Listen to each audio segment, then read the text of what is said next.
The year 1900 marked the beginning of something extraordinary in the world of tennis.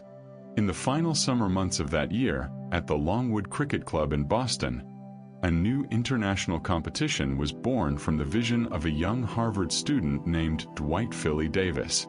The wealthy 21-year-old sportsman had commissioned a sterling silver trophy at a cost of approximately $217. An elegant bowl standing 13 inches tall that would bear his name through the decades to come. This Davis Cup, as it would be known, represented more than mere silverware. It embodied the spirit of international athletic competition at the dawn of a new century, when the world seemed to be growing smaller through advances in transportation and communication. The format Davis conceived was elegant in its simplicity. A challenge system, where the defending champion would await challengers who fought through preliminary rounds. The tie itself consisted of 5 matches spread across 3 days, 4 singles rubbers and 1 doubles match.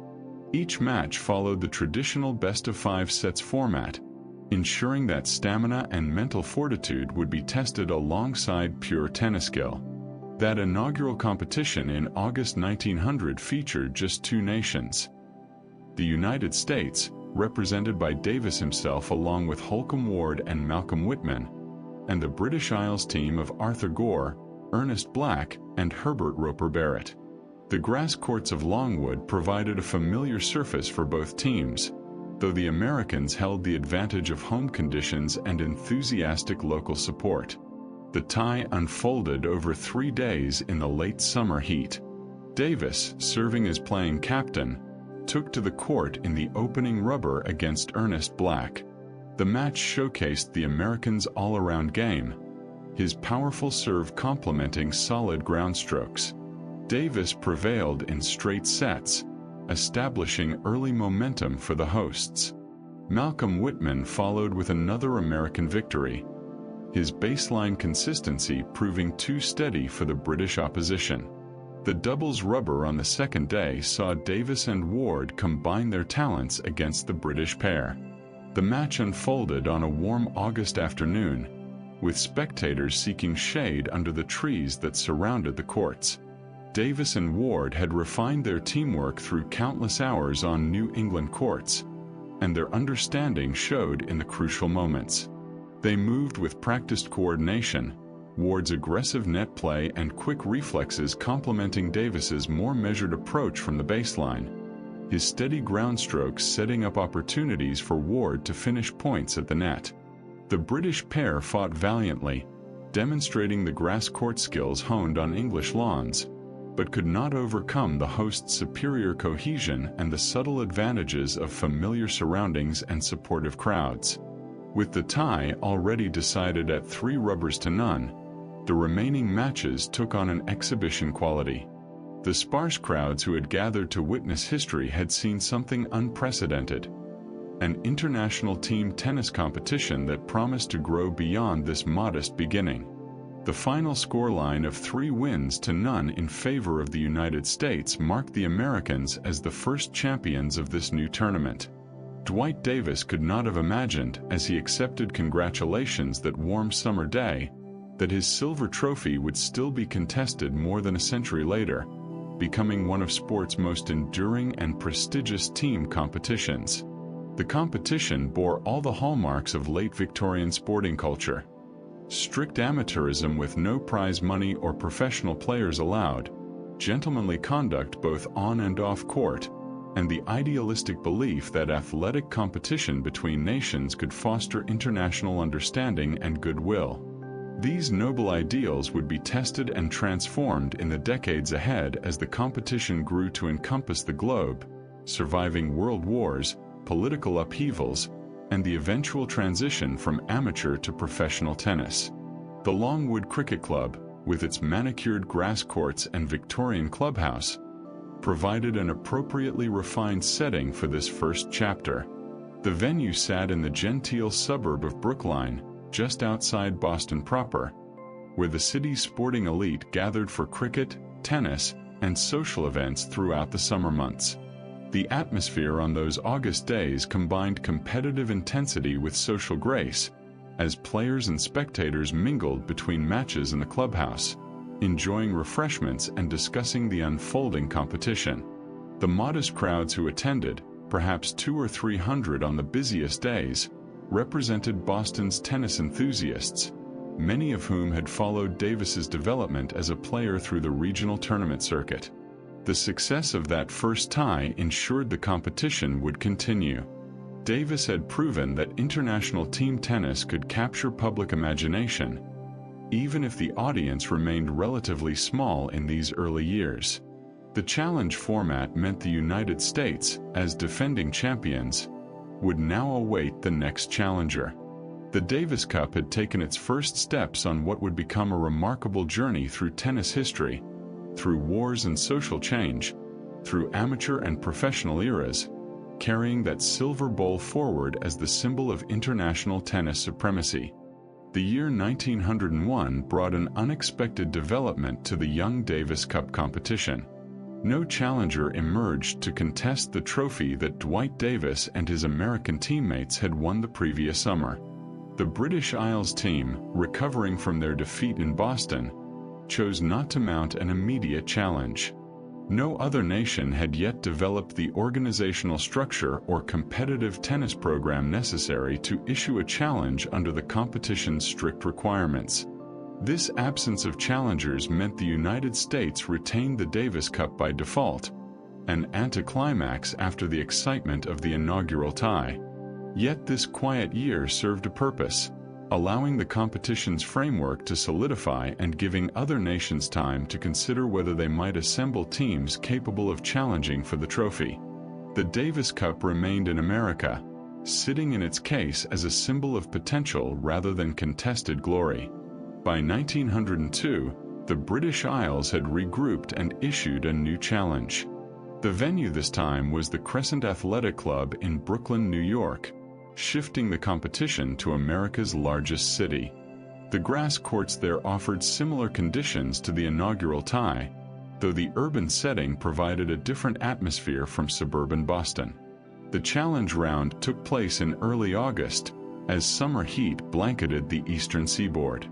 The American team again featured Dwight Davis, now an established figure in international tennis, alongside new partners Malcolm Whitman and Holcomb Ward. Ward, in particular, would prove instrumental to the American defense. The British Isles brought a determined squad including Reggie and Joshua Pym, seeking to reverse the previous result and claim the trophy for the first time. The tie proved far more competitive than the 1900 encounter. Matches extended to 5 sets, with both teams demonstrating improved preparation and tactical sophistication. The tension built across the 3 days as the outcome remained uncertain deep into the competition. The grass surface, baked hard by the summer sun, played fast and true, rewarding aggressive serve and volley tennis while punishing errors in court positioning. Holcomb Ward emerged as the American hero, winning both his singles rubbers in grueling 5-set battles. His game combined powerful serving with exceptional volleying skills, a combination that proved particularly effective on the quick grass courts. Ward's fitness and mental strength showed in the decisive 5th sets, where he maintained his intensity while opponents wilted in the oppressive heat and pressure. The doubles rubber again went to the Americans, with Davis and Ward reprising their successful partnership. Their experience together, refined over 2 years of competition, gave them crucial advantages in the tight moments. The British pair fought with determination but could not quite match the Americans' coordination and court coverage when the outcome hung in the balance. The final scoreline of 3-2 in favor of the United States represented the narrowest margin yet in Davis Cup competition. The British Isles had pushed the champions far closer than in the inaugural tie, suggesting that the competition was developing genuine competitive balance. The close result also demonstrated that the trophy could change hands, that American dominance was not inevitable. The following year, 1903, brought a significant shift in the competition's geography and outcome. The British Isles challenged again, but this time insisted the tie take place on their home soil. After negotiations, the venue was set for the Longwood Cricket Club in Boston, returning to the site of the first competition but giving the British team crucial advantages in terms of reduced travel and familiar conditions. The British Isles fielded their strongest team yet, centered on the remarkable Doherty brothers, Hugh and Reggie. These siblings had dominated British tennis for several years, winning numerous Wimbledon titles between them. Their presence transformed the British challenge from hopeful attempt to genuine threat. The Dohertys brought not just individual brilliance but complementary styles that made them virtually unbeatable in doubles. The tie unfolded in late July, as New England summer reached its peak. The American team, reshuffled from previous years, found themselves overmatched by the Doherty-led British squad. Hugh Doherty's elegant all-court game proved too refined for the American singles players, while Reggie's tactical intelligence gave the British team crucial strategic depth. The British Isles won 4 matches to 1, claiming the Davis Cup for the first time and ending America's 3-year hold on the trophy. The victory marked a turning point in the competition's early history, proving that the trophy could indeed change hands and that British tennis had reached a level capable of challenging American supremacy. The Doherty brothers had delivered on their reputation, their skilled play earning them a place in Davis Cup folklore. The trophy now crossed the Atlantic for the first time, heading to Britain where it would reside until the next challenge. The competition had survived its initial years and established itself as a genuine international contest, with the balance of power shifting between nations as talented players emerged and team combinations evolved. The Davis Cup's future, no longer certain to remain in American hands, had become genuinely unpredictable and all the more compelling for it. With the Davis Cup now residing in Britain after the Doherty brothers' triumph in 1903, the competition entered a new phase. The British Isles, as defending champions, would host future challenges on their home soil, giving them significant advantages in venue selection and travel considerations. The challenge format meant that teams would need to journey to Britain and defeat the holders in their own conditions, a daunting prospect that would shape the competition's character for years to come. The year 1904 brought a surprise challenger: Belgium, making their debut in Davis Cup competition. This marked an important expansion beyond the Anglo-American rivalry that had defined the first 4 years. Belgian tennis had developed quietly in continental Europe, and their challenge demonstrated that the competition was spreading to new nations, fulfilling Dwight Davis's vision of truly international tennis rivalry. The venue selected was Whirlpool Road in London, the historic home of the All England Lawn Tennis Club before their move to Wimbledon. The grass courts there played true and fast, conditions that heavily favored the British team's serve and volley style. The setting, with its Victorian clubhouse and immaculate grounds, epitomized the genteel world of early 20th century lawn tennis. The Belgian team arrived in London with hopes of causing an upset but faced overwhelming odds against the Doherty-led British squad. The tie took place in late July, as London enjoyed one of its warmer summers. Spectators gathered in modest numbers to witness this first challenge from continental Europe, curious to see whether the Belgians could match the established tennis powers. The reality proved sobering for the visitors. The British team swept all 5 rubbers without losing a single match, a dominant display that underscored the gulf in class between the established powers and emerging tennis nations. Hugh and Reggie Doherty won their singles matches with consummate ease, their refined techniques and tactical understanding far exceeding what the Belgian players could offer. The doubles rubber followed the same pattern, with the Doherty brothers combining to devastating effect. Their court coverage and understanding made them appear almost telepathic, anticipating each other's movements and covering for any rare moments of vulnerability. The Belgian pair fought with admirable spirit but found themselves comprehensively outclassed. The 5-rubber to none scoreline, while one-sided, served important purposes for the competition's development. It established baseline standards for what constituted competitive Davis Cup tennis, showing aspiring nations the level they would need to reach. It also demonstrated the British Isles' strength and depth, as even without facing serious challenge, they maintained professional standards and respected their opponents. The 1905 competition brought the United States back as challengers, setting up a rematch of the 1903 encounter. This time, however, the Americans would travel to London to attempt to reclaim the trophy they had lost 2 years earlier. The venue was Queen's Club, another prestigious London tennis facility whose grass courts offered excellent playing conditions. The tie took place in July, as the British summer provided ideal weather for lawn tennis. The American team arrived after a long Atlantic crossing, facing not just the challenge of the Doherty brothers but also the difficulties of adjusting to British conditions after exhausting travel. In that era before air travel, the ocean voyage represented a significant undertaking that could affect player preparation and readiness. Once again, the Doherty brothers proved unbeatable.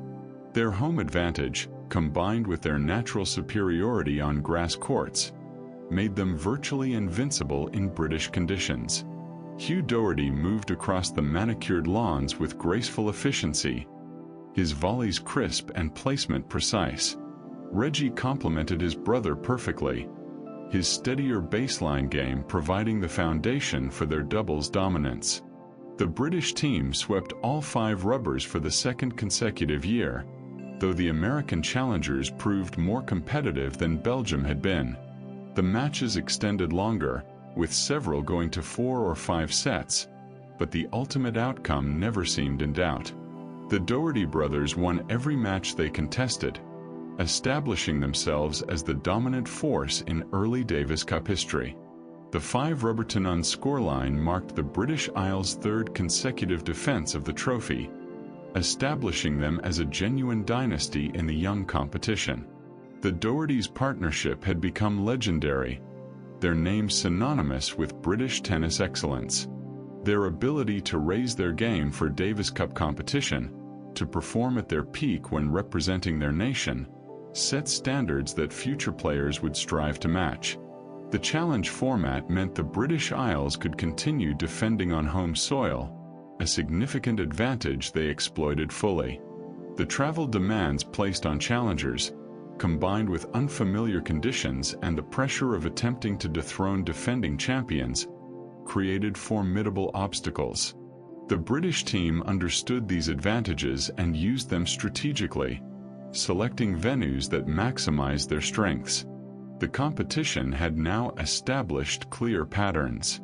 The British Isles dominated on their grass courts, the Doherty brothers remained unbeaten, and the trophy seemed secure in London for the foreseeable future. Yet tennis was evolving rapidly, with new players emerging from established nations and new countries developing competitive programs. The question was not whether British dominance would end, but when and from which direction the challenge would come that finally dethroned them. The year 1906 saw the United States mount another challenge for the Davis Cup, their 3rd attempt to reclaim the trophy from British hands. The pattern had become familiar, American players crossing the Atlantic, arriving in Britain after days at sea, then facing the formidable Doherty brothers on immaculate grass courts. The venue this time was Whirple Road in London, returning to the historic ground that had hosted the 1904 tie against Belgium. The American team brought renewed determination and their strongest available players, including Beals Wright and Holcomb Ward, veterans who understood what facing the British Isles in London would demand. The tie took place in July, during the height of the British social season when lawn tennis commanded significant attention from the sporting public. The crowds at Whirple Road, while modest by later standards, showed genuine enthusiasm for these international contests. The outcome, however, followed the script established in previous years. The British team, still built around the Doherty brothers, swept all 5 rubbers without conceding a match. Hugh and Reggie Doherty remained at the peak of their considerable powers, their games refined through countless hours of practice and competition. Their understanding of grass court tennis bordered on the instinctive, knowing precisely when to attack the net and when to construct points from the baseline. One small consolation for the American team came through Beals Wright, who managed to win a single set during the tie. This represented a minor breakthrough against the dominant British squad, a crack in what had seemed an impregnable wall. Wright's achievement, though ultimately meaningless in the final scoreline, suggested that the gap between the British Isles and their challengers might be narrowing, however slightly. The 5-0 result marked the 4th consecutive successful defense for the British Isles, their dominance now approaching historical proportions. The Doherty brothers had not lost a Davis Cup match, their record unblemished across multiple years of competition. The silver trophy resided securely in Britain, and few observers could imagine it departing any time soon given the brothers' continued excellence. Yet change was coming, though from an unexpected direction. The year 1907 brought a challenger unlike any the competition had seen before. Australasia, a combined team representing Australia and New Zealand.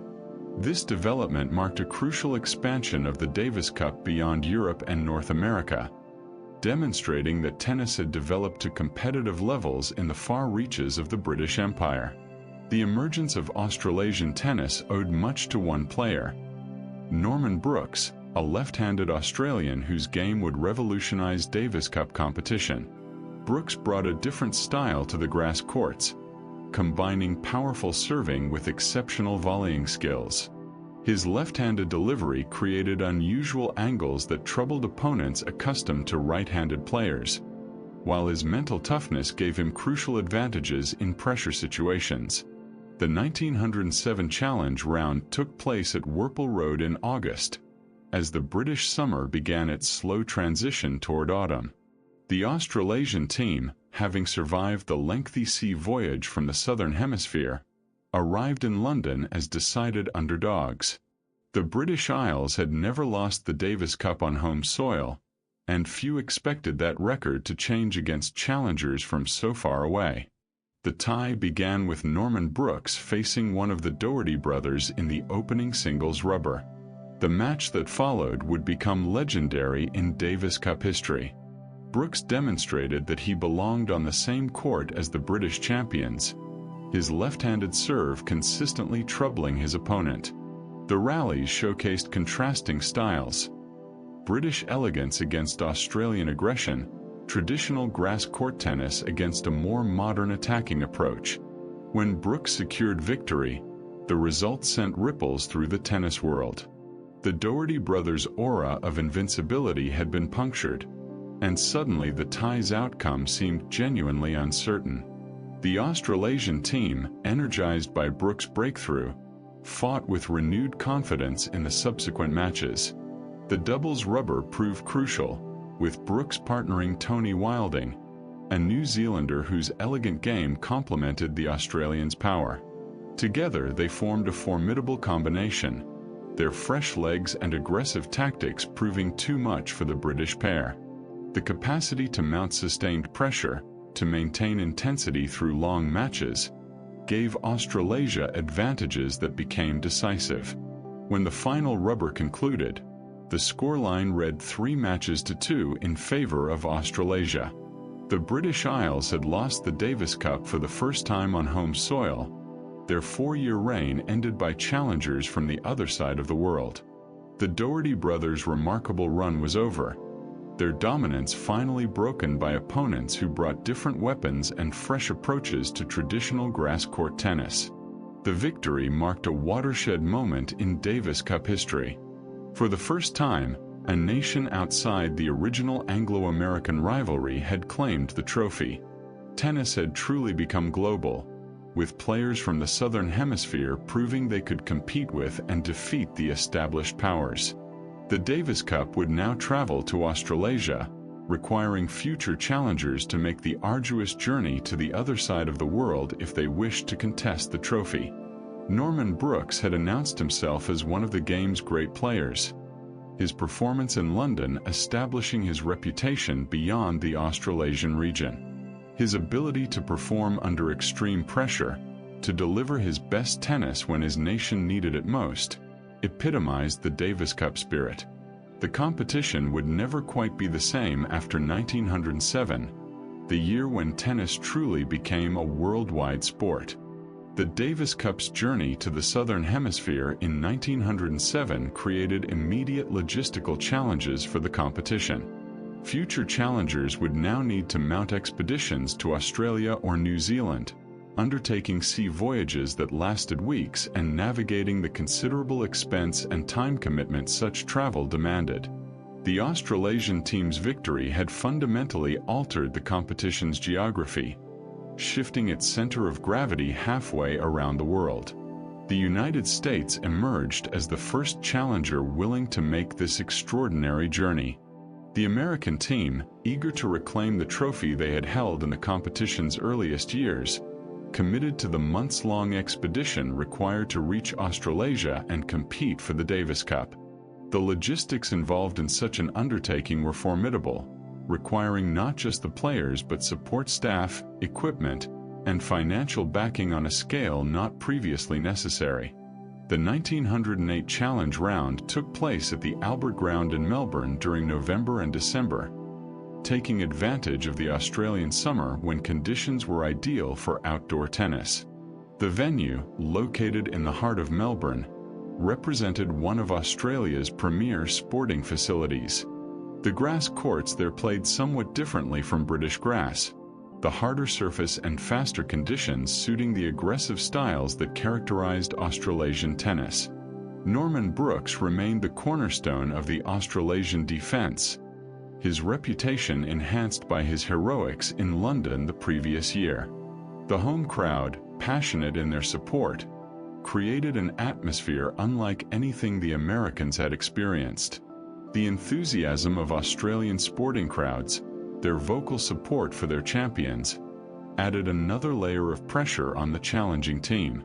The tie proved intensely competitive, living up to the drama inherent in such a monumental undertaking. The American team, led by their strongest players, pushed Australasia to the limit across all 5 rubbers. Matches extended deep into final sets, with both teams demonstrating the physical conditioning necessary for tennis in the Australian summer heat. The fast grass courts rewarded aggressive play, producing spectacular rallies and requiring split-second reflexes at the net. Norman Brooks once again proved unbeatable in the crucial moments, his serve and volley game perfectly suited to the Melbourne grass. His left-handed delivery created angles that American players struggled to handle consistently, while his volleying touch at the net shut down potential passing shots. Brooks' mental strength, his ability to raise his game when the outcome hung in the balance, marked him as one of the era's truly great competitors. The final scoreline of 3-2 in favor of Australasia represented the narrowest possible margin of victory. The Americans had come within a few points of claiming the trophy, their long journey nearly rewarded with success. Yet Brooks and his teammates had held firm in the decisive moments, their home advantage proving just sufficient to retain the trophy they had wrested from Britain the previous year. The 1909 competition brought the United States back to Australia, determined to succeed where they had fallen just short the previous year. The venue this time was Double Bay in Sydney, shifting the competition to Australia's largest city. The location, on Sydney's eastern waterfront, provided spectacular surroundings for the challenge round, the harbour visible from the tennis grounds. The December timing meant ideal conditions, the Australian summer providing warm temperatures and generally clear skies. The American team, having made the long voyage once more, arrived better prepared for the heat and grass court conditions. They understood what facing Brooks in Australia would demand, the tactical adjustments necessary and the mental fortitude required to overcome hostile crowds and unfamiliar playing environment. Despite this improved preparation, the result proved even more one-sided than the previous year. The Australasian team, with Brooks again leading the way, swept all 5 rubbers without conceding a match. The 5-0 scoreline represented complete dominance, every match won decisively and every session controlled by the home team. Norman Brooks' performance across the 2 Australian defenses established him as perhaps the greatest Davis Cup player yet seen. His record in these ties approached perfection, his ability to deliver peak performance when representing his nation unmatched by any previous competitor. Brooks combined natural talent with fierce competitive drive, his determination to defend the trophy he had helped win in London giving him extra motivation. The consecutive successful defenses in Melbourne and Sydney demonstrated that Australasia could defend the trophy as effectively as they had won it. Home advantage, particularly given the vast distances involved in traveling to Australia, proved decisive. The grass courts, the summer heat, the passionate crowds, all combined to create an environment where visiting teams struggled to perform at their best. The competition had now established a pattern where geography played a crucial role in determining outcomes. The challenge format meant defending champions could select venues on their home soil, creating significant advantages. Teams from the Northern Hemisphere faced particular difficulties when competing in Australia during their winter months, the timing of travel and adjustment to reversed seasons adding to already considerable logistical challenges. The United States, despite mounting 2 serious challenges in 1908 and 1909, had been comprehensively defeated in both attempts. The Davis Cup seemed secure in Australasian hands, with Norman Brooks' presence ensuring that any future challenger would face an almost insurmountable task. The silver trophy that Dwight Davis had commissioned less than a decade earlier now resided on the other side of the world, a testament to tennis's remarkable global spread and the competition's success in achieving its founder's vision of international sporting rivalry. The year 1910 brought no challenge to the Davis Cup. With the trophy in Australasia, the enormous distances and expenses deterred potential competitors. This absence of challengers left the competition in an uncertain state. When competition resumed in 1911, the United States once again emerged as challengers, their 3rd consecutive attempt to reclaim the trophy in Australasia. The venue selected was Lancaster Park in Christchurch, New Zealand, marking the first time the challenge round would take place on New Zealand soil. This choice reflected the combined nature of the Australasian team, recognizing New Zealand's contribution to the partnership and spreading the competition across both nations. The timing shifted to the very end of the year, with the tie taking place on the cusp between 1911 and 1912. Christchurch in late December and early January offered beautiful summer conditions, the grass courts immaculate and the weather generally favorable for outdoor tennis. The setting, more intimate than the major Australian cities, provided a unique atmosphere for this important sporting event. The tie began with promise for both teams, competitive matches suggesting another close contest. Norman Brooks remained the Australasian team's anchor, his presence ensuring world-class performance in the crucial singles rubbers. The American team, now veterans of Australian conditions through their previous challenges, arrived determined to finally break through and reclaim the trophy. However, the tie took an extraordinary turn when the United States team withdrew after falling behind 4 rubbers to none. An injury to a key American player made completing the final rubber impractical, and with the outcome already decided, the visiting team elected to forfeit rather than continue. The final scoreline thus read 5-0 as Australasia retained the trophy, though the circumstances were unusual in Davis Cup history. This withdrawal highlighted the physical demands Davis Cup competition placed on players, particularly those who had endured long sea voyages and were competing far from home.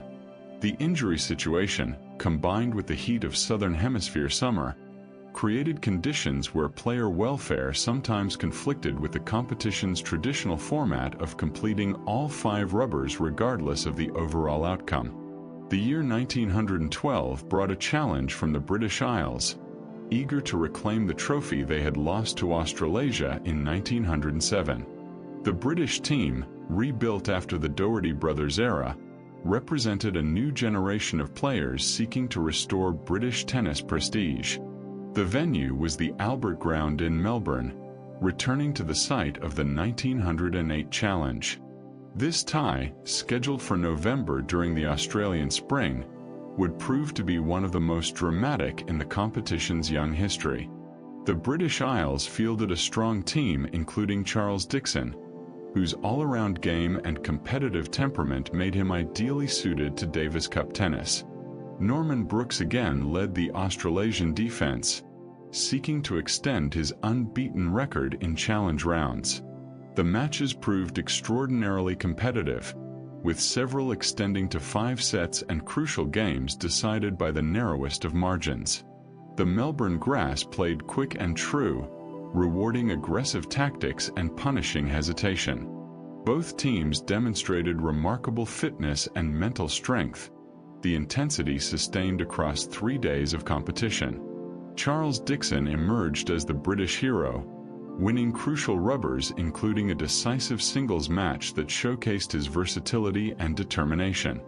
Dixon's performance demonstrated that the British Isles had found a worthy successor to the Doherty brothers, a player capable of delivering peak performance in the pressure cooker of Davis Cup competition. His ability to construct points intelligently while maintaining aggressive intent proved perfectly suited to the fast grass courts. When the final rubber concluded, the scoreline read 3-2 in favor of the British Isles. They had reclaimed the Davis Cup after a 5-year absence, defeating Australasia on home soil and ending Norman Brooks' remarkable unbeaten run in challenge rounds.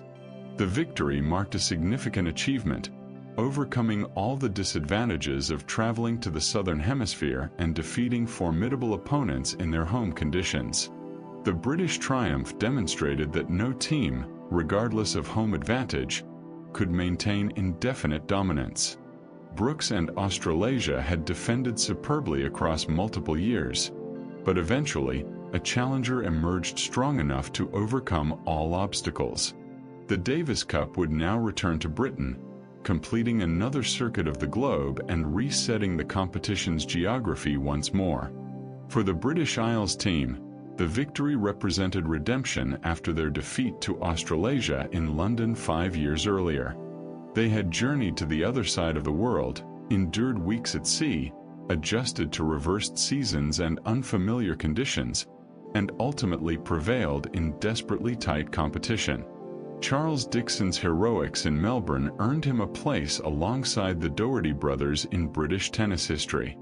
The 1912 result also underscored the Davis Cup's capacity to produce genuine sporting drama. The 3-2 scoreline, with multiple matches extending to 5 sets, created the kind of sustained tension that would come to define the competition's greatest moments. The format structure, spreading 5 matches across 3 days, allowed narratives to develop and momentum to shift, producing compelling sporting theater. As the Davis Cup prepared to return to British soil, the competition had established itself as the premier event in international tennis. Despite the logistical challenges and occasional years without challenges, the trophy continued to generate enormous interest wherever it resided. The combination of individual brilliance and team unity, national pride and international sportsmanship, had proven irresistible to players and supporters alike. The silver bowl that Dwight Davis commissioned in 1900 had become one of sport's most coveted prizes. With the Davis Cup back in British hands after Charles Dixon's heroics in Melbourne, the competition returned to European soil for the 1913 challenge. The United States, having failed in multiple attempts to reclaim the trophy in Australasia, now saw an opportunity to mount a challenge closer to home. The venue selected was Whirlpool Road in London, the historic ground that had witnessed so many memorable Davis Cup moments in the competition's early years. The tie took place in late July during the height of the British summer, as London society enjoyed the tennis season. The grass courts at Whirple Road played in their traditional manner, fast and true, conditions that British players understood intimately. The American team, led by Maurice McLoughlin, arrived after an Atlantic crossing that, while lengthy, paled in comparison to the months-long voyages to Australasia they had endured in previous years. Maurice McLoughlin brought a revolutionary style to the grass courts of London. Nicknamed the California Comet for his aggressive baseline game and powerful serve, McLoughlin represented a more modern approach to tennis. His heavy topspin groundstrokes allowed him to hit with power while maintaining control.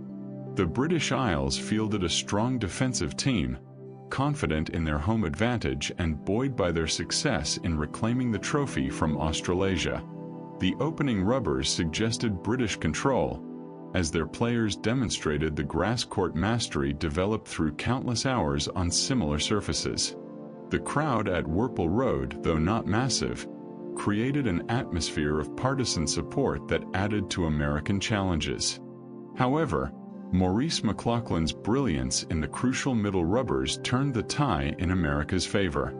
His powerful serving overwhelmed British returners, while his aggressive baseline game produced winners from positions where opponents expected defensive shots. McLoughlin's ability to dictate play from the back of the court, to control rallies through sheer force and accuracy, marked him as one of the game's emerging stars. The American team also benefited from strong doubles play, their combination proving cohesive under pressure. As the tie progressed through its 3 days, momentum shifted decisively toward the visitors. The British players, despite fighting with determination and local knowledge, could not contain McLoughlin when the Californian played at his peak. His performances in pressure situations demonstrated the mental strength that separated good players from great ones. When the final rubber concluded, the scoreline read 3-2 in favor of the United States. They had reclaimed the Davis Cup after a 6-year absence, their victory in London marking a triumphant return to the winner's circle. Maurice McLoughlin's heroics ensured his place in American tennis folklore, his attacking style pointing toward future developments in the game. The American victory also demonstrated the increasing competitive balance in Davis Cup tennis. No nation could assume continued dominance, as strong challengers emerged regularly and home advantage, while significant, was not insurmountable. The trophy's movements between continents reflected genuine competition rather than any one nation's overwhelming superiority. The year 1914 brought Australasia back as challengers, setting up a renewal of the rivalry that had produced such memorable contests earlier in the century. Norman Brooks, now in the latter stages of his career, led the Australasian team on another long voyage, this time to the United States. The venue selected was the West Side Tennis Club in New York, a prestigious facility that would later become famous as the home of the U.S. National Championships. The timing in August took advantage of New York's summer weather, though the heat and humidity of the eastern seaboard presented challenges for both teams. The grass courts at West Side played somewhat differently from British grass, the slightly slower surface suiting players who could construct points patiently. The American team, defending on home soil, held clear advantages in familiarity and crowd support. Despite these American advantages, Norman Brooks demonstrated that his abilities had not diminished with age. His left-handed serve remained a potent weapon, his volleying skills still exceptional, and his tactical intelligence had deepened through years of experience. Brooks' presence gave Australasia a foundation of proven excellence, a player who could be relied upon to deliver peak performance in crucial moments. The tie unfolded as another desperately close contest, with multiple matches extending to 5 sets and key games decided by slim margins. The West Side grass courts, immaculate and quick, rewarded precise shot-making and punished errors. Both teams demonstrated the physical conditioning necessary for sustained excellence across multiple long matches in summer heat. The crucial turning point came in the later rubbers when Australasia managed to secure narrow victories in matches that could have gone either way. Brook's experience proved decisive, his understanding of how to win tight matches giving Australasia advantages when the outcome hung in the balance. The American team fought valiantly on their home courts but could not quite overcome Brook's brilliance and Australasian determination. When the competition concluded, Australasia had won 3 matches to 2, reclaiming the Davis Cup and sending it back to the Southern Hemisphere.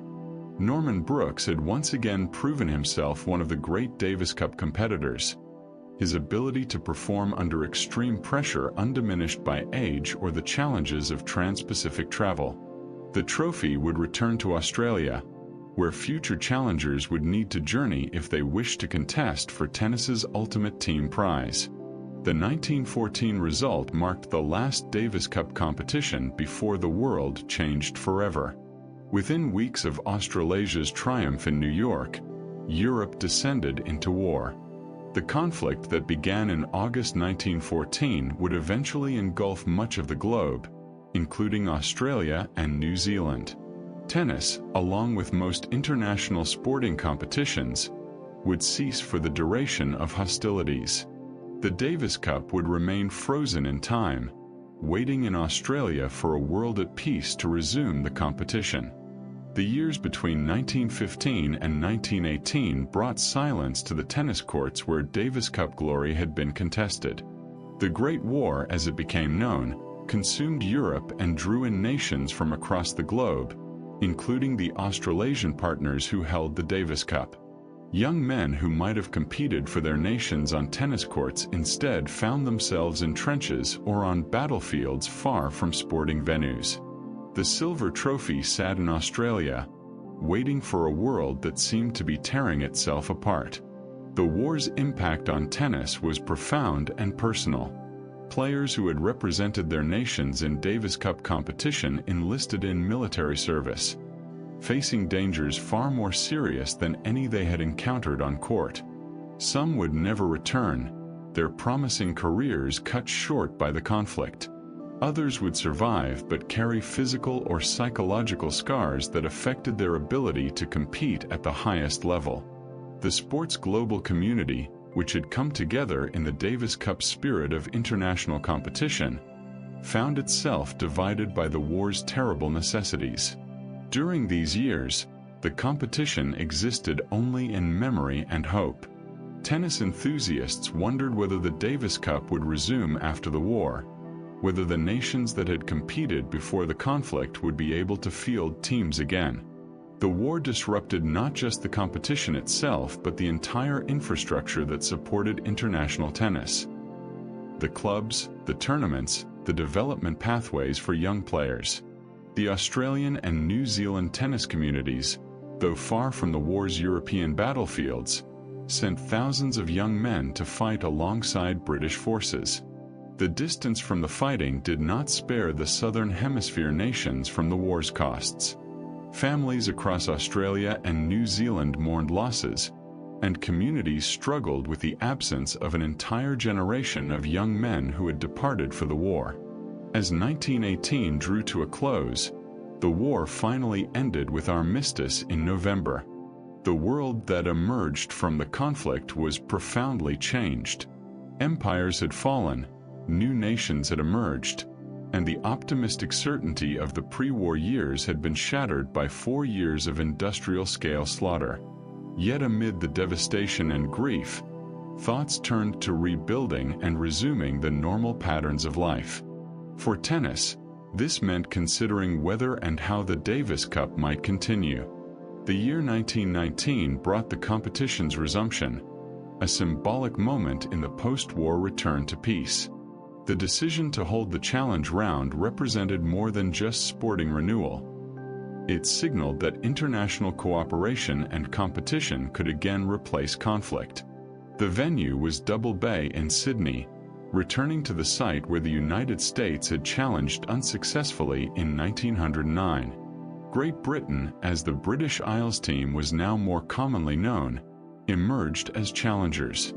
The British team faced the enormous challenge of traveling to Australia after years of war, when transportation and resources remained disrupted, and when many potential players were still recovering from military service or had not survived the conflict. The decision to mount this challenge demonstrated remarkable dedication to Davis Cup competition and international tennis. The Australasian team that assembled to defend the trophy in December 1919 included players from New Zealand, maintaining the partnership that had brought so much success in the pre-war years. Norman Brooks, now approaching middle age, returned to lead the defense, his presence providing continuity with the competition's pre-war history. The inclusion of New Zealand players underscored the combined team's commitment to the partnership despite all that had changed. The tie took place in the Australian summer, the Sydney weather providing ideal conditions for outdoor tennis.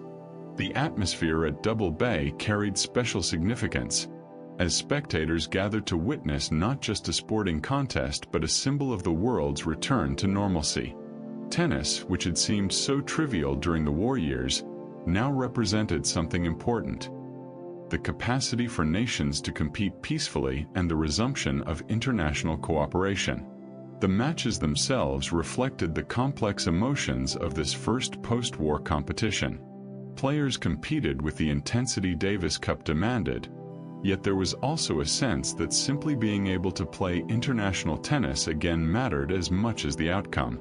The grass courts, maintained despite wartime difficulties, played well, and both teams demonstrated that competitive tennis had survived the war years.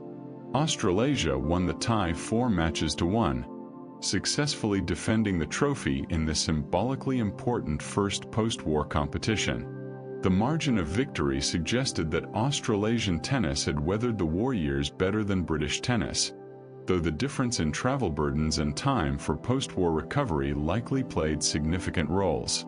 The British team's willingness to make the journey to Australia so soon after the war's end deserved recognition even in defeat. Norman Brooks' performance in this tie demonstrated that his abilities remained formidable despite the years and the war. His serve and volley game, his left-handed delivery, his tactical intelligence all continued to function at the highest level. Brooks' presence provided a bridge between pre-war and post-war Davis Cup tennis, his career spanning the competition's early years through its resumption after the conflict. The successful resumption of Davis Cup competition in 1919 offered hope that international tennis could rebuild and perhaps even grow beyond its pre-war reach. The competition had survived its most serious challenge, proving resilient enough to endure even a global conflict. The trophy remained in Australia, but more importantly, the competition itself had demonstrated its value and durability. Tennis could again bring nations together in sporting rivalry rather than military conflict, offering a small but meaningful example of how the post-war world might function. The 1920s marked a new era for the Davis Cup, one dominated by an American player whose name would become synonymous with tennis excellence. William Tatum Tilden II, known as Big Bill Tilden, emerged as the most commanding figure in the sport's history to that point. Tilden brought to tennis a combination of physical gifts, technical mastery, and theatrical presence that transformed the game. His impact on Davis Cup competition would prove particularly profound. The year 1920 brought Australasia back to defend their trophy, with the challenge round scheduled for the Domain Cricket Club in Auckland, New Zealand. This marked another instance of the competition traveling to New Zealand soil, recognizing the partnership's dual nature. The venue selection meant challengers faced the familiar burden of trans-Pacific travel, though American tennis had developed sufficient resources and organization to mount such expeditions regularly. Bill Tilden made his Davis Cup debut in this Auckland challenge, arriving as a player whose reputation had been building through American tournaments. At 27, Tilden had refined his game through years of practice and study. The challenge round unfolded in January 1921, taking advantage of New Zealand's summer season. The grass courts at Auckland played quick and true, conditions that suited Tilden's all-court game perfectly. His serve, delivered with a high toss and powerful shoulder rotation, proved nearly unreturnable on the fast surface. His ground strokes, particularly his legendary backhand, allowed him to control rallies from any position on court. The American team swept all 5 rubbers without conceding a match, a dominant performance that announced their return to Davis Cup supremacy. Tilden won both his singles matches with consummate ease, his superior technique and tactical understanding overwhelming Australasian opposition. Norman Brooks, now in his 40s, could no longer match the younger American's power and consistency. The era of Australasian dominance had ended, replaced by American control built around Tilden's brilliance.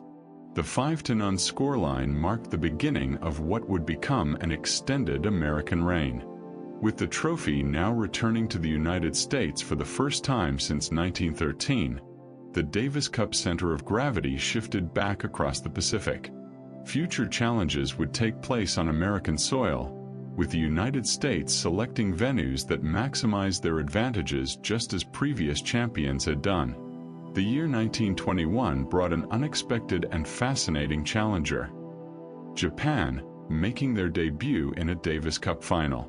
This development represented another important expansion of the competition's reach, demonstrating that tennis had spread beyond its traditional strongholds in North America, Europe, and Australasia. Japanese tennis had developed through exposure to Western sporting culture, with the nation's modernization efforts including adoption of various Western sports and recreational activities. The challenge round took place at the West Side Tennis Club in New York during September, as American summer transitioned into autumn. The grass courts there, familiar to the defending American team, presented significant challenges for the visiting Japanese players. The long voyage across the Pacific, combined with the need to adjust to different playing conditions and the pressure of competing in their first final, created formidable obstacles for the challengers. The Japanese team included Ichia Kamagi, a talented player who had competed successfully in international tournaments and demonstrated that Japanese tennis could reach competitive levels. Kamagi's presence gave Japan genuine hope of winning at least some rubbers, though few observers expected the visitors to seriously threaten American dominance. The tie represented more about introducing Japan to Davis Cup competition than mounting a realistic challenge for the trophy. Bill Tilden again dominated for the United States, his performances underlining the gulf in class between American tennis and emerging nations. Tilden's game combined power and precision in ways that opponents found almost impossible to counter. His serve could overpower or outmaneuver returners, while his ground strokes from both wings allowed him to dictate play from the baseline or transition smoothly to the net. The American team won 4 matches to 1, with Ichia Kamagi earning Japan's sole victory in the tie. This single-match win represented an important achievement for Japanese tennis, demonstrating that their players could compete at Davis Cup level even if they could not yet challenge the dominant nations. Kamagi's success suggested that Japanese tennis would continue developing and might eventually produce teams capable of more sustained competition. The scoreline, while one-sided, reflected the natural progression of Davis Cup competition as it expanded globally. New nations needed time to develop the depth and experience necessary to challenge established powers. Japan's willingness to travel to New York and compete in their first final demonstrated the competition's growing appeal and the desire of nations worldwide to participate in international tennis's premier team event. Bill Tilden's emergence had transformed American Davis Cup fortunes. His presence gave the United States a foundation of almost guaranteed victories in singles rubbers, allowing team captains to build strategies around Tilden's reliability. The psychological impact of facing Tilden, knowing his reputation and having witnessed his dominance, created additional advantages for American teams. Opponents often seemed defeated before matches began, their confidence eroded by Tilden's aura of invincibility. The early 1920s thus established patterns that would define the decade. American dominance built around Tilden's brilliance, the United States defending on home soil against challengers from various nations, and the gradual expansion of competitive Davis Cup tennis to new regions. The trophy seemed secure in American hands as long as Tilden remained at his peak, which showed no signs of diminishing as the decade progressed. The United States' dominance of Davis Cup competition continued through the early 1920s, with Bill Tilden cementing his status as the world's premier player. The year 1922 brought Australasia back as challengers, their third consecutive attempt to reclaim the trophy they had lost in Auckland 2 years earlier. The venue selected was the West Side Tennis Club in New York, the same grounds where Japan had challenged unsuccessfully in 1921. The challenge round took place in early September, as New York enjoyed the final warm days of summer. The grass courts played fast and true, conditions that heavily favored the American team's serve and volley tactics. Australasia arrived without Norman Brooks, whose career had finally concluded after his remarkable run spanning 2 decades of Davis Cup competition. The absence of Brooks, while expected given his age, left Australasia without the player who had defined their success in the competition's earlier years. Bill Tilden paired with Vincent Richards in both singles and doubles, forming a partnership that proved virtually unbeatable. Richards, a younger player developed through American tennis's increasingly sophisticated coaching systems, complemented Tilden's game perfectly. Where Tilden brought power and technical brilliance, Richards offered consistency and tactical intelligence. Together, they represented the depth of American tennis, a nation that could now field multiple world-class players simultaneously. The American team won 4 matches to 1, maintaining their firm grip on the trophy. Tilden won both his singles rubbers with characteristic dominance, his game showing no signs of decline from his peak performances of previous years. The one-match Australasia won represented a minor consolation, preventing another 5-0 whitewash but doing nothing to alter the tie's ultimate outcome. The grass courts at West Side Tennis Club suited American players perfectly, their familiarity with the surface and conditions creating advantages that proved decisive. The American doubles team also performed excellently, their combination providing depth beyond Tilden's individual brilliance. The partnership between American players demonstrated the country's development of team tennis concepts, understanding that Davis Cup success required more than just one exceptional singles player. This depth would prove crucial as American dominance continued through the decade. The following year, 1923, brought an administrative change when Australia officially separated from New Zealand for Davis Cup purposes. The combined Australasian team, which had brought such glory in the competition's early decades, dissolved as the 2 nations chose to compete independently. Australia challenged alone in 1923, marking this new era in the competition structure. The venue remained the West Side Tennis Club in New York, the Americans clearly comfortable defending on these familiar grass courts. The challenge round in September 1923 followed established patterns, with Australian players making the long Pacific crossing to attempt reclaiming the trophy. The separation from New Zealand meant Australia competed with a purely Australian team, though this change did little to alter the fundamental challenge they faced against Tilden and American tennis. Once again, the United States dominated the competition. Bill Tilden and Vincent Richards remained the American core, their partnership refined through multiple Davis Cup campaigns. Tilden's ground strokes, particularly his legendary backhand, continued to set standards for technical excellence.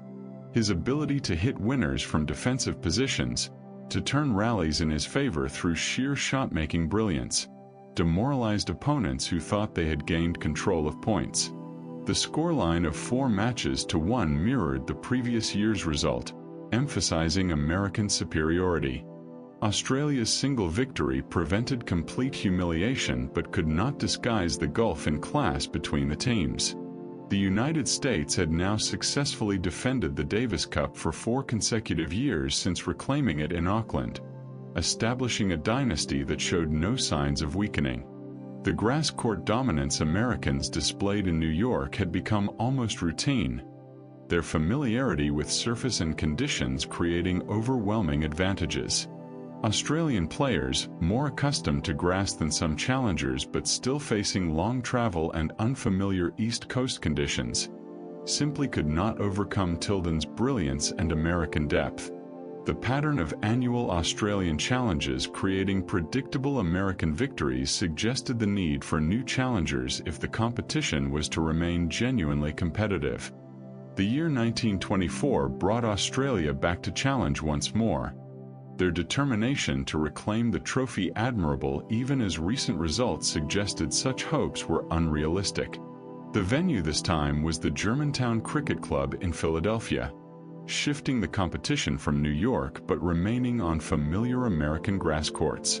The change of venue offered Australian players no particular advantages, as grass court conditions throughout the northeastern United States played similarly fast. The challenge round took place in late summer, Philadelphia's heat and humidity adding another layer of difficulty for visiting players. The Germantown Cricket Club, an established institution in Philadelphia society, provided elegant surroundings for the competition. The grass courts there, maintained to exacting standards, offered true bounces and quick pace that rewarded aggressive tennis. Bill Tilden's dominance reached new heights in this tie, his performances bordering on perfection. Now approaching 30 years old, Tilden had refined every aspect of his game through constant practice and analysis. His serve had become a weapon of extraordinary variety, capable of overpowering opponents with pace or fooling them with placement and spin. His court coverage allowed him to retrieve balls that seemed certain winners, extending rallies until he could seize control. The American team swept all 5 rubbers without conceding a match, delivering Australia's most comprehensive defeat in these annual challenges.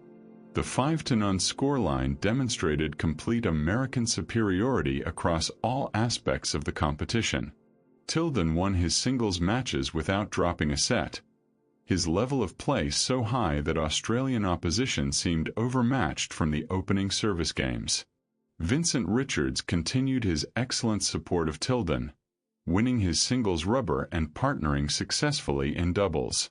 The American team's depth meant they could win matches even without Tilden's direct contribution, though Tilden's presence remained central to their psychological advantage.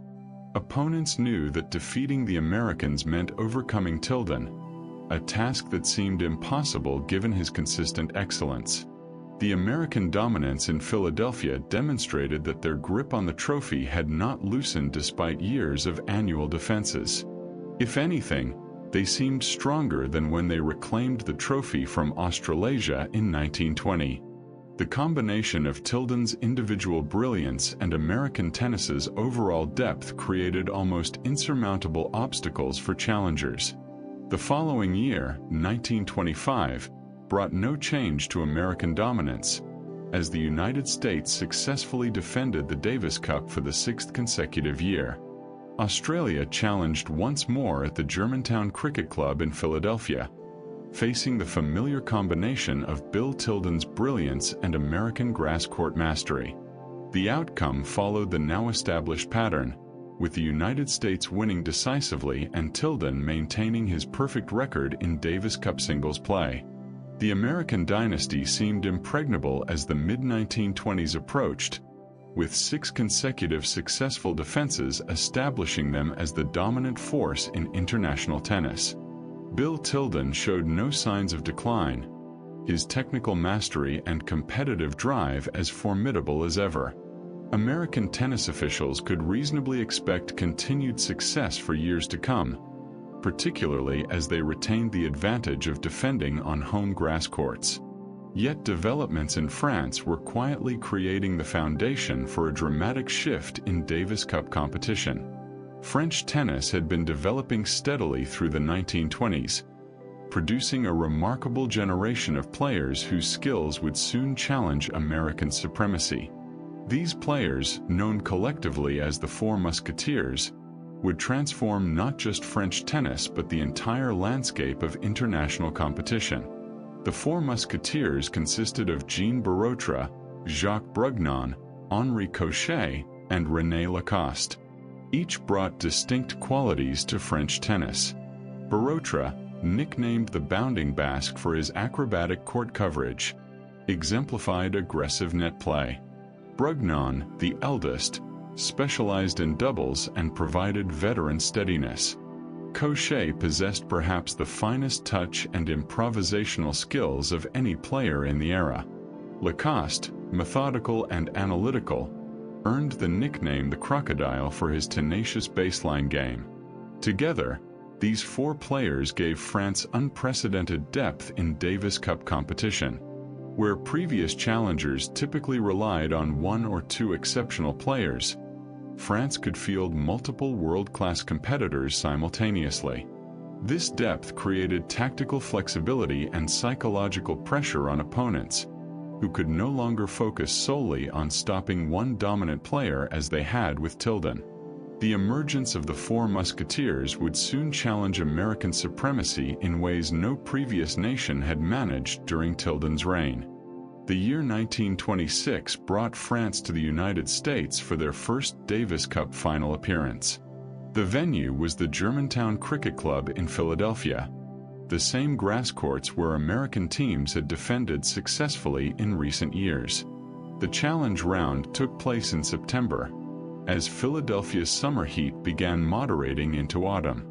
French players, more accustomed to clay courts, faced the additional challenge of adapting to fast grass surfaces. René Lacoste led the French challenge, his baseline game and tactical intelligence making him ideally suited to Davis Cup's pressure situations. Despite playing on grass and facing American opposition in home conditions, Lacoste demonstrated that French tennis had reached world-class levels. His matches against American players showcased his methodical approach, wearing down opponents through consistency and strategic shot placement. However, Bill Tilden remained at his peak, and the American team's overall strength proved too much for the French challengers. The United States won 4-1, successfully defending once more. Yet the scoreline did not fully reflect how competitive France had been. Several matches extended to 5 sets, with outcomes uncertain until final games. French players had demonstrated they belonged on court with the Americans, that the gap between nations had narrowed considerably. The single victory France achieved in the tie carried symbolic importance, proving that the Four Musketeers could defeat top American players in Davis Cup competition. This success, though ultimately insufficient to capture the trophy, gave French tennis confidence for future challenges. The foundation had been laid for a more serious assault on American dominance. The year 1927 brought revolutionary changes to Davis Cup competition. France challenged again, but this time with a crucial difference. They insisted the challenge round take place on clay courts in Paris. The venue selected was the Stade Français, and the surface would be red clay, the slow European surface that French players had mastered through countless hours of practice. This decision represented a strategic masterstroke. The challenge round format allowed defending champions to select the venue, but it said nothing about surface. France, as challengers, had negotiated for the tie to take place on their preferred surface in home conditions. This marked the first time the Davis Cup final would be contested on clay, a fundamental shift from grass court tradition. The challenge round took place in late July, as Parisian summer provided ideal conditions for outdoor tennis. The red clay courts at Stade Français played completely differently from grass. The slow, high-bouncing characteristics neutralized serve and volley tactics, rewarding baseline consistency and tactical patience. Players needed different skills: the ability to slide into shots, to construct points over many rallies, to maintain concentration through long matches. Bill Tilden, despite his overall brilliance, had built his game primarily on fast surfaces. His powerful serve, so devastating on grass, lost much effectiveness on clay where returners had more time. His preferred attacking style, rushing the net, became riskier on a surface where passing shots were easier. The Americans faced a fundamental challenge: adapting their games to unfamiliar conditions while French players competed on surfaces they knew intimately. The matches unfolded as tense tactical battles rather than aggressive serve and volley contests.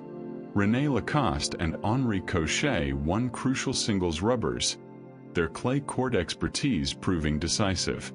Lacoste's baseline grinding wore down American opponents, his ability to retrieve seemingly impossible shots eventually breaking their will. Cochet's touch and creativity produced winners from defensive positions, his improvisation thriving on the slower surface. When the final rubber concluded, France had won 3 matches to 2, claiming the Davis Cup for the first time. The Parisian crowd erupted in celebration, recognizing this as a watershed moment for French tennis. The Four Musketeers had delivered on their promise, overcoming American dominance through tactical intelligence, home court advantage, and clay court mastery. The victory marked the end of American supremacy and the beginning of French dominance that would define the late 1920s.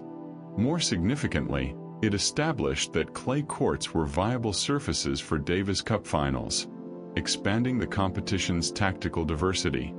The trophy would now travel to France, where Roland Garros Stadium was already under construction to provide a permanent home for future French defenses. The year 1928 marked the opening of Roland Garros Stadium in Paris, a facility constructed specifically to host Davis Cup competition. The new stadium, named for a French aviation pioneer who died in World War I, featured spacious clay courts surrounded by permanent stands. The central court, with its distinctive red clay and elegant architecture, would become one of tennis's most iconic venues. The United States mounted their challenge to reclaim the trophy in late July, traveling to Paris for the inaugural Davis Cup final at Roland Garros.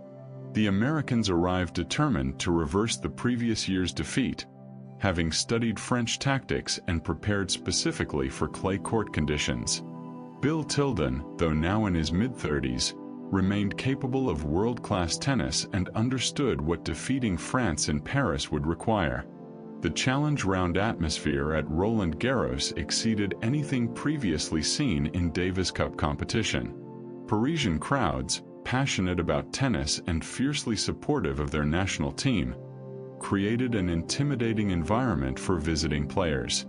The stadium's design amplified crowd noise, making communication between teammates difficult and adding pressure on American players unaccustomed to such partisan support. René Lacoste and Henri Cochet again led the French defense, their clay court mastery as formidable as ever. Jacques Brugnon partnered with Cochet in doubles, their understanding giving France crucial advantages. The Four Musketeers, playing on their preferred surface in front of ecstatic home crowds, seemed almost invincible in these conditions. The matches showcased clay court tennis at its highest level. Rallies extended across dozens of shots, players sliding into corners to retrieve seemingly impossible balls before launching counterattacks. The tactical patience required for clay court success tested mental strength as much as physical conditioning.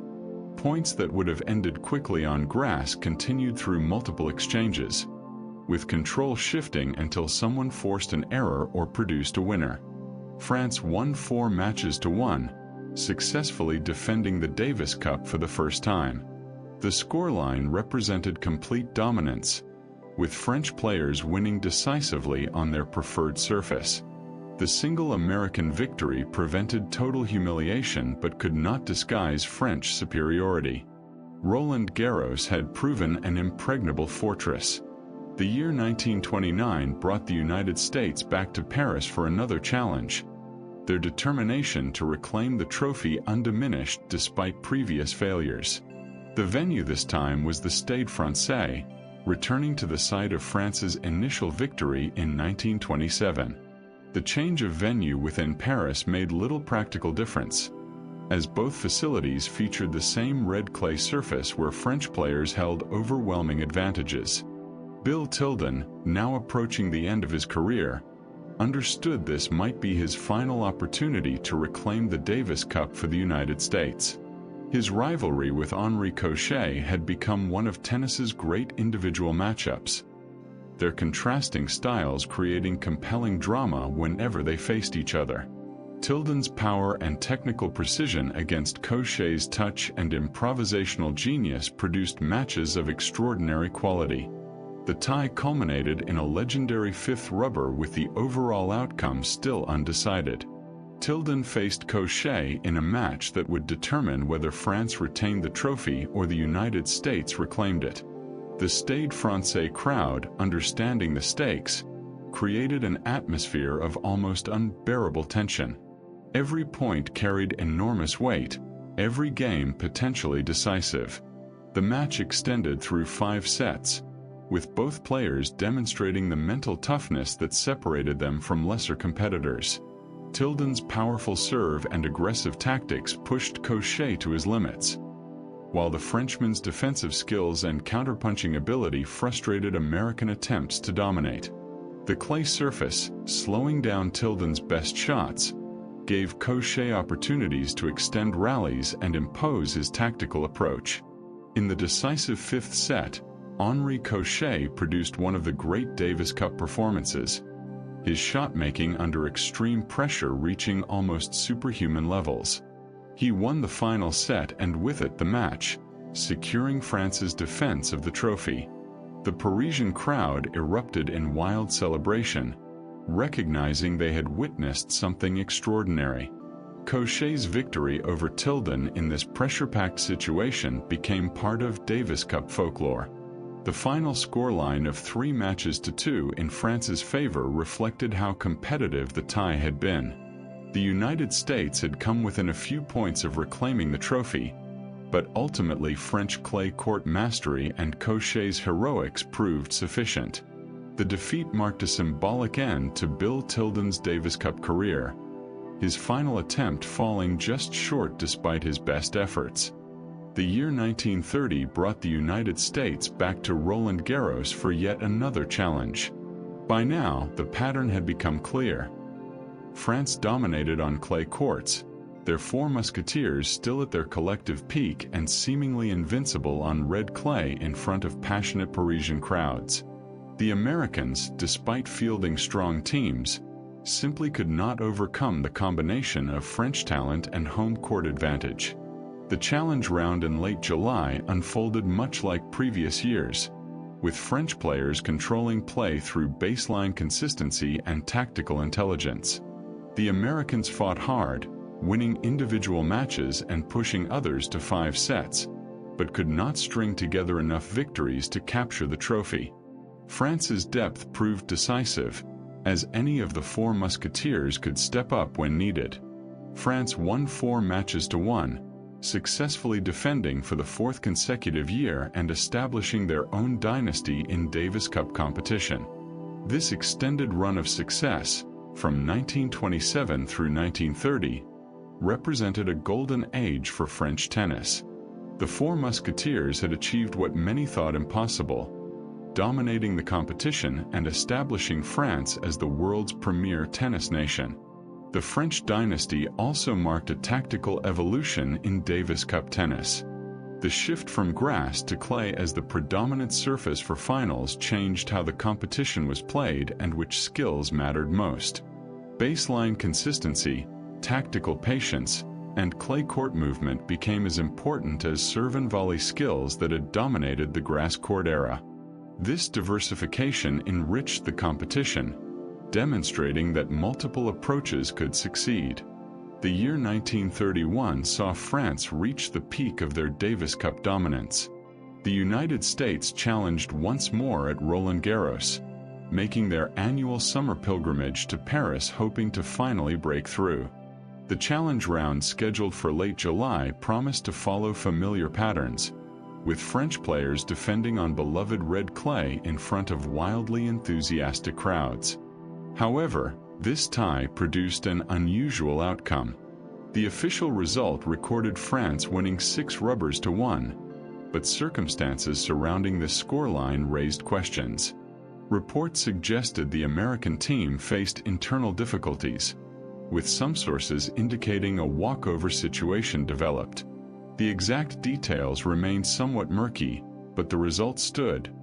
France had successfully defended for the 5th consecutive year. This 5th title extended France's remarkable run to new heights.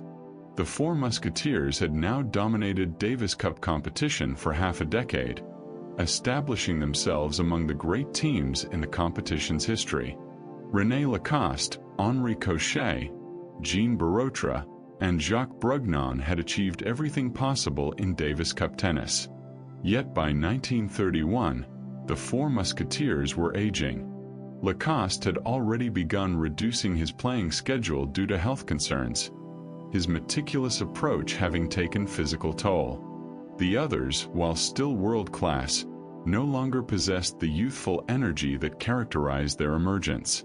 French tennis officials recognized that their dynasty could not continue indefinitely.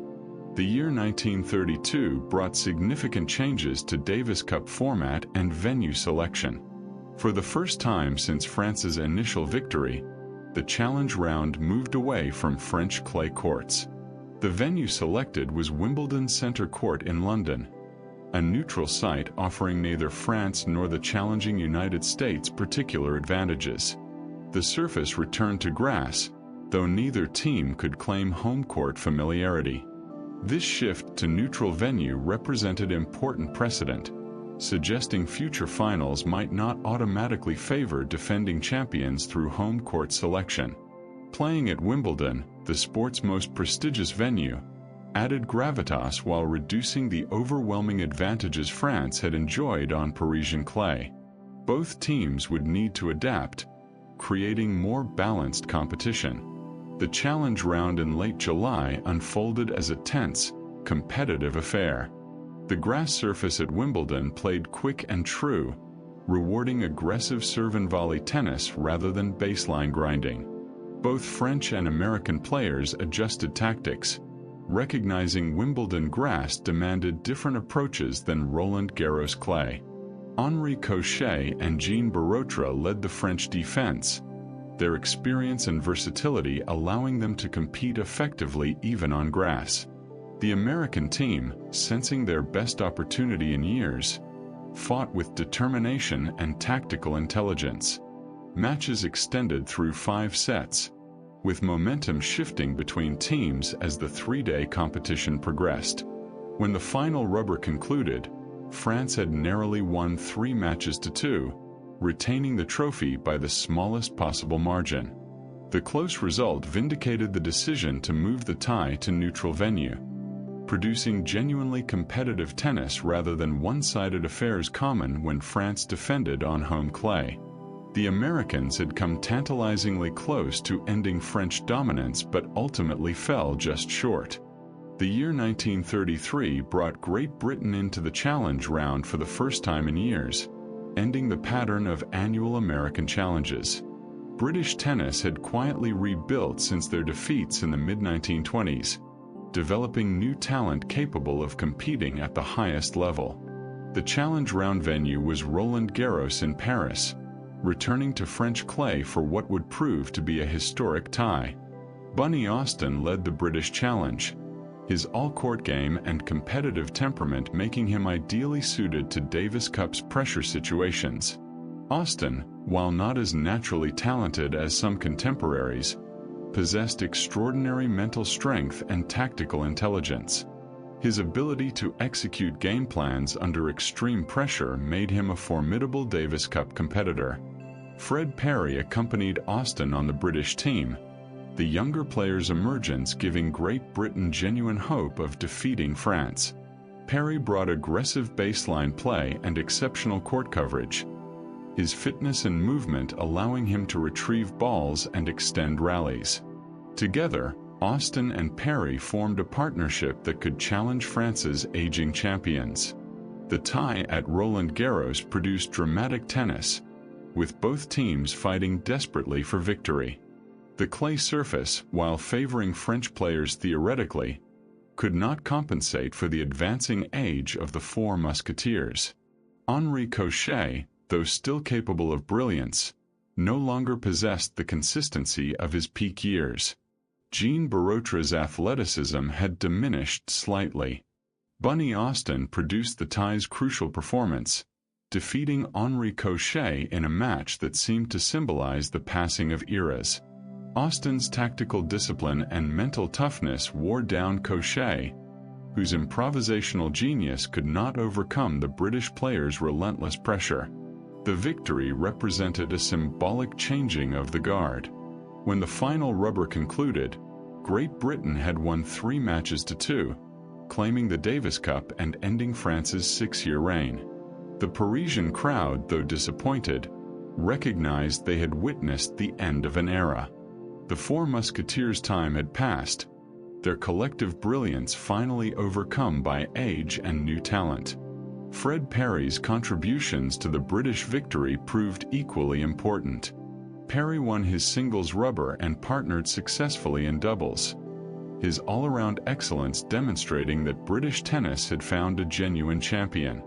Perry's aggressive style and competitive fire suggested he might lead British tennis to extended success. With the Davis Cup now in British hands for the first time in over 2 decades, Great Britain prepared to defend the trophy. Fred Perry had emerged as the dominant force in British tennis, his aggressive style and fierce competitive drive making him one of the world's elite players. Perry's success extended beyond Davis Cup, as he won Wimbledon and other championships. The year 1934 brought the United States to Wimbledon as challengers, seeking to reclaim the trophy they had lost to France. The venue selection of Wimbledon's center court created an intimidating atmosphere for American players, facing not just Fred Perry's brilliance but also the pressure of competing on the sport's most hallowed ground in front of partisan British crowds. The challenge round took place in July, during Wimbledon's fortnight when London society gathered to watch tennis. The center court, with its royal box and traditions, added gravitas to the competition. American players faced enormous pressure performing in such storied surroundings.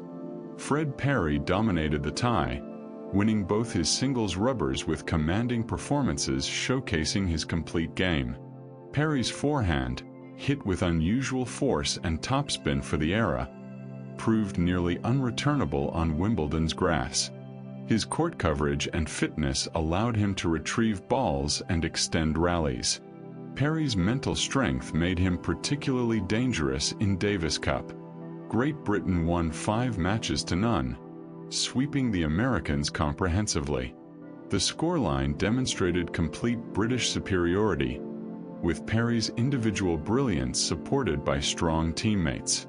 The victory marked Great Britain's first successful defense in this new era. The year 1935 brought another American challenge, this time at the Polo Grounds in New York.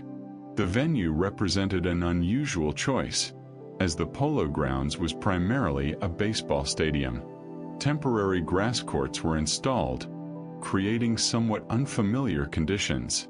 The decision to play in New York gave British tennis an opportunity to showcase Fred Perry to American audiences. The challenge round took place in September, as New York's summer heat moderated. The temporary grass courts played differently from traditional tennis facilities. Nevertheless, the novelty attracted significant attention. Fred Perry again proved unstoppable, his performances confirming his status as the world's best player. Perry's fitness and movement allowed him to control rallies through court positioning, His ability to transition from defense to offense kept opponents off balance. Great Britain swept all 5 rubbers once more, delivering the Americans another comprehensive defeat. The 5-0 scoreline marked Britain's second consecutive whitewash. Fred Perry's perfect record in these ties underscored his importance to British success. The year 1936 brought Australia to Wimbledon as challengers, marking their return to Davis Cup finals after several years of rebuilding. Australian tennis had struggled since the retirement of early champions, but new talent had emerged. The challenge round at Wimbledon in July would test whether Australia had reached competitive levels. The tie produced one of the great upsets in Davis Cup history. Fred Perry, playing in what would be his final Davis Cup appearance before turning professional, could not quite deliver the performances that had characterized his previous ties. Australian players, energized by returning to a final and playing with nothing to lose, exceeded expectations and fought with determination. The matches at Wimbledon unfolded as desperately close contests, with several extending to 5 sets and crucial games decided by slim margins.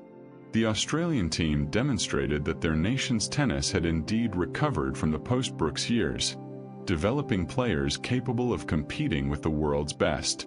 Their tactical discipline and mental toughness under pressure suggested that Australian tennis might be entering a new era of success. Despite British advantages of home court and Fred Perry's presence, Australia managed to win 3 matches to 2 in one of the competition's great upsets. The result shocked observers who had expected Great Britain to defend successfully and extend their reign. Fred Perry's Davis Cup career thus ended in defeat, though his overall record and contributions to British tennis remained extraordinary. The 1936 result also marked Fred Perry's final amateur competition, as he turned professional shortly after the tie. Professional tennis operated separately from amateur competition in this era, and professionals were banned from Davis Cup and other major amateur tournaments. Perry's departure meant British tennis lost its greatest champion just as they lost the Davis Cup, a double blow that would affect British prospects for decades to come. The Davis Cup now traveled to Australia for the first time since the early 1920s. The year 1937 brought the United States to challenge, seeking to reclaim the trophy they had not held since France's victory in 1927. The venue was Wimbledon once again, though Australia held the role of defending champions this time. Don Budge led the American challenge, emerging as one of the era's dominant players. Budge possessed a complete game, with powerful ground strokes from both wings and exceptional court coverage. His backhand, in particular, became legendary, considered by many the finest single stroke in tennis history. Budge's athletic ability and competitive temperament made him ideally suited to Davis Cup's pressure situations. The challenge round at Wimbledon in July produced exceptional tennis, with both teams demonstrating world-class abilities. Don Budge's performances proved decisive, his all-around excellence overwhelming Australian opposition. Budge won both his singles rubbers with commanding displays, his technical mastery and tactical intelligence too much for the defending champions. The United States won 4 matches to 1, reclaiming the Davis Cup after a decade in which it had resided with France and Great Britain. Don Budge's heroics announced his arrival as one of tennis's elite players, his ability to deliver peak performance in crucial moments marking him as a worthy successor to Bill Tilden. American tennis, having endured years without the trophy, celebrated this return to the winner's circle. The year 1938 brought Australia to challenge in the United States, seeking to immediately reclaim the trophy they had lost at Wimbledon. The venue selected was the Germantown Cricket Club in Philadelphia, returning to the grass courts where American teams had defended so successfully in the 1920s. The challenge round took place in September, as Philadelphia's summer heat moderated into autumn. Don Budge again led the American defense, now established as the world's #1 player. His dominance extended beyond Davis Cup as he pursued what would become the first calendar year Grand Slam, winning all 4 major championships in 1938. Budge's form throughout the year reached extraordinary heights, his game combining power, precision, and tactical sophistication. The tie at Germantown produced tense, competitive matches, with Australian players fighting desperately to reclaim the trophy. Several rubbers extended to 5 sets, the outcome uncertain until final games. The grass surface, playing quick and true, rewarded aggressive tennis and punished hesitation. Both teams demonstrated the physical conditioning necessary for sustained excellence across multiple long matches. Don Budge's performances in crucial moments proved decisive once more. His ability to raise his game when the outcome hung in the balance, to produce his best tennis under extreme pressure, separated him from other talented players. Budge won his singles matches with authority, his all-court game overwhelming Australian challenges. The United States won 3 matches to 2, successfully defending the Davis Cup by the narrowest possible margin. The close scoreline reflected how competitive Australia had been, pushing the Americans to their limits before ultimately falling short. Don Budge's contributions ensured American retention of the trophy, his perfect record in these 2 ties establishing him as one of Davis Cup's great champions. Following the 1938 competition, Don Budge turned professional, joining Fred Perry and other top players in the professional ranks. This departure left American Davis Cup tennis without its greatest champion, just as Perry's professionalization had affected British tennis. The amateur-professional divide continued to drain Davis Cup of top talent, as the best players inevitably turned professional for financial reasons. The late 1930s thus saw significant turnover in Davis Cup competition, with champions turning professional just as they reached their peaks. This pattern would continue affecting the competition until the Open era began in 1968, finally allowing professionals to compete alongside amateurs in major tournaments and Davis Cup ties. The year 1939 marked the final Davis Cup competition before the world descended into another global conflict. Australia challenged the United States in what would be the last tie for 6 years. The venue was chosen as the Hacienda Lindsley Ranch in Los Angeles, an unusual location that reflected the growing popularity of tennis on the American West Coast. The challenge round took place in late summer, as California enjoyed its warm, dry weather ideal for outdoor tennis. The grass courts at the ranch played somewhat differently from eastern venues, the harder surface and faster conditions suiting aggressive styles. The setting, more informal than traditional tennis clubs, created a relaxed atmosphere despite the competitive stakes. Australia reclaimed the Davis Cup with a 3-matches-to-2 victory, the narrow margin reflecting closely matched teams. Without Don Budge, who had turned professional, the American team lacked the dominant individual player who could carry them through pressure situations. Australian players seized their opportunity, performing at peak levels when it mattered most. The victory meant the Davis Cup would return to Australia, though circumstances would prevent any defense for years to come. Within weeks of the tie's conclusion, Europe erupted into war as Germany invaded Poland in September 1939. Britain and France declared war on Germany, beginning a conflict that would eventually encompass much of the globe. The years between 1940 and 1945 brought silence to Davis Cup competition once more. The Second World War, even more devastating than the Great War that had interrupted the competition a generation earlier, consumed the energies and resources of nations worldwide. Young men who might have competed in tennis tournaments instead found themselves in military service, fighting across Europe, Africa, Asia, and the Pacific. The war's impact on tennis was profound and far-reaching. Many players served in armed forces, with some never returning from the conflict. Others survived but carried physical or psychological wounds that affected their ability to compete at the highest level.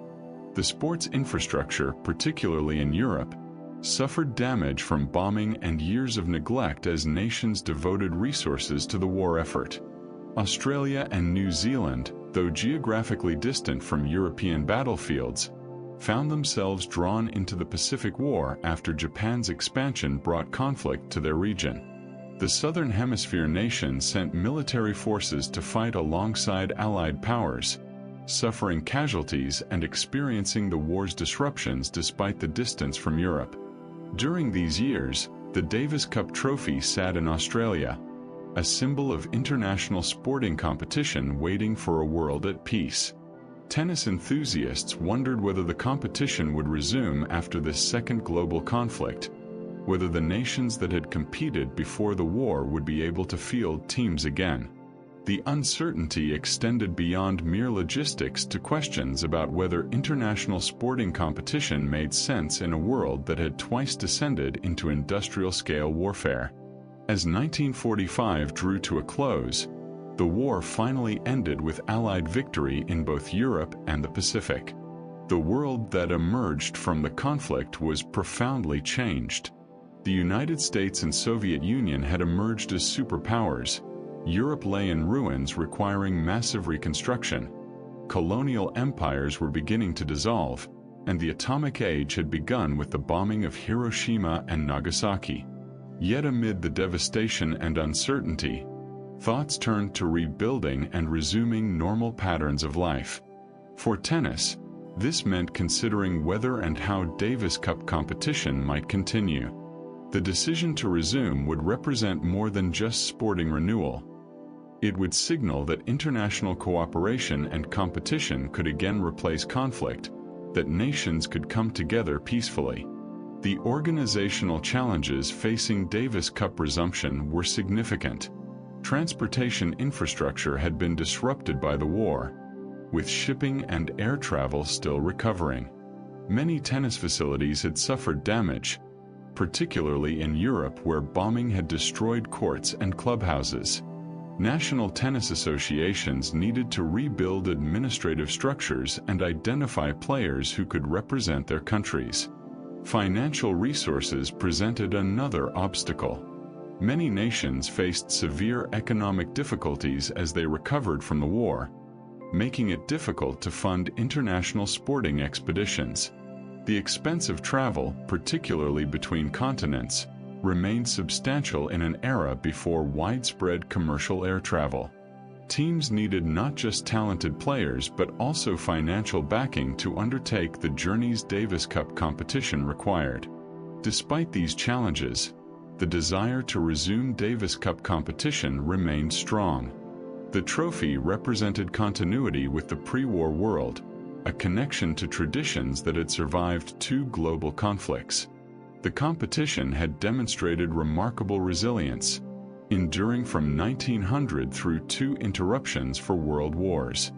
This durability suggested that Davis Cup served important purposes beyond mere sport, providing a framework for international engagement and competition that nations valued. As 1946 approached, plans took shape for Davis Cup's resumption. The United States would challenge Australia, reprising their 1939 matchup in what would symbolize the post-war return to normalcy. The competition had survived its most serious challenge, proving resilient enough to endure even global conflict.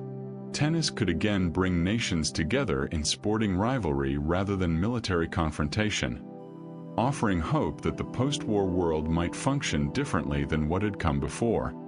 The year 1946 marked Davis Cup's return after 6 years of silence imposed by World War II. The decision to resume competition represented a symbolic moment in the post-war return to peace. The United States challenged Australia at the West Side Tennis Club in New York, the same venue that had hosted numerous pre-war ties.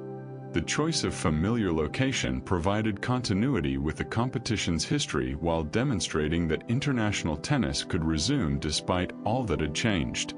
The challenge round took place in December, an unusual timing that reflected the difficulties of organizing international competitions so soon after the war's end.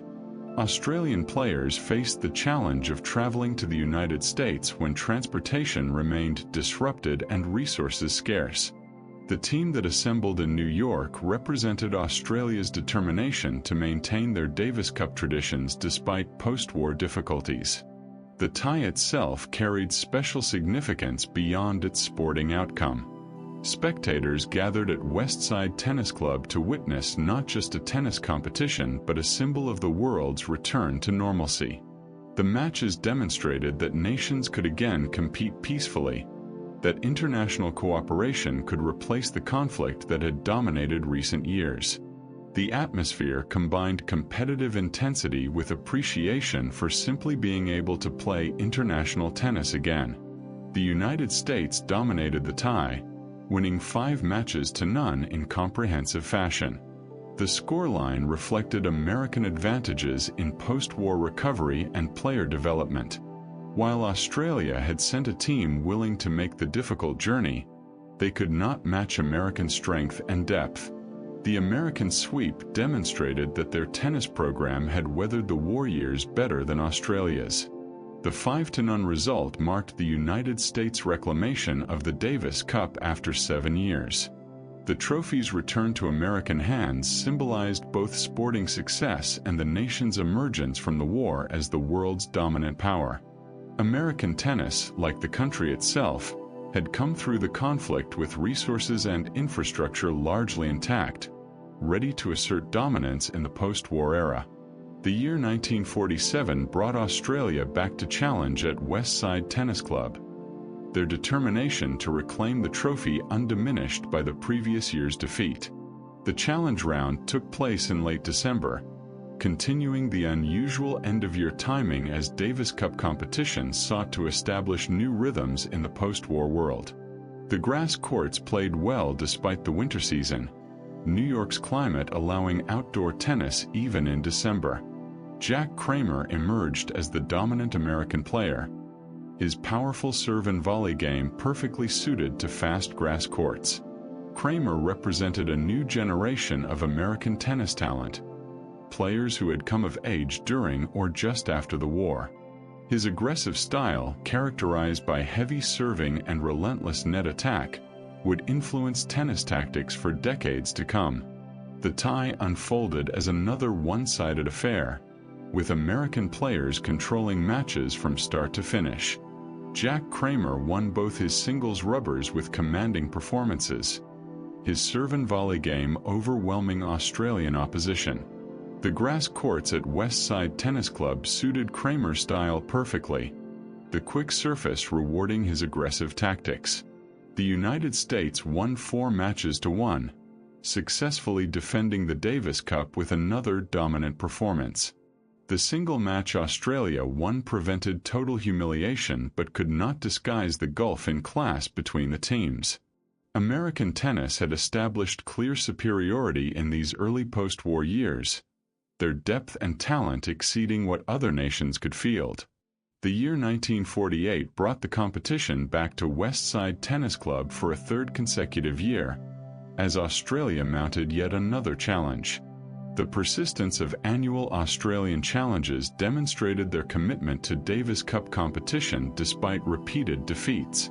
The challenge round timing remained in late December, this pattern becoming established as the new normal for post-war Davis Cup finals. Jack Kramer again led the American defense, his dominance of grass court tennis now firmly established. Kramer's serve, delivered with power and precision, proved nearly unreturnable on the quick surface. His volleying skills, honed through countless hours of practice, allowed him to finish points decisively at the net. The combination made him virtually unbeatable on grass when playing at his peak. The tie produced another comprehensive American victory. The United States swept all 5 rubbers without conceding a match, delivering Australia their most one-sided defeat in these annual challenges. Jack Kramer's performances bordered on perfection, his technical mastery and tactical understanding overwhelming Australian players who seemed overmatched from the opening games. The 5-0 scoreline marked the third consecutive successful American defense, establishing them as the dominant force in post-war Davis Cup tennis. The pattern of annual Australian challenges creating predictable American victories echoed the 1920s, when Australia had challenged repeatedly against Bill Tilden's United States.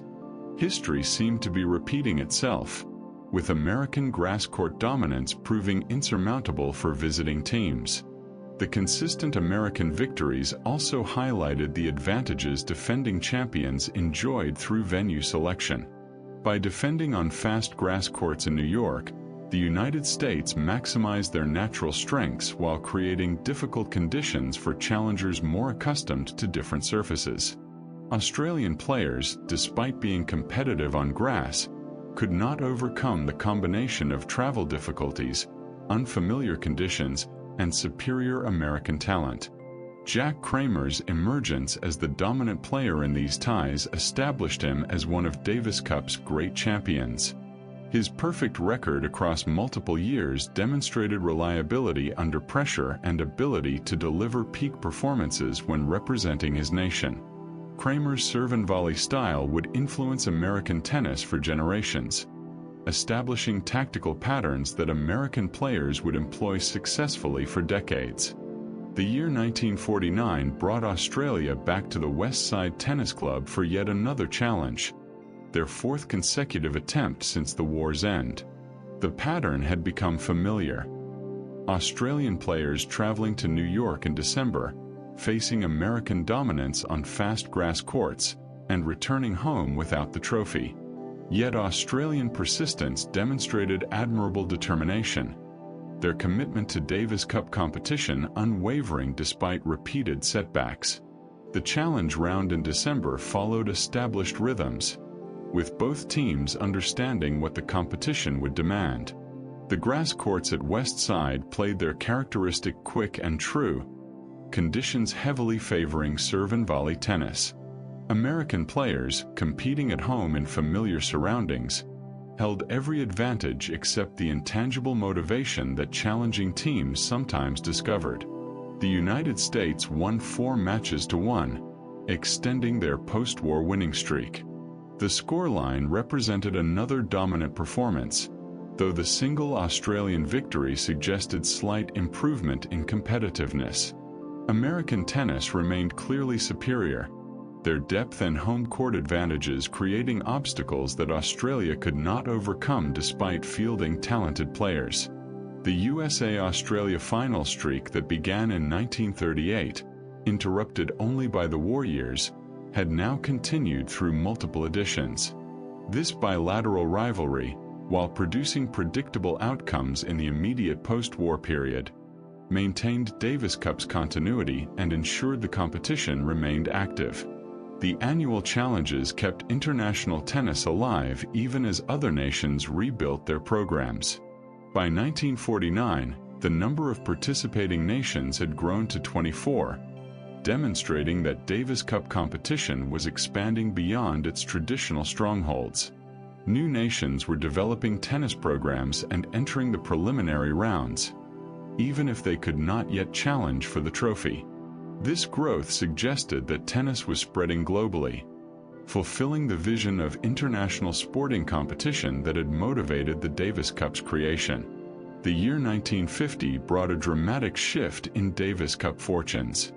Australia challenged once more at White City Stadium in Sydney, the competition returning to Australian soil for the first time in the post-war era. The venue change meant the United States faced the challenge of traveling to Australia, reversing the travel burden that had favored them in recent years. Frank Sedgman emerged as the hero of Australian tennis, a talented young player whose all-court game made him formidable on any surface. Sedgman possessed powerful ground strokes from both wings, exceptional court coverage, and the tactical intelligence to adjust his game to different opponents and conditions. His emergence gave Australia genuine hope of reclaiming the trophy they had not held since before the war. The challenge round took place in late December, taking advantage of Australian summer conditions. The grass courts at White City Stadium played somewhat differently from American grass, the surface characteristics and climate creating unique challenges for visiting players. The American team, having dominated on home grass for years, now faced the disadvantages of travel and unfamiliar conditions. The matches produced tense, competitive tennis, with both teams fighting desperately for victory. Frank Sedgman's performances proved decisive, his all-around excellence overwhelming American opposition. Sedgman won both his singles rubbers with commanding displays, demonstrating that Australian tennis had developed a player capable of matching the best Americans. His court coverage and shot-making under pressure marked him as one of the era's elite players. Australia won 4 matches to 1, reclaiming the Davis Cup and ending American dominance. The Sydney crowd erupted in celebration, recognizing this as a watershed moment for Australian tennis. The victory represented more than just sporting success. It symbolized Australia's post-war recovery and ability to compete with the United States on equal terms. The year 1951 brought the United States to White City Stadium as challengers, seeking to immediately reclaim the trophy. The venue remained in Sydney, with Australia exercising their right as defending champions to select home court advantage. The challenge round took place in late December, the Australian summer providing ideal conditions for outdoor tennis. Frank Sedgman again proved decisive for Australia, his continued excellence ensuring successful defense. Sedgman partnered with Ken McGregor in both singles and doubles, forming a formidable combination. McGregor's powerful serve and aggressive net play complemented Sedgman's all-court game, giving Australia depth that could match American strength. The tie unfolded as another closely contested affair, with matches extending to 5 sets and crucial games decided by slim margins. The grass courts at White City rewarded aggressive tennis while punishing errors, creating conditions where mental strength mattered as much as physical talent. Both teams demonstrated the conditioning and focus necessary for sustained excellence across multiple days of competition. Australia won 3 matches to 2, successfully defending the Davis Cup by the narrowest possible margin. The close scoreline reflected how evenly matched the teams had become, with neither holding clear superiority. Frank Sedgman's ability to deliver peak performances in crucial moments proved decisive, his mental toughness under extreme pressure separating him from other talented players. The successful defense established Australia as a genuine Davis Cup power in the post-war era. Their victories in 1950 and 1951 demonstrated that American dominance was not inevitable, that other nations could compete successfully when fielding talented players and defending on home courts. The trophy now seemed secure in Australian hands, with Sedgman and McGregor forming a partnership that promised continued success. The year 1952 brought the United States back to Australia for another challenge, their determination to reclaim the trophy undiminished by the previous year's narrow defeat. The venue was Kooyong Stadium in Melbourne, shifting the competition from Sydney but remaining on familiar Australian grass courts. Kooyong, with its intimate atmosphere and excellent grass courts, would become one of Davis Cup's most iconic venues through the 1950s. The challenge round took place in late December, Melbourne's summer heat creating demanding conditions for both teams. The grass courts at Kooyong played quick and true, rewarding aggressive serve and volley tennis while requiring excellent court coverage and fitness. Frank Sedgman and Ken McGregor again led the Australian defense, their partnership refined through multiple Davis Cup campaigns. The tie produced another dominant Australian performance. The home team won 4 matches to 1, extending their winning streak to 3 consecutive successful defenses. Frank Sedgman's continued excellence anchored Australian victories, his ability to perform at peak levels in crucial moments proving decisive once more. The Melbourne crowd, passionate in their support, created an intimidating atmosphere that added to American difficulties. The victory demonstrated that Australia had established genuine dominance in Davis Cup competition, not merely interrupted American supremacy temporarily. With talented players, home court advantage, and growing experience in pressure situations, Australian tennis seemed positioned for extended success. The trophy appeared secure in their hands for the foreseeable future. The year 1953 brought another American challenge to Kooyong Stadium, continuing the pattern of annual attempts to reclaim the trophy. The challenge round in December followed familiar rhythms, with both teams understanding the demands of competing in Melbourne's summer heat on quick grass courts. The venue's intimacy meant spectators sat close to the action, their reactions audible to players and adding to the pressure. Frank Sedgman and Ken McGregor once again proved too strong for American opposition. The Australian pair won their singles rubbers and combined successfully in doubles, their versatility and partnership creating advantages across all aspects of the competition. The grass courts at Kooyong suited their aggressive styles perfectly, the quick surface rewarding their serve and volley tactics. Australia won 3 matches to 2, successfully defending for the 4th consecutive year.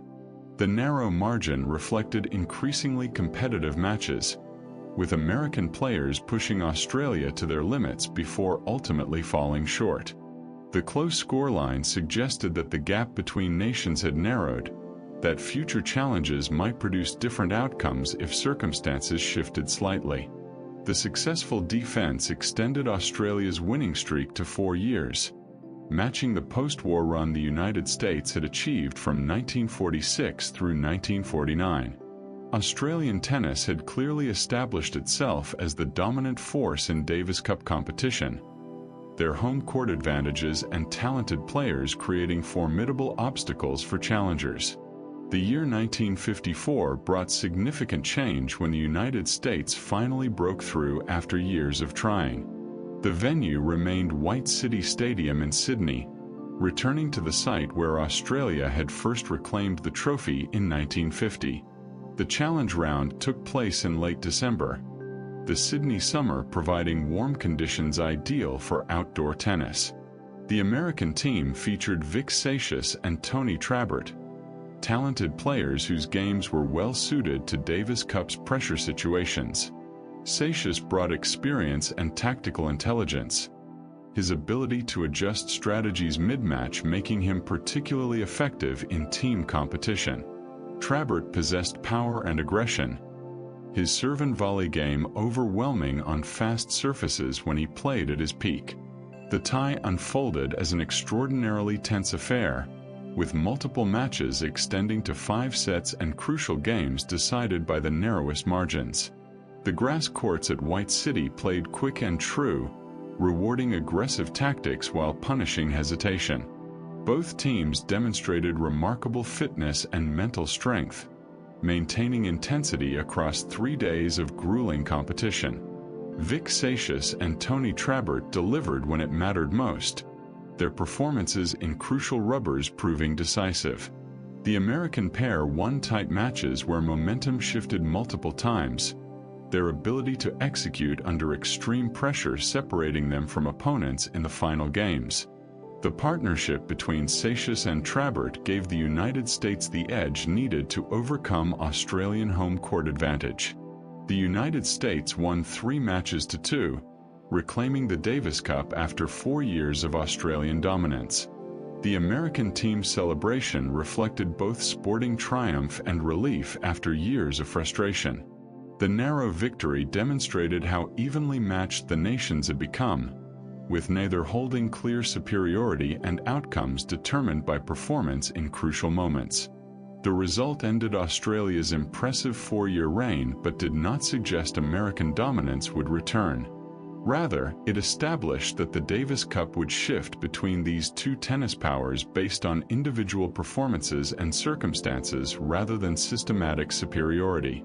The USA-Australia rivalry, which had defined much of Davis Cup's post-war history, would continue producing compelling competition through the remainder of the 1950s. The victory also validated American persistence in mounting annual challenges despite repeated defeats. Their determination to continue competing even when results seemed predictable demonstrated commitment to Davis Cup competition that extended beyond mere winning. This persistence eventually paid off when circumstances aligned and their players delivered peak performances. The year 1955 brought Australia back to Melbourne as challengers, seeking to immediately reclaim the trophy they had held for 4 years. The venue was Kooyong Stadium, returning to the grass courts that had witnessed Australian triumphs earlier in the decade. The challenge round took place in late December, Melbourne's summer providing conditions Australian players knew intimately. Australia reclaimed the Davis Cup with overwhelming dominance, sweeping all 5 rubbers without conceding a match to the United States.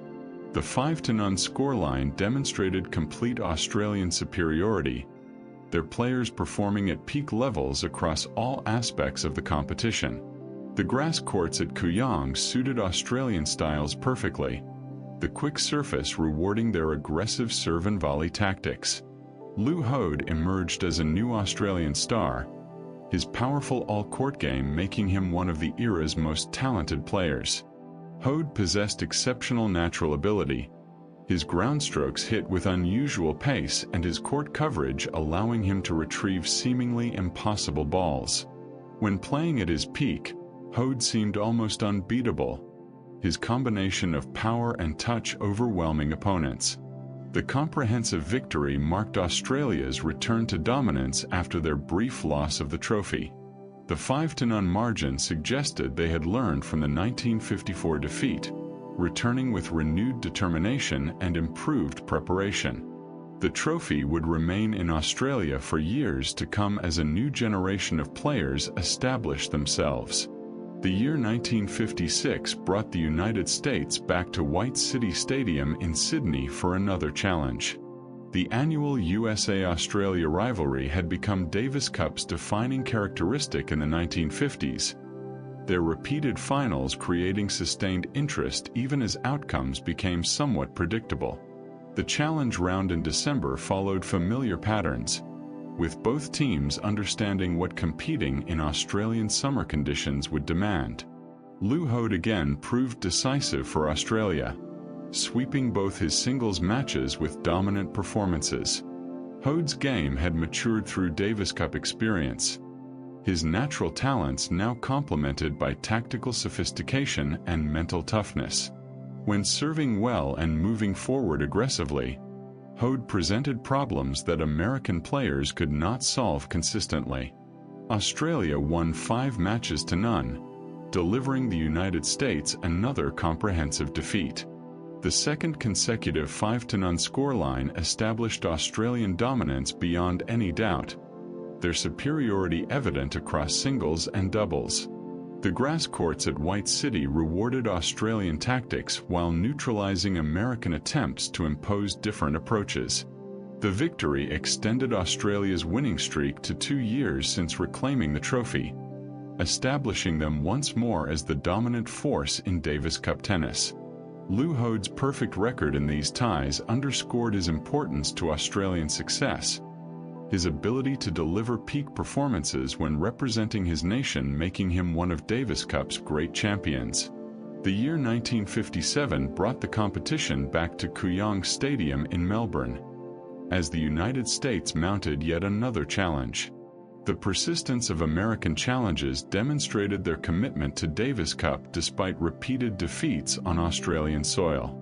The challenge round timing remained in late December, this scheduling now firmly established as normal for the competition. Neil Fraser emerged as another talented Australian player, his left-handed serve and aggressive net play giving Australia additional depth. Fraser's emergence meant Australia could field multiple world-class players simultaneously, creating tactical flexibility and ensuring that even if one player underperformed, others could compensate. This depth proved crucial in maintaining dominance through the late 1950s. The tie at Kooyong produced closer competition than recent years, with American players pushing Australia harder in individual matches. Several rubbers extended to 5 sets, the outcomes uncertain until final games. The grass courts played their characteristic quick and true, rewarding aggressive tactics while punishing errors in execution or judgment. Australia won 3 matches to 2, successfully defending by the narrowest possible margin. The close scoreline reflected improved American competitiveness, their players adapting better to Australian conditions and pushing the home team to their limits. Neil Fraser's contributions in crucial moments proved decisive, his performances ensuring Australian retention of the trophy. The narrow victory suggested that Australian dominance might be vulnerable, that future American challenges could produce different outcomes if circumstances shifted slightly. The USA-Australia rivalry had become extraordinarily competitive, with neither team holding overwhelming advantages and outcomes determined by performance in pressure situations rather than systematic superiority. The late 1950s thus established patterns that would continue through the remainder of the decade. Australia and the United States would contest annual finals, with Australia generally prevailing on home grass courts but American challenges remaining genuine threats. The rivalry produced compelling tennis and sustained interest in Davis Cup competition, their repeated matchups creating familiar narratives while allowing for unpredictable outcomes. The challenge round format, which allowed defending champions to select venues and surfaces, clearly benefited Australia during this period. By defending on fast grass courts in Melbourne or Sydney, they maximized their natural strengths while creating difficult conditions for American visitors. The travel burden facing challengers, combined with unfamiliar climate and partisan crowds, created advantages that proved decisive in close competitions. The year 1958 brought significant changes to the Davis Cup rivalry between the United States and Australia. The venue was Kooyong Stadium in Melbourne, continuing the pattern of Australian home defences on grass courts. However, this edition would prove different from recent years, with the United States fielding a team capable of challenging Australian dominance in their own conditions. Alex Olmedo emerged as the American hero, a naturalized citizen who brought exceptional talent to the United States team. Olmedo, born in Peru, possessed a powerful serve and volley game perfectly suited to fast grass courts. His aggressive style and competitive temperament made him dangerous in pressure situations, while his status as a naturalized American added interesting dimensions to the rivalry. The challenge round in December produced exceptionally tense tennis, with both teams fighting desperately for victory. The grass courts at Kooyong played their characteristic quick and true, rewarding aggressive tactics while punishing hesitation. Multiple matches extended to 5 sets, the outcomes uncertain until final games as momentum shifted between teams across 3 days of grueling competition. Alex Olmedo's performances proved decisive for the United States. His serve and volley game overwhelmed Australian opposition when he played at his peak, his powerful serve creating opportunities for winning volleys. Olmedo's ability to deliver peak performances in crucial moments separated him from other talented players, his mental strength under extreme pressure earning him comparisons to previous American Davis Cup champions. The United States won 3 matches to 2, reclaiming the Davis Cup after 3 years of Australian dominance. The narrow margin reflected how evenly matched the teams had become, with neither holding systematic advantages and outcomes determined by individual performances in pressure situations. The American victory demonstrated that Australian home court advantage was not insurmountable. The year 1959 brought Australia to Perth for the challenge round, shifting the competition to Western Australia for the first time. The Perth Entertainment Centre provided a new venue for Davis Cup tennis, though the grass courts played similarly to those in Melbourne and Sydney. The challenge round timing remained in late December, taking advantage of Australian summer conditions. Australia reclaimed the Davis Cup with a 3-2 victory, the narrow margin again reflecting competitive balance between these two tennis powers.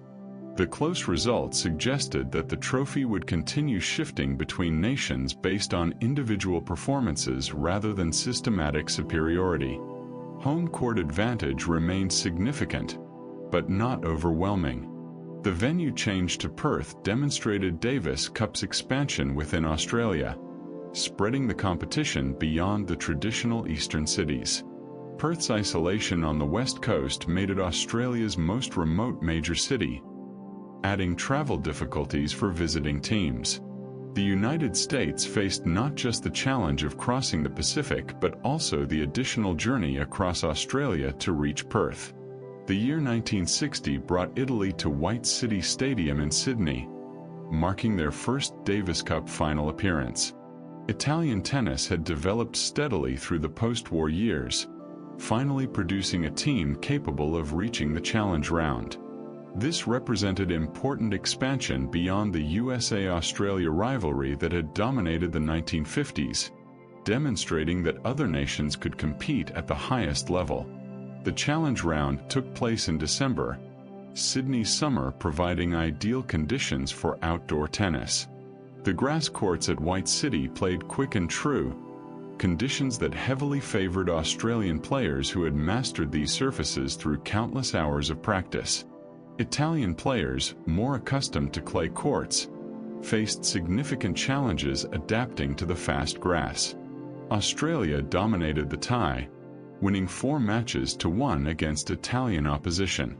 The scoreline reflected the gulf in grass court expertise between teams, with Australian players executing serve and volley tactics that Italian opponents struggled to counter.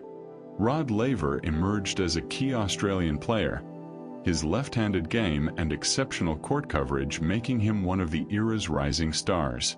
The Italian team's single victory prevented complete humiliation, demonstrating that they could compete at Davis Cup level even if not yet capable of seriously challenging for the trophy. Their appearance in the final marked important progress for Italian tennis, validating years of development work and providing experience that would benefit future Italian teams. Australia's victory extended their recent dominance, having won 3 of the last 4 Davis Cups. The trophy seemed secure in Australian hands, with talented players continuing to emerge through their development system. Rod Laver's emergence suggested that Australian tennis would remain strong even as older champions retired or turned professional. The late 1950s and early 1960s established Australia as the dominant force in Davis Cup tennis. Their success reflected not just individual talent but systematic development of players through clubs and tournaments across the nation. Australian tennis culture emphasized competitive excellence and mental toughness, qualities that proved decisive in Davis Cup's pressure situations. The challenge round format continued to benefit Australia during this period, allowing them to defend on home grass courts where they held clear advantages. The travel burden facing challengers, combined with unfamiliar climate and surface conditions, created obstacles that few visiting teams could overcome. Australian home defenses had become almost impregnable, their grass court mastery and crowd support proving decisive in close competitions. The year 1961 brought Italy back to Kooyong Stadium in Melbourne for their second consecutive Davis Cup final appearance. Italian tennis had clearly reached competitive levels, their back-to-back finals demonstrating sustained excellence rather than momentary success. The challenge round took place in December, Melbourne's summer providing warm conditions ideal for outdoor tennis. Rod Laver made his Davis Cup final debut for Australia, the young left-hander's exceptional talents now fully developed. Laver possessed one of the most complete games in tennis history, combining powerful serving with devastating ground strokes from both wings. His left-handed delivery created unusual angles that troubled opponents, while his court coverage and fitness allowed him to retrieve seemingly impossible balls. The tie at Kooyong produced another one-sided result, with Australia sweeping all 5 rubbers without conceding a match to Italy. The 5-0 scoreline demonstrated complete Australian dominance, Rod Laver winning both his singles matches with commanding performances. The grass courts suited Laver's aggressive style perfectly, the quick surface rewarding his attacking tactics. The comprehensive victory established Rod Laver as one of Davis Cup's emerging stars.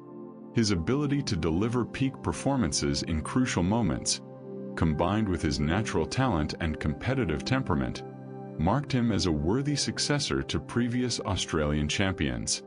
Laver's emergence ensured that Australian tennis would remain strong through the 1960s. The year 1962 brought Mexico to White City Stadium in Sydney, marking their only Davis Cup final appearance in the competition's history. Mexican tennis had developed sufficiently to reach the challenge round, though they arrived as heavy underdogs against the powerful Australian team. The tie in December would test whether Mexico could compete with the dominant Australians on grass courts. Australia won 5 matches to none, sweeping Mexico in comprehensive fashion. The scoreline reflected the gulf in class between teams, with Australian players executing tactics that Mexican opponents could not counter effectively. Rod Laver again proved decisive, his performances underlining his status as one of the world's elite players. The Mexican team, while unable to win matches, gained valuable experience competing at the highest level. Their appearance in the final represented important progress for Mexican tennis, demonstrating that the sport had spread beyond traditional strongholds. The challenge round provided Mexican players with insights into what competing for the Davis Cup required. The year 1963 brought the United States back to Kooyong Stadium, ending the pattern of challenges from nations other than Australia's traditional rival. The American team, rebuilt after recent disappointments, arrived determined to reclaim the trophy. The challenge round in December promised to produce more competitive tennis than recent finals against Italy and Mexico. Chuck McKinley and Dennis Ralston led the American challenge, talented players whose games were well suited to grass court tennis. McKinley possessed exceptional volleying skills and court coverage, his aggressive net play overwhelming opponents when he played at his peak. Ralston's powerful serve and baseline consistency complemented McKinley's style, giving the United States depth across singles and doubles. The tie at Kooyong produced genuinely competitive tennis, with American players pushing Australia to their limits in several matches. The grass courts played quick and true, rewarding aggressive serve and volley tactics that both teams executed skillfully. Multiple rubbers extended to 5 sets, the outcomes uncertain until final games as momentum shifted between teams. Chuck McKinley and Dennis Ralston delivered crucial performances for the United States, their partnership in singles and doubles proving decisive. The American duo demonstrated exceptional teamwork and competitive fire, raising their games when the outcome hung in the balance. Their ability to execute tactics under extreme pressure separated them from opponents in crucial moments. The United States won 3 matches to 2, reclaiming the Davis Cup and ending Australian dominance. The narrow margin reflected how evenly matched the teams had become, with neither holding systematic advantages. The American victory demonstrated that visiting teams could overcome Australian home court advantage when fielding talented players who performed at peak levels. The result marked an important shift in Davis Cup competition, ending Australia's recent run of success and establishing that the trophy would continue moving between tennis powers. The USA-Australia rivalry remained the competition's defining characteristic, their repeated finals creating sustained interest even as outcomes became unpredictable. The early 1960s thus saw Rod Laver emerge as one of tennis's great champions, his performances establishing him among the sport's elite players. Laver's combination of power, precision, and tactical sophistication made him virtually unbeatable when playing at his peak. His left-handed game created unique challenges for opponents, while his fitness and court coverage allowed him to compete successfully on any surface. The competition's expansion to include finals against Italy and Mexico demonstrated Davis Cup's growing reach, though the USA-Australia rivalry remained central to the tournament's identity. These two nations continued producing the world's best players, their annual battles determining who would hold the trophy through most of the decade. The year 1964 brought the United States to White City Stadium in Sydney as defending champions, preparing to face an Australian challenge on home American soil for the first time in years. However, the venue remained in Australia, the Americans electing to defend on grass courts where both teams felt comfortable. The challenge round in December produced another intensely competitive tie between these great rivals. Australia reclaimed the Davis Cup with a 3-2 victory, the narrow margin again reflecting how evenly matched these teams had become. Rod Laver's performances proved decisive for Australia, his all-around excellence overwhelming American opposition in crucial moments. The close result suggested that the trophy would continue shifting between nations based on individual performances in pressure situations. The victory marked Australia's return to dominance after their loss in 1963. Rod Laver had established himself as the world's #1 player, his game reaching extraordinary heights through the mid-1960s. Laver's pursuit of the Grand Slam, winning all 4 major championships in a calendar year, dominated tennis discussion and elevated his status to legendary levels. The year 1965 brought Spain to White City Stadium in Sydney, marking their first Davis Cup final appearance. Spanish tennis had developed steadily through the post-war years, finally producing a team capable of reaching the challenge round. This represented important European participation in finals that had been dominated by USA-Australia rivalry. The challenge round took place in December, Sydney's summer providing ideal conditions for outdoor tennis. The grass courts at White City played quick and true, conditions that heavily favored Australian players who had mastered these surfaces. Spanish players, raised on clay courts, faced significant challenges adapting to the fast grass that rewarded serve and volley tactics. Australia dominated the tie, winning 4-1 against Spanish opposition. The scoreline reflected the gulf in grass court expertise, with Australian players executing tactics that Spanish opponents struggled to counter. Rod Laver won all his singles matches in the final, his performances demonstrating why he was considered the world's best player. Laver's dominance in the 1965 final proved to be his final Davis Cup appearance as an amateur. Shortly after the tie, Laver turned professional, joining the professional tour where the best players competed for prize money. His departure left Australian Davis Cup tennis without its greatest champion, though the depth of Australian tennis meant talented replacements would emerge.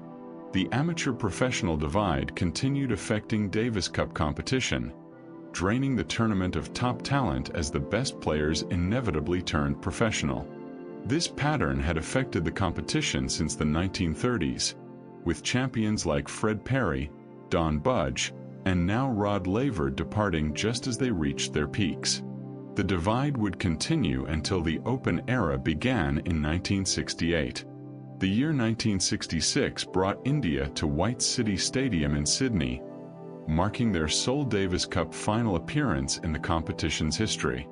Indian tennis had developed sufficiently to reach the challenge round, though they arrived as heavy underdogs against Australia. The December tie would test whether India could compete with Australia on grass courts.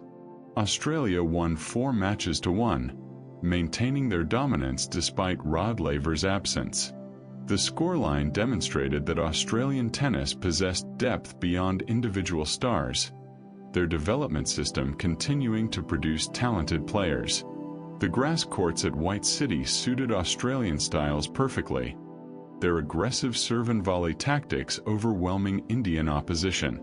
The Indian team's appearance in the final represented important progress for Asian tennis, demonstrating that the sport had spread beyond traditional Western strongholds. Indian players gained valuable experience competing at the highest level, though they could not match Australian grass court expertise. The challenge round provided insights into what competing for the Davis Cup required.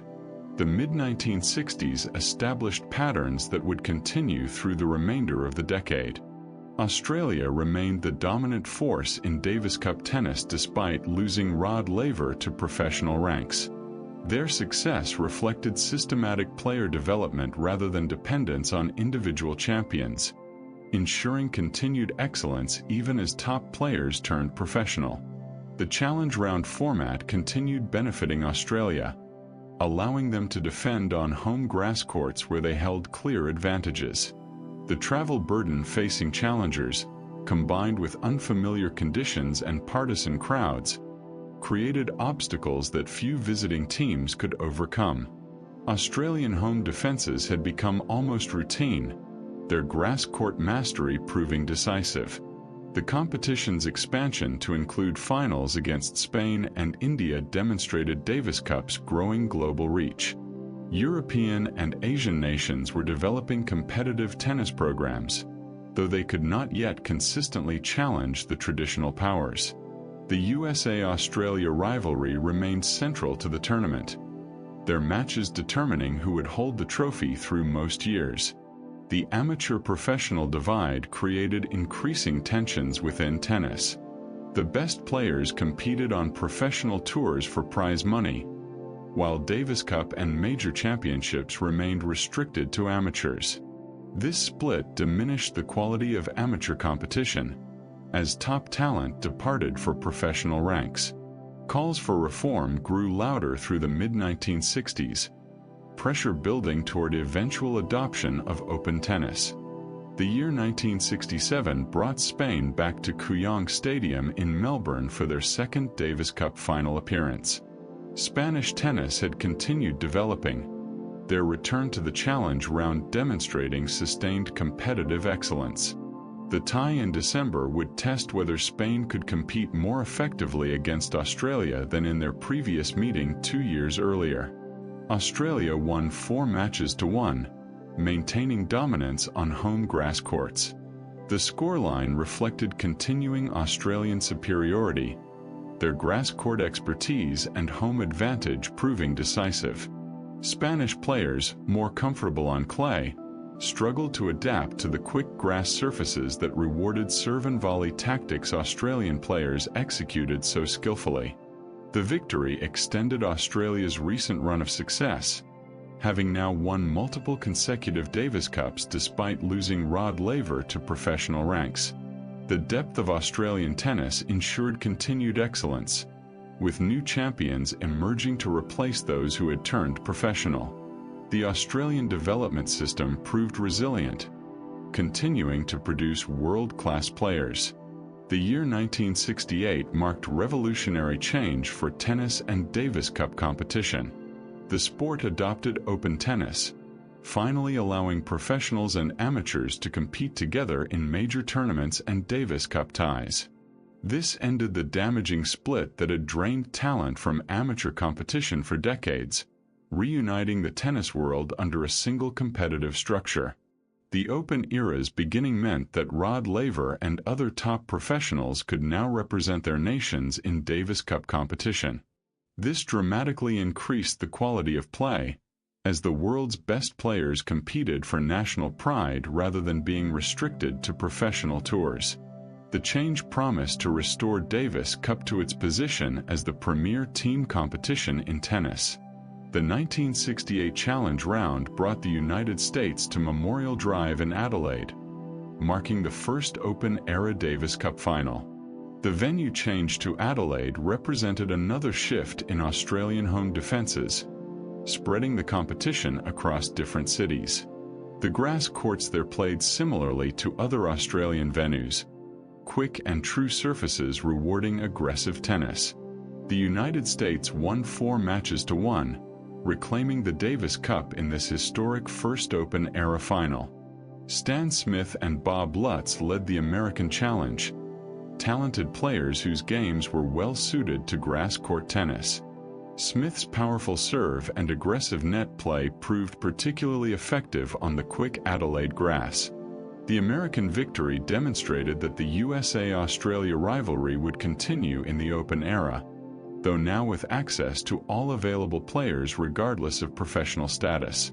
The competition had been elevated by allowing the world's best to participate, fulfilling Davis Cup's original vision of nations fielding their strongest possible teams. The year 1969 brought Romania to Cleveland Public Hall, marking a dramatic shift in Davis Cup competition. For the first time, the challenge round took place indoors on carpet surface rather than outdoor grass. This represented fundamental change in the competition's character, expanding beyond traditional grass court tennis to include modern indoor facilities. The Cleveland Public Hall venue, primarily known for hosting concerts and events, had been converted for tennis with carpet courts installed. The indoor setting eliminated weather concerns while creating a controlled environment that played very differently from outdoor grass. The carpet surface, faster even than grass, rewarded powerful serving and aggressive net play.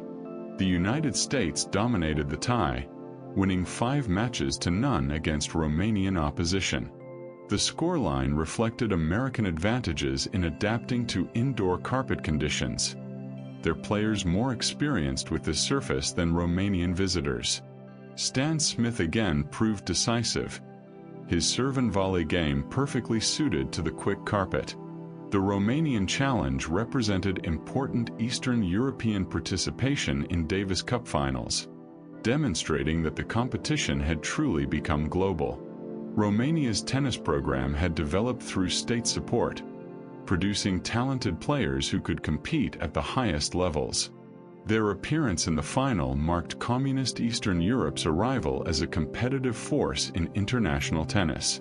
The indoor carpet final established precedent for future Davis Cup ties on various surfaces and in different settings. The competition was evolving beyond its grass court traditions, embracing the diversity of modern tennis. This expansion would continue through subsequent decades, with finals contested on clay, hard courts, and carpet both indoors and outdoors. The late 1960s thus marked transition from amateur to open tennis, fundamentally transforming Davis Cup competition. The tournament could now feature the world's best players, restoring quality and prestige that had been diminished by the amateur-professional divide. This change promised to elevate Davis Cup to new heights through the 1970s. The USA-Australia rivalry continued in the open era, though now other nations were mounting more serious challenges. Romania's appearance in the 1969 final suggested that Eastern European tennis would become increasingly competitive, adding new dimensions to the competition. The Davis Cup was entering a more diverse and unpredictable era. The year 1970 brought West Germany to Cleveland Public Hall, continuing the pattern of indoor carpet finals that had begun the previous year. The venue selection demonstrated American preference for defending on quick indoor surfaces where their serve and volley players held advantages.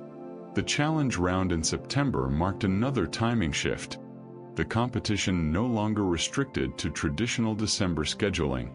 The United States dominated the tie, winning 5 matches to none against West German opposition. The scoreline reflected complete American superiority on indoor carpet, their players executing tactics that German opponents could not counter effectively. The quick surface rewarded powerful serving and aggressive net play, skills that American players had developed to exceptional levels. The back-to-back 5-0 victories in 1969 and 1970 established the United States as the dominant force in early open-era Davis Cup tennis. Their ability to defend successfully on indoor carpet created almost insurmountable advantages, the controlled environment and quick surface playing to their strengths. The trophy seemed secure in American hands as long as they could select indoor venues. The year 1971 brought significant changes to Davis Cup format and structure.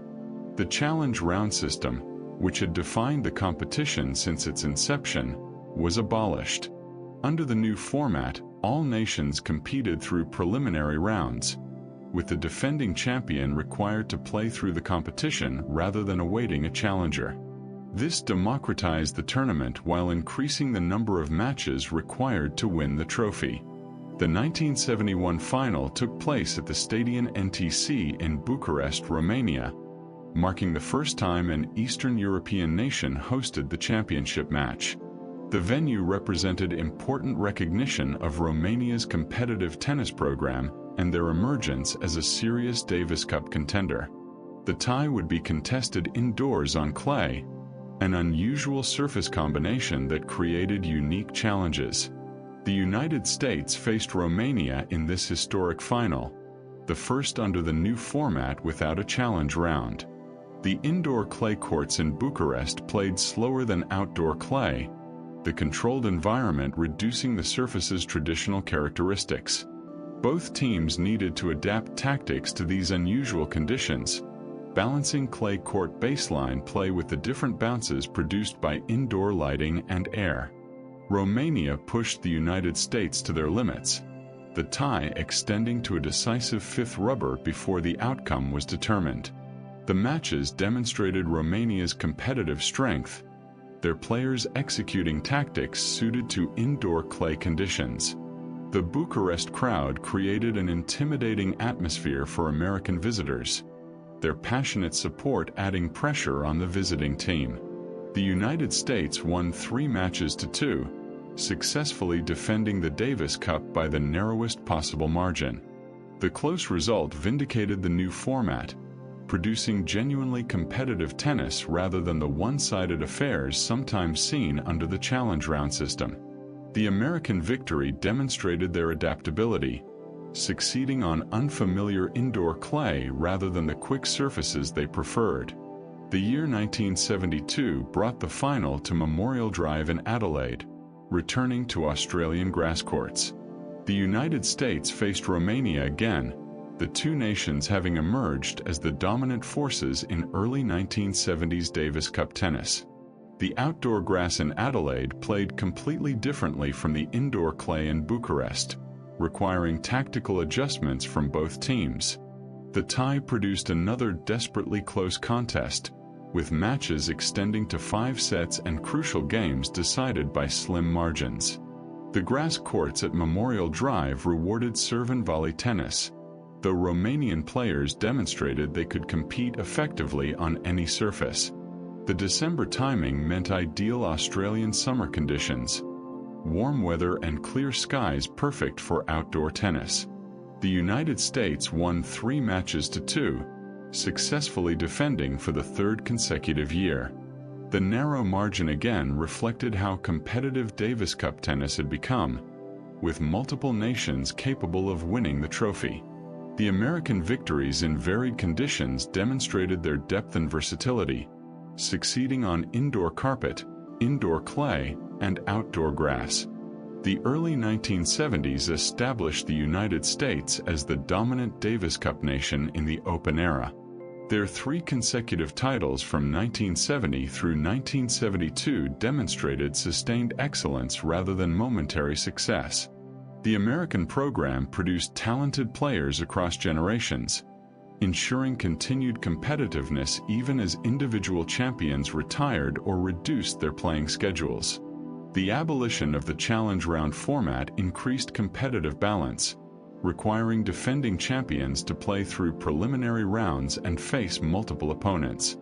This change made winning the Davis Cup more difficult, as teams needed sustained excellence across several ties rather than peak performance in a single challenge round. The new format better reflected modern tennis while maintaining the competition's team character. Romania's emergence as a consistent finalist demonstrated that Eastern European tennis had reached world-class levels. Their state-supported programs produced talented players who could compete with traditional tennis powers. The USA-Romania rivalry added new dimensions to Davis Cup competition, their contrasting styles and political systems creating compelling narratives beyond mere sporting competition. The year 1973 brought Australia back to the Davis Cup final for the first time since the Open era began. The venue was Memorial Drive in Adelaide, the grass courts where the United States had defended successfully the previous year. This marked a reversal of roles, with Australia now challenging after years of American dominance in the early Open era.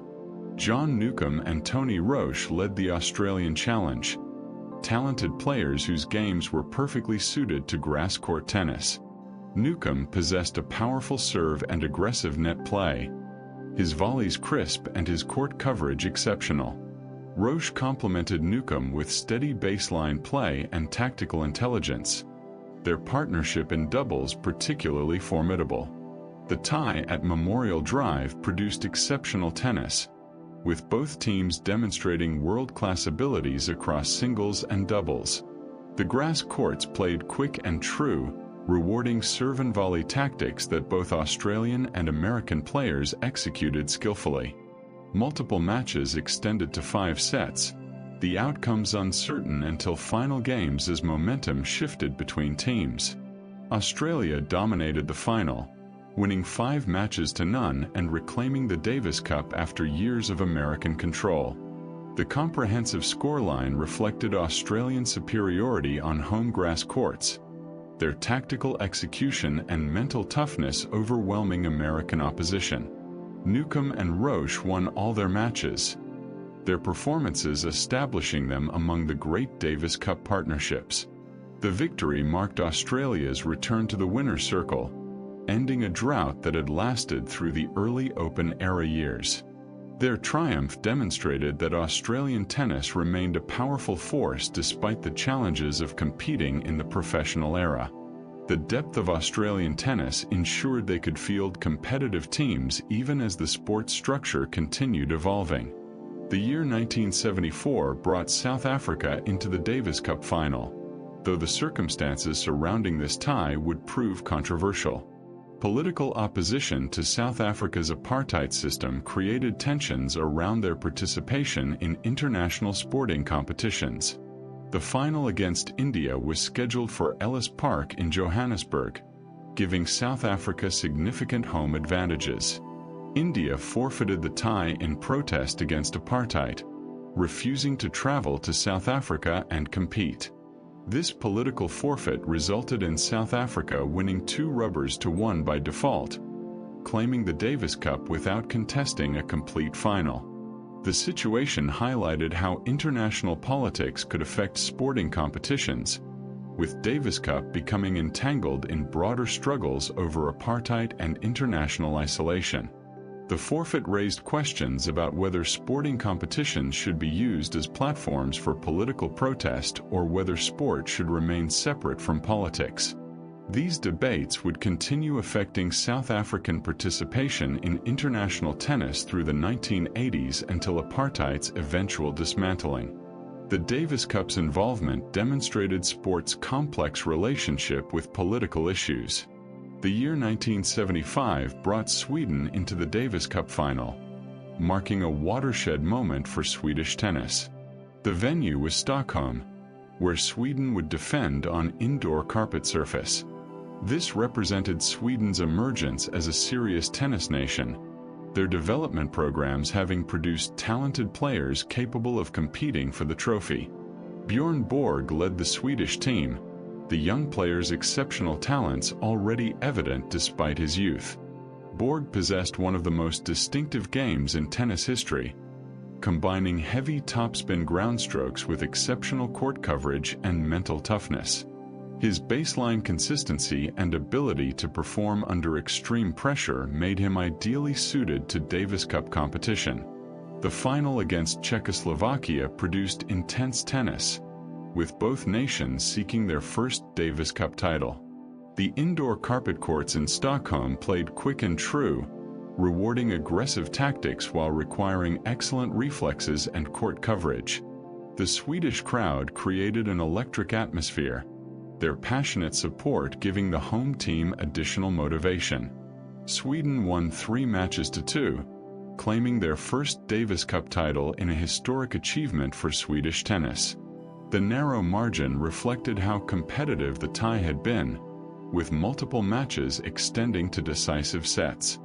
Bjorn Borg's performances proved crucial, his ability to deliver peak tennis in pressure situations establishing him as one of the sport's emerging superstars. The Swedish victory marked the beginning of Scandinavian tennis's rise to prominence in Davis Cup competition. Sweden's success inspired other Nordic nations and demonstrated that systematic player development could produce champions even from relatively small tennis populations. The triumph validated Swedish tennis officials' investment in coaching and facilities. The mid-1970s thus saw significant shifts in Davis Cup competition. Australia had reclaimed prominence with their 1973 victory, demonstrating that traditional powers remained competitive in the Open era. South Africa's controversial win highlighted political tensions affecting international sport. Sweden's emergence signaled that new nations were developing competitive programs capable of challenging traditional powers. The diversity of surfaces used for finals reflected modern tennis's tactical variety. Indoor carpet in Stockholm played completely differently from outdoor grass in Adelaide or indoor clay in Bucharest, requiring teams to adapt strategies to different conditions. This surface diversity enriched the competition while testing teams' versatility and tactical intelligence. The year 1976 brought Italy to Santiago, Chile for the Davis Cup final, marking another instance of nations outside the traditional powers reaching the championship match. The venue represented unusual geography for a final, South America hosting its first Davis Cup championship. Italy had developed their tennis program steadily through the post-war decades, finally producing a team capable of competing for the trophy. Adriano Panatta emerged as the Italian hero, his clay court expertise and competitive temperament making him ideally suited to Davis Cup competition. Panatta possessed exceptional touch and tactical intelligence, his ability to construct points patiently and execute under pressure separating him from other talented players. His status as Italy's first true tennis superstar added pressure to his performances, but he thrived in the role. The final against Chile on clay courts produced exceptional tennis, with both nations seeking their first Davis Cup title. The slow surface rewarded baseline consistency and tactical patience, skills that both Italian and Chilean players had developed through years of competing on clay. Multiple matches extended to 5 sets, the outcomes uncertain until final games as momentum shifted between teams. Italy won 4 matches to 1, claiming their first Davis Cup title in a historic achievement for Italian tennis. Adriano Panatta's performances proved decisive, his clay court mastery overwhelming Chilean opposition in crucial moments. The victory validated decades of Italian tennis development, demonstrating that systematic player development could produce champions. The Italian triumph marked Mediterranean tennis's rise to prominence in Davis Cup competition. Their success on clay courts reflected cultural emphasis on baseline consistency and tactical sophistication, qualities that Italian players had cultivated through their development systems. The victory inspired future generations of Italian tennis players. The year 1977 brought Australia back to the final at White City Stadium in Sydney. Italy challenged as defending champions, seeking to retain the trophy they had won in Santiago. The venue change to Australian grass represented significant disadvantage for Italian players more comfortable on clay, though their determination remained undiminished. Australia won 3 matches to 1, reclaiming the Davis Cup with a dominant performance on home grass courts. The scoreline reflected Australian advantages in surface expertise and home conditions, their serve and volley tactics proving too effective for Italian opposition to counter consistently. The grass courts at White City rewarded aggressive tennis that Australian players executed skillfully. The victory demonstrated that surface selection remained crucial in Davis Cup competition. Italy's clay court excellence could not translate to grass, where different skills and tactics dominated. Australia's ability to defend successfully on home grass suggested they would remain formidable as long as they could select favorable surfaces. The year 1978 brought the United States to Belgrade, Yugoslavia for a final against Great Britain.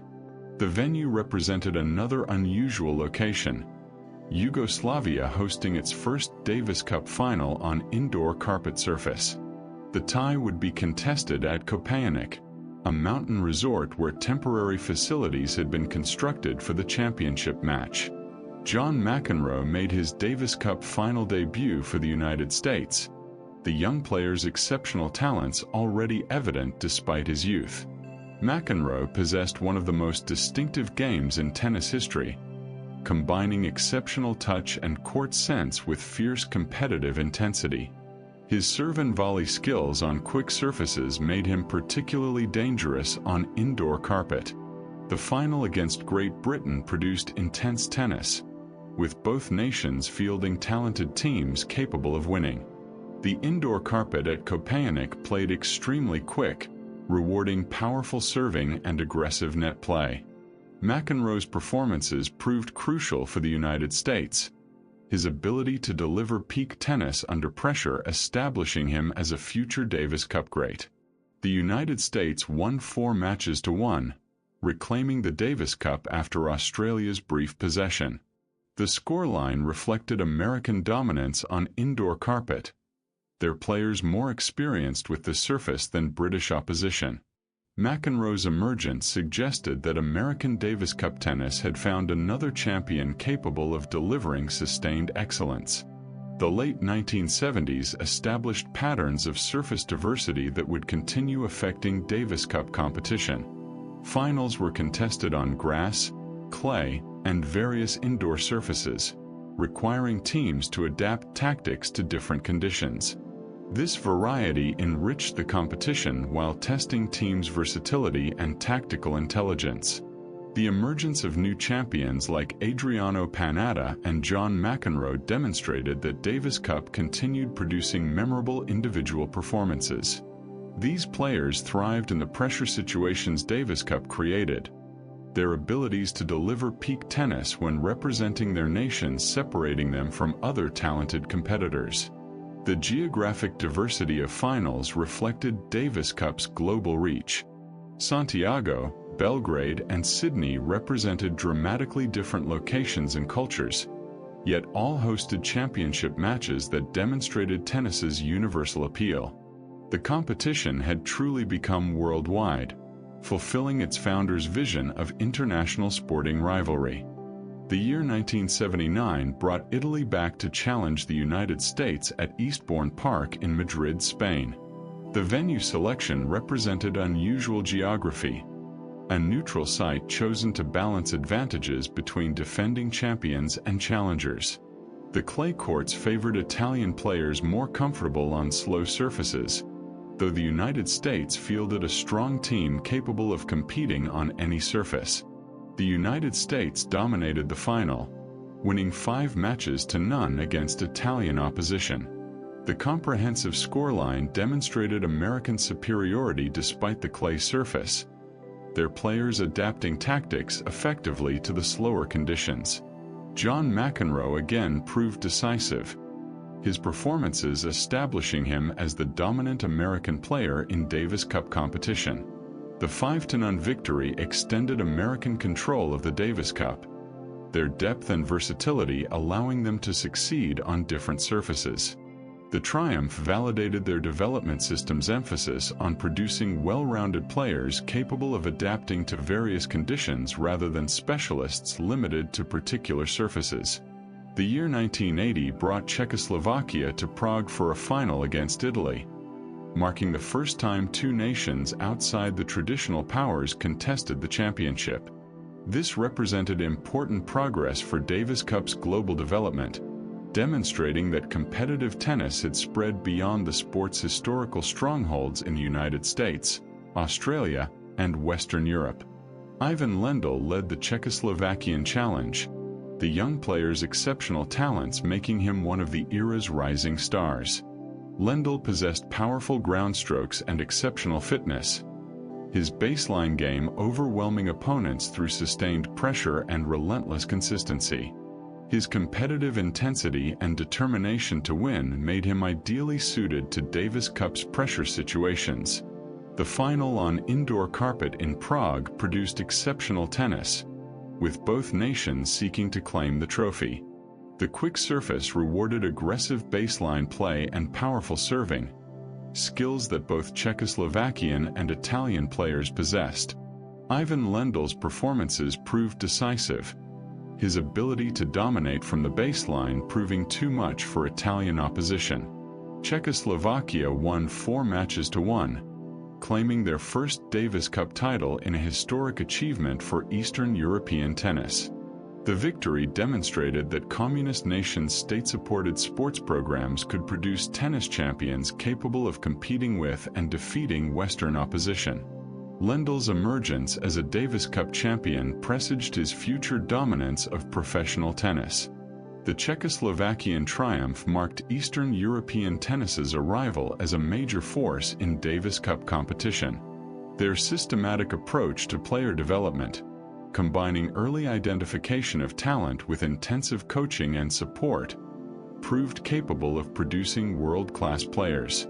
The victory inspired other Eastern European nations to invest in tennis development. The year 1981 brought the United States to Buenos Aires, Argentina for a final on outdoor clay. Argentina had reached their first Davis Cup final, their tennis program having developed sufficiently to challenge for the trophy. The River Plate Stadium provided an intimidating atmosphere for American visitors, Argentine crowds creating passionate support for their national team. John McEnroe dominated the final for the United States, winning both his singles matches and proving decisive in the tie's outcome. McEnroe's performances on clay demonstrated his versatility, succeeding on a surface where his serve and volley game theoretically held less advantage. His ability to adapt tactics to different conditions marked him as one of the era's most complete players. The United States won 3 matches to none, claiming the Davis Cup with a dominant performance despite challenging conditions. The scoreline reflected American superiority, McEnroe's brilliance complemented by strong supporting performances from teammates. The victory on clay in South America demonstrated American tennis's depth and adaptability. The early 1980s established John McEnroe as Davis Cup's dominant individual player. His record in finals approached perfection, his ability to deliver peak performances when representing the United States unmatched by contemporaries. McEnroe's competitive fire and desire to win for his nation made him a Davis Cup legend despite his sometimes controversial behavior. The geographic diversity of finals continued expanding, with Buenos Aires joining the list of cities hosting championship matches.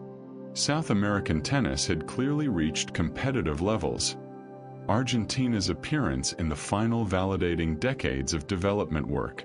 The competition had truly become global, with nations from every continent capable of reaching finals. The surface variety in these finals tested teams' versatility and tactical intelligence. Clay in Madrid and Buenos Aires played completely differently from indoor carpet in Prague, requiring different skills and approaches. Teams needed depth across surfaces to succeed consistently. Specialist players limited to particular conditions proving insufficient for sustained Davis Cup success. The year 1982 brought France to Grenoble for a final against the United States, marking France's return to Davis Cup prominence after decades of absence from championship matches. French tennis had slowly rebuilt since the Four Musketeers era, finally producing a team capable of challenging for the trophy.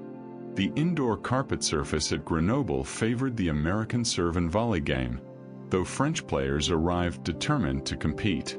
The United States dominated the final, winning 4 matches to 1, with John McEnroe again proving decisive. McEnroe's performances on indoor carpet reached extraordinary levels.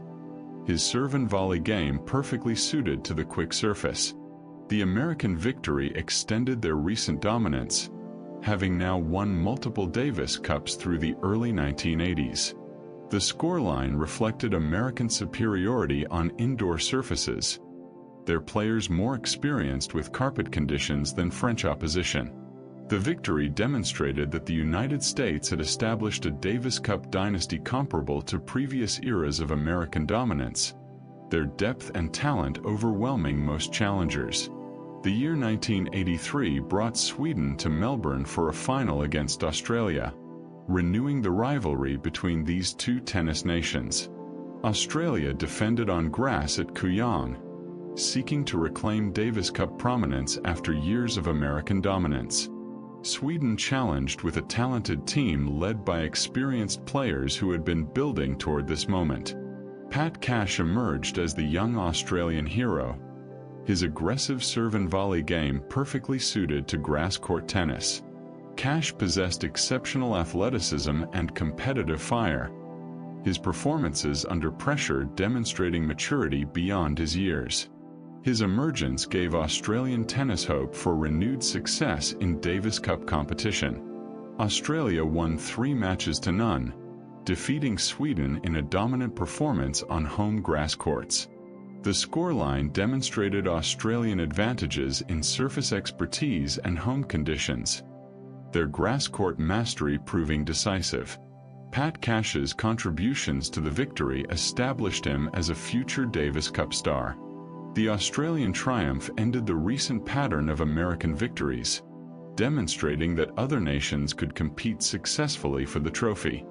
Australia's success reflected their continued excellence on grass courts, surfaces where they maintained clear advantages through systematic player development and tactical expertise.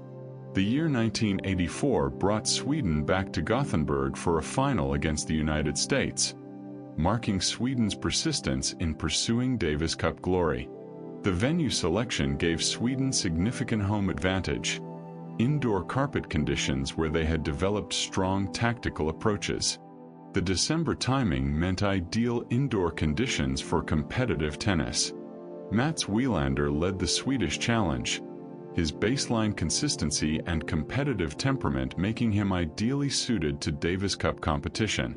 Wilander possessed exceptional court coverage and tactical intelligence, his ability to construct points patiently and execute under pressure separating him from other talented players. His partnership with other Swedish players gave the team depth across singles and doubles. The final in Gothenburg produced exceptional tennis, with both nations demonstrating world-class abilities. John McEnroe faced Mats Wilander in matches that showcased contrasting styles and tactical approaches.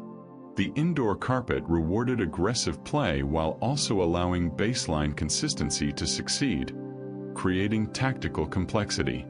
Sweden won 4 matches to 1, claiming the Davis Cup and ending American dominance. The victory represented a watershed moment for Swedish tennis, validating decades of development work through their systematic coaching programs.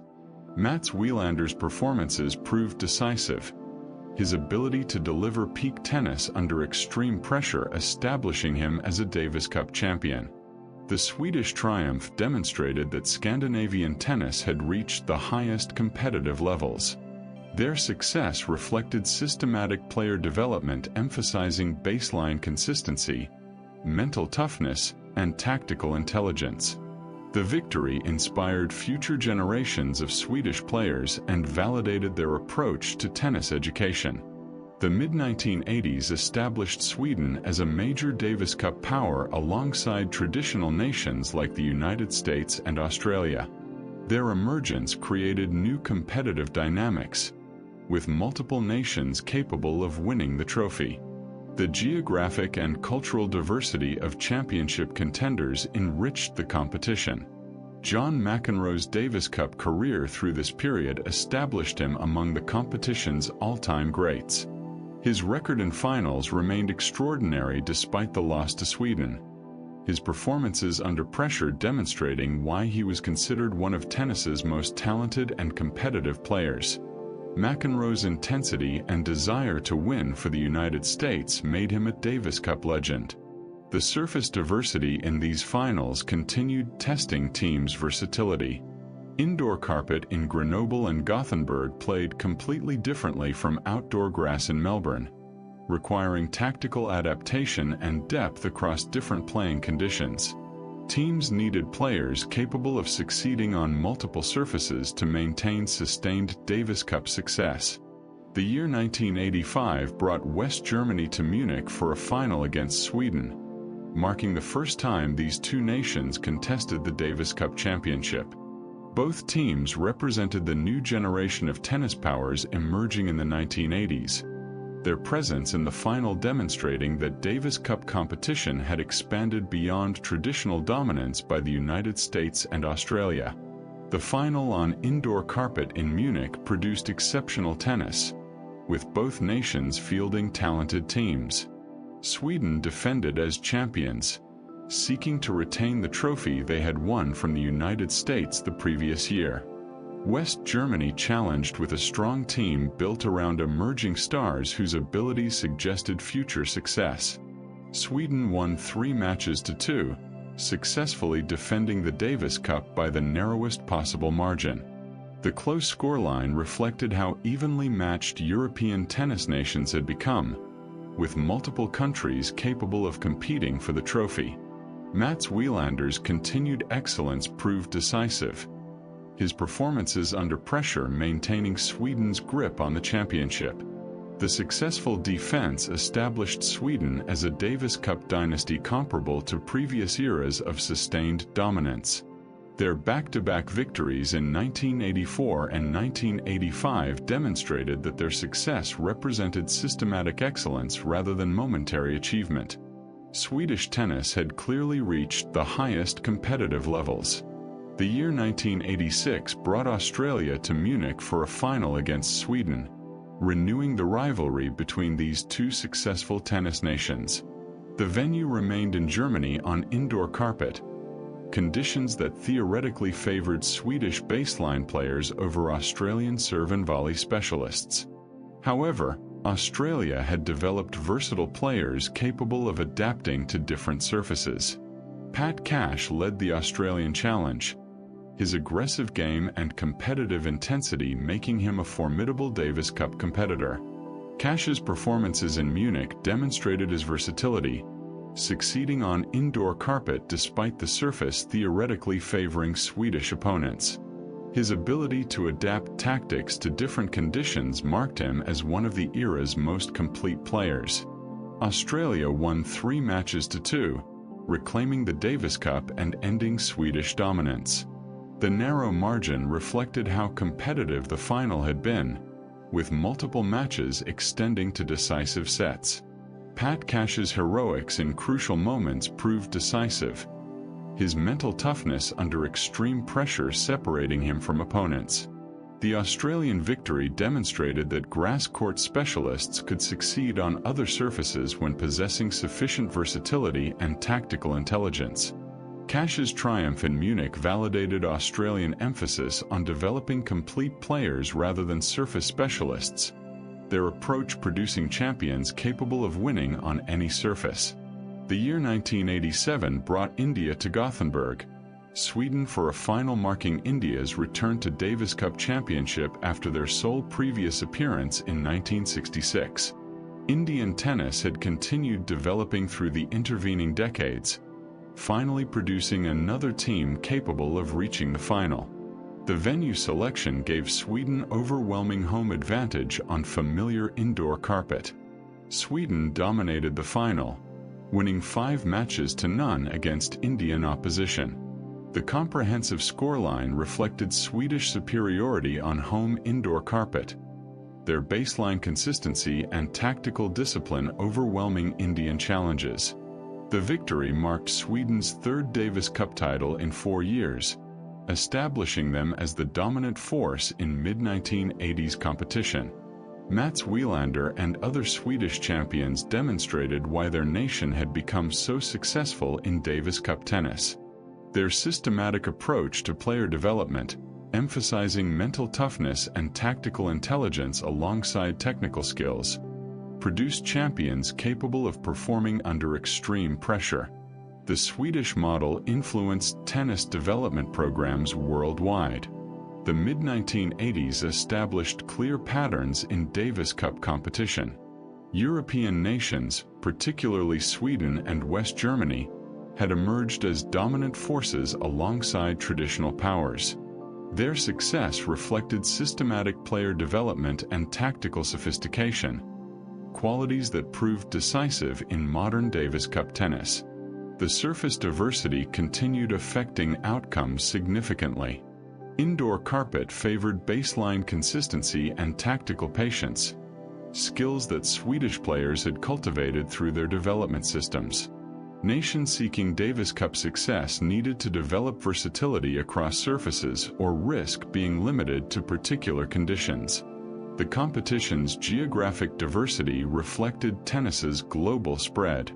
Finals in Munich and Gothenburg demonstrated that European cities had become Davis Cup centers, hosting championship matches that attracted worldwide attention. The competition had evolved from its early focus on Anglo-American rivalry to truly global participation. The year 1988 brought West Germany back to Gothenburg for a final against Sweden, renewing the rivalry established 3 years earlier in Munich. Boris Becker had emerged as the dominant West German player, his powerful serve and volley game making him one of the era's most talented competitors. Becker's presence gave West Germany genuine hope of defeating Sweden on their home indoor carpet. Boris Becker's performances in Gothenburg proved decisive, his power and aggression overwhelming Swedish opposition accustomed to baseline consistency. Becker possessed exceptional serving ability and court coverage, his athleticism allowing him to execute difficult volleys and overheads. When playing at his peak, Becker seemed almost unstoppable on quick indoor surfaces. West Germany won 4 matches to 1, claiming the Davis Cup and ending Swedish dominance. The scoreline reflected German superiority despite home court advantage favoring Sweden, Becker's brilliance proving too much for Swedish players to counter.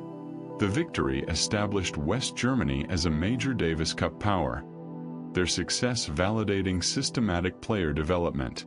The German triumph demonstrated that powerful serve and volley tennis could succeed even on surfaces theoretically favoring baseline play.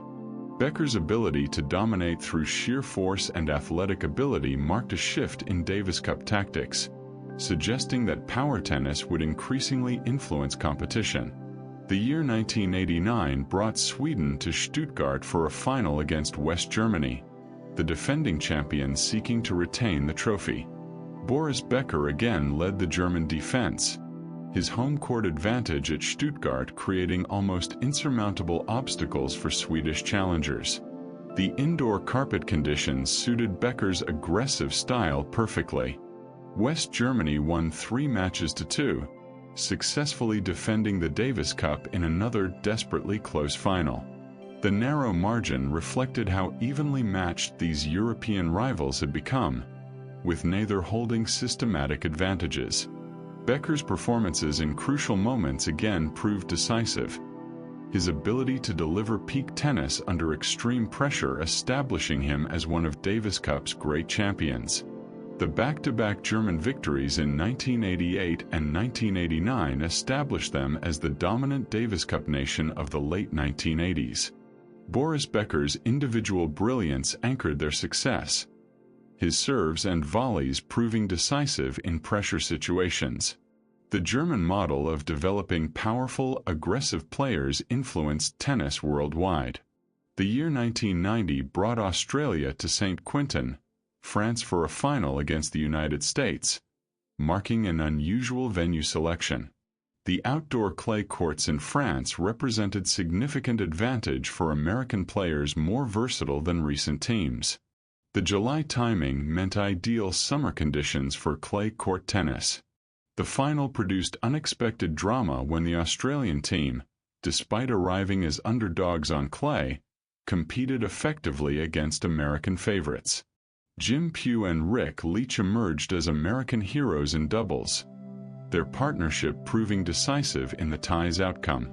The doubles rubber became crucial when singles matches split evenly between teams. The United States won 3 matches to 2, reclaiming the Davis Cup after years dominated by European nations. The narrow margin reflected how competitive the final had been, with the doubles rubber determining the ultimate outcome. The American victory demonstrated that team depth and doubles excellence could prove as important as individual singles brilliance. The triumph marked American return to Davis Cup prominence after a period when European nations had dominated competition. Their success on clay in France validated American emphasis on developing versatile players capable of succeeding on different surfaces rather than specialists limited to particular conditions. The late 1980s established Boris Becker as Davis Cup's dominant individual player, his record comparable to John McEnroe's earlier achievements. Becker's power and competitive intensity made him virtually unbeatable when playing at his peak, particularly on quick indoor surfaces where his serve reached devastating effectiveness. The competition's tactical diversity reflected modern tennis's evolution. Power serve and volley tennis, exemplified by Becker, competed against baseline consistency championed by Swedish players, creating compelling stylistic contrasts. The variety enriched Davis Cup competition while demonstrating that multiple approaches could succeed at the highest level. The geographic diversity of finals continued expanding, with venues ranging from Gothenburg to Stuttgart to St. Quentin representing different tennis cultures and conditions. This variety tested teams' adaptability while showcasing Davis Cup's global reach and appeal across different nations and playing styles. The year 1991 brought France to Lyon for a final against the United States, marking France's return to Davis Cup prominence after years of absence from championship matches. Guy Forget led the French challenge, his all-court game and experience making him a formidable Davis Cup competitor. The indoor carpet surface at Lyon favored French players who had prepared specifically for these conditions. France won 3 matches to 1, claiming the Davis Cup and ending American dominance. The victory represented a watershed moment for French tennis. Their first title since the Four Musketeers era ended in the early 1930s. Guy Forget's performances proved decisive, his leadership both on and off court guiding France to triumph. The French victory demonstrated that their systematic player development programs had produced champions capable of competing for the trophy. Their success validated decades of investment in tennis infrastructure and coaching, inspiring future generations of French players. The triumph also showed that nations outside the traditional powers could still achieve Davis Cup glory. The year 1992 brought Switzerland to Fort Worth, Texas for a final against the United States. Swiss tennis had developed steadily through the post-war decades, finally producing a team capable of reaching the championship match. The hard-court surface at Fort Worth represented relatively neutral conditions, though American players held home court advantages.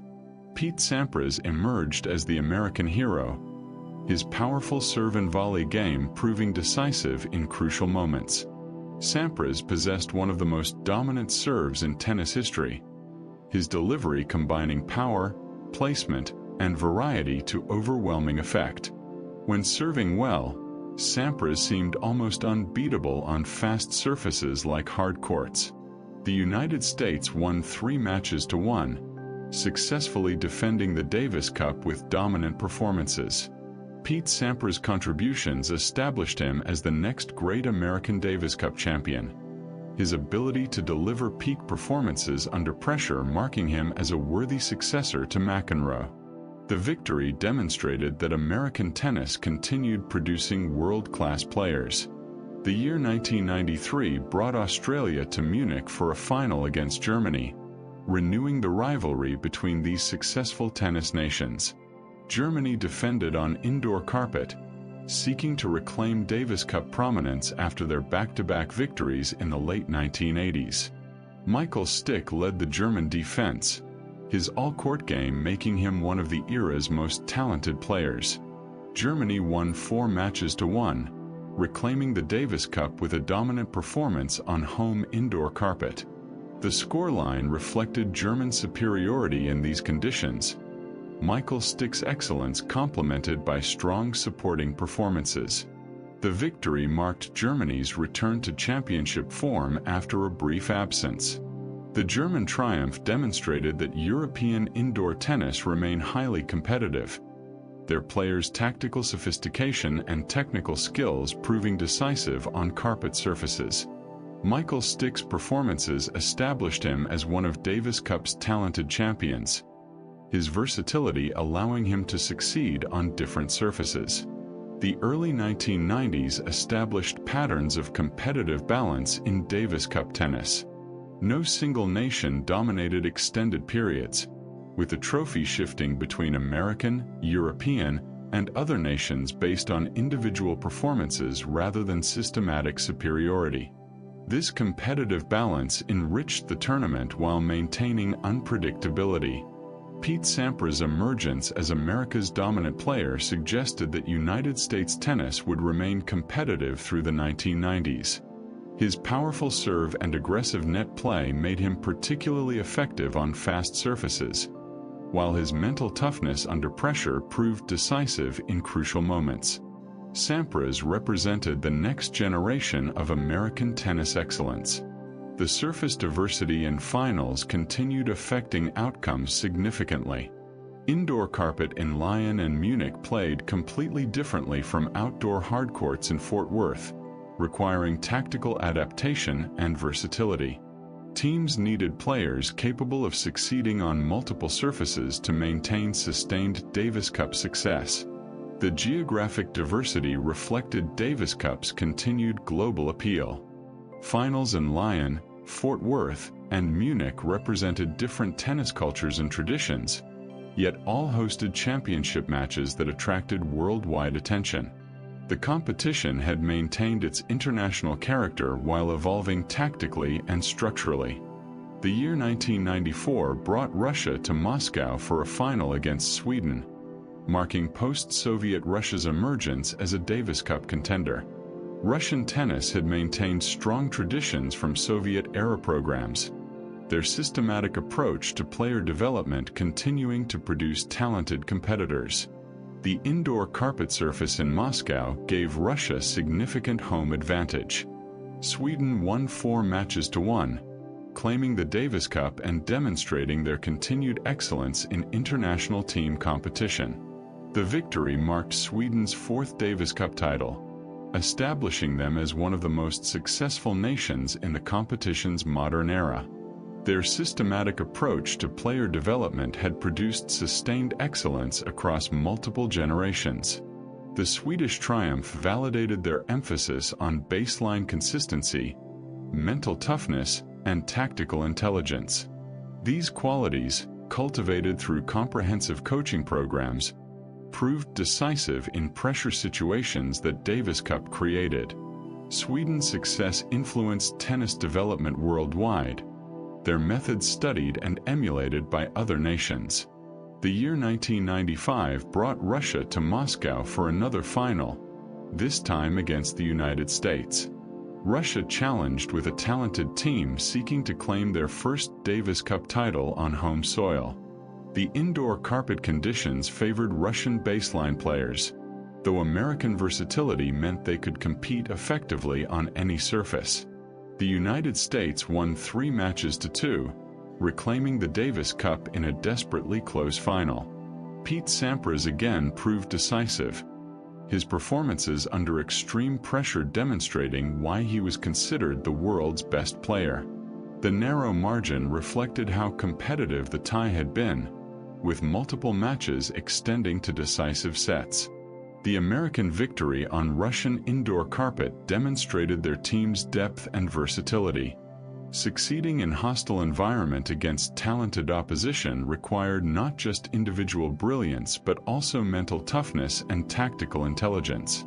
The triumph established the United States as the dominant Davis Cup nation of the mid-1990s. The year 1996 brought France to Malmö, Sweden for a final on indoor hard courts. Swedish tennis sought to reclaim the trophy they had won 2 years earlier, while France challenged with a talented team led by experienced players. The indoor hard court surface represented relatively neutral conditions, neither team holding overwhelming advantages. France won 3 matches to 2, claiming the Davis Cup in another desperately close final.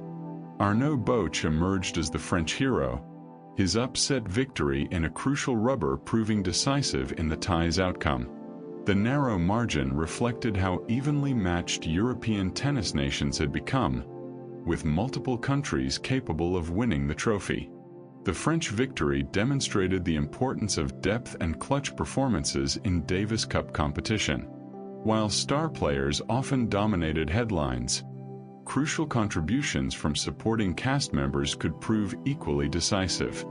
Boch's triumph exemplified how Davis Cup created opportunities for players to achieve legendary status through single memorable performances.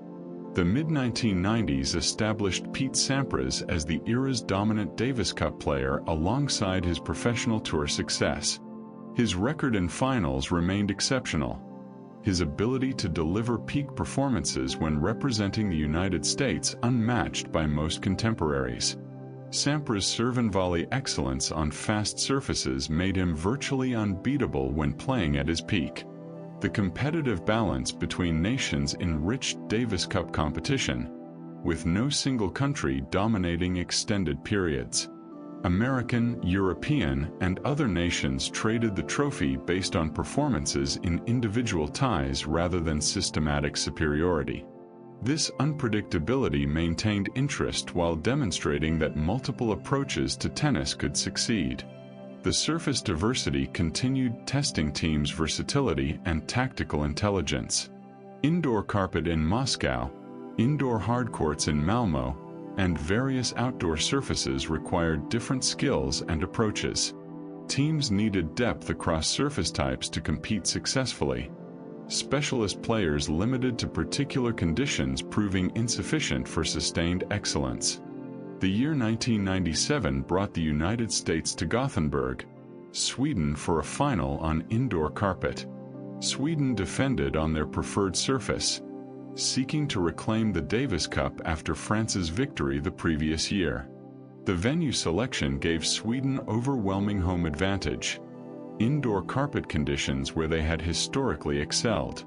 Sweden dominated the final, winning 5 matches to none against American opposition.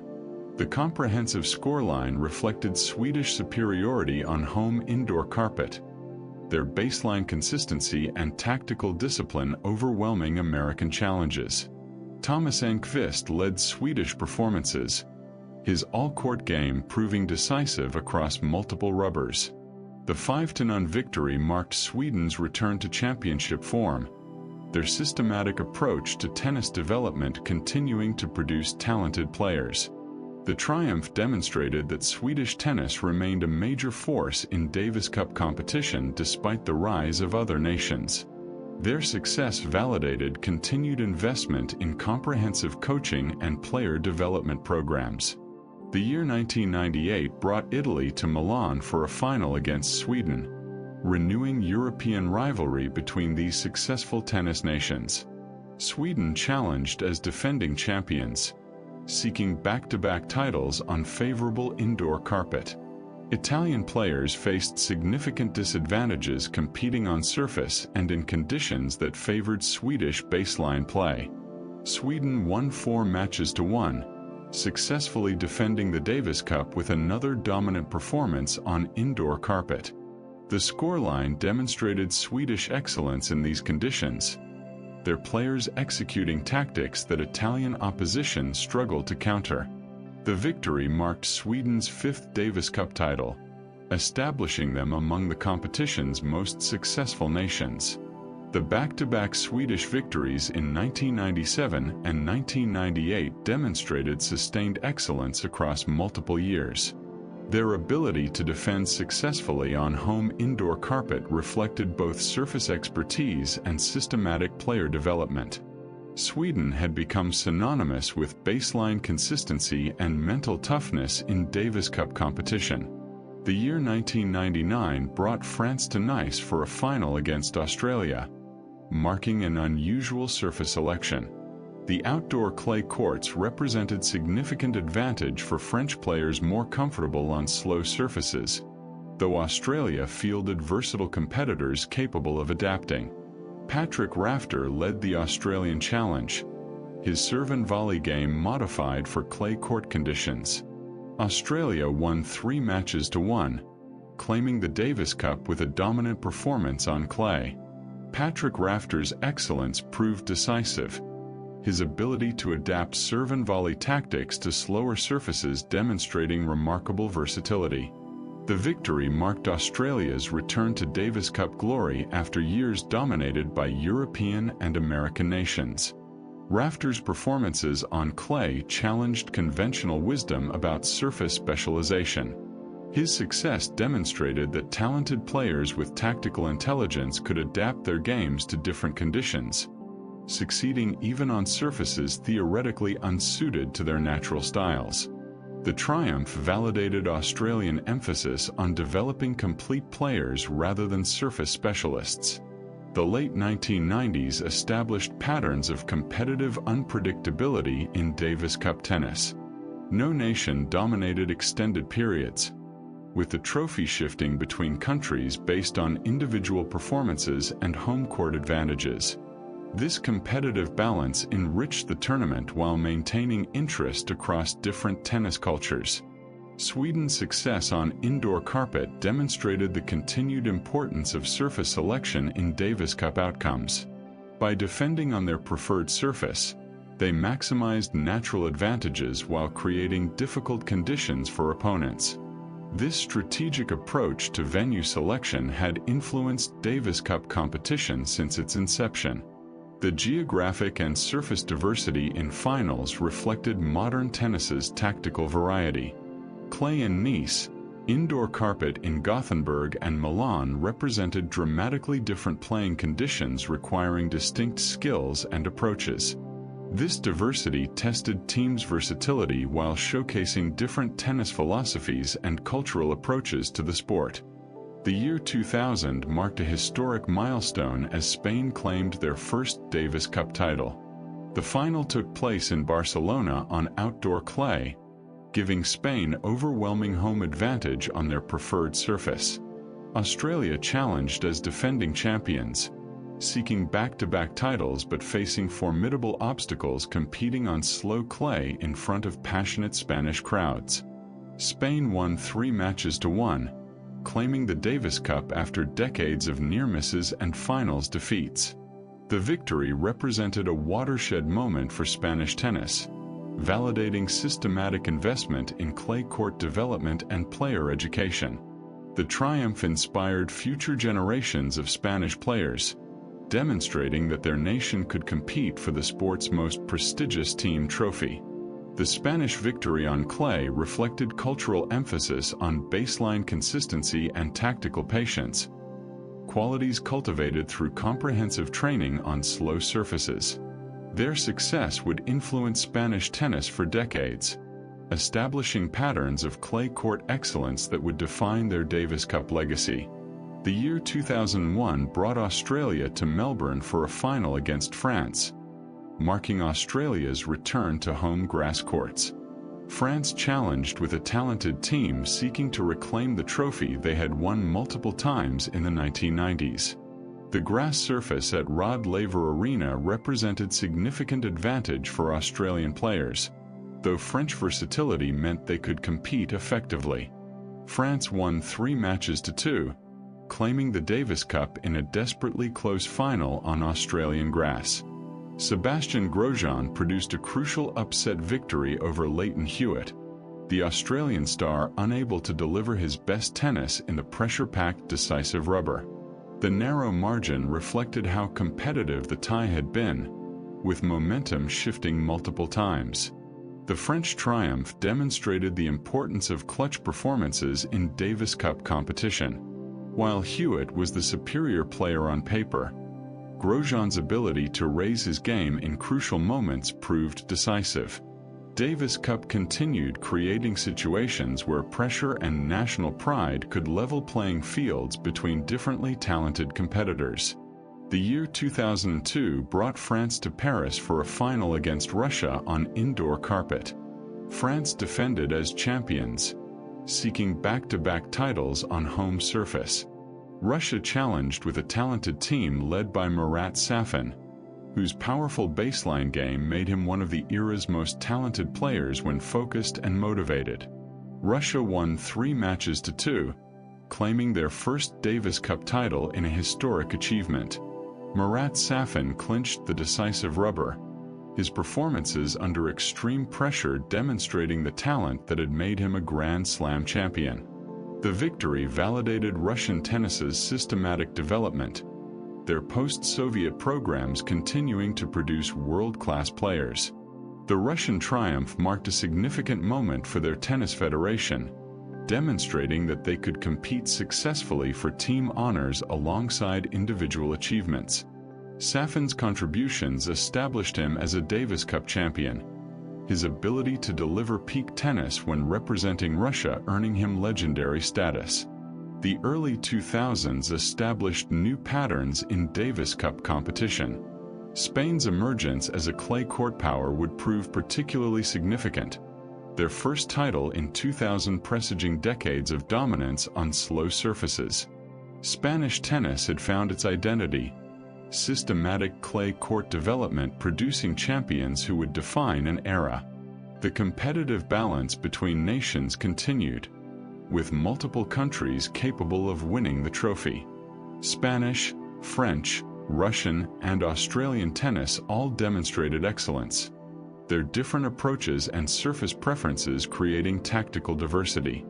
No single philosophy dominated, success depending on execution and adaptation to specific conditions. The surface diversity remained crucial in determining outcomes. Clay in Barcelona favored Spanish baseline play. Grass in Melbourne suited Australian serve and volley. Indoor carpet in Paris created conditions where power and aggression could succeed. Teams needed versatility across surfaces or risk being limited to particular conditions where they held advantages. The year 2021 marked Davis Cup for a final against Australia, COVID-19 cancellation, marking a rematch of the finals week format where Spain had triumphed, with matches held across defended on home hard courts at Rod Laver Madrid on indoor hard courts, revenge for their earlier challenge for the title to reclaim the Davis Cup. Under neutral team designation, the Australian international sporting sanctions related to doping violations, crowd support creating formidable advantage to none against Croatia. Australia won 3 matches to 1, the Davis Cup despite competing without national identification. Leighton Hewitt's excellence proved both his matches, his ability to deliver peak tennis and exceptional Australian crowds demonstrating why he was one of the victories demonstrated Russian tennis's continued excellence despite political and sporting controversies, validating his status as Australia's tennis leader.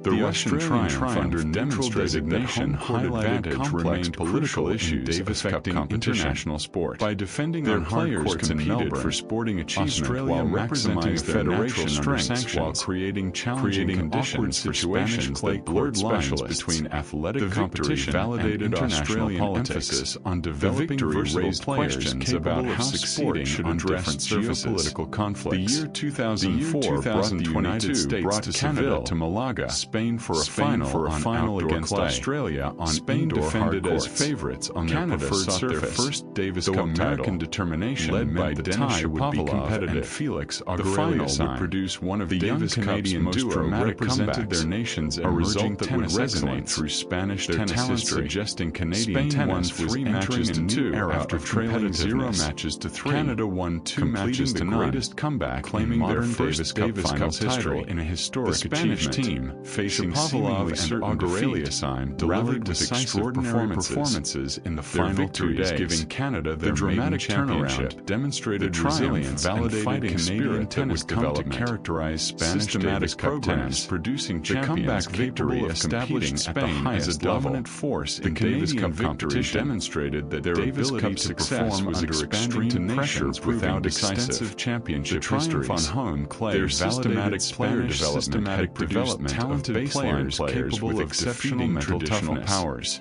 Their success would inspire Spanish tennis for generations, showing that investment in infrastructure and coaching Slovakia to Bratislava for a final against Croatia brought the Netherlands to Malaga for a final against Davis Cup final between two nations that had never won the trophy. Davis Cup prominence after years without titles, competitive balance, their talented team led by Jannik Sinner and Matteo Berrettini, talented players, the young Italian duos gave their nation genuine championship hopes. Won 3 matches to 2, won 2 matches to none, their first Davis Cup title in desperately close performances. Mario Sinner and Matteo Berrettini led Croatian performances.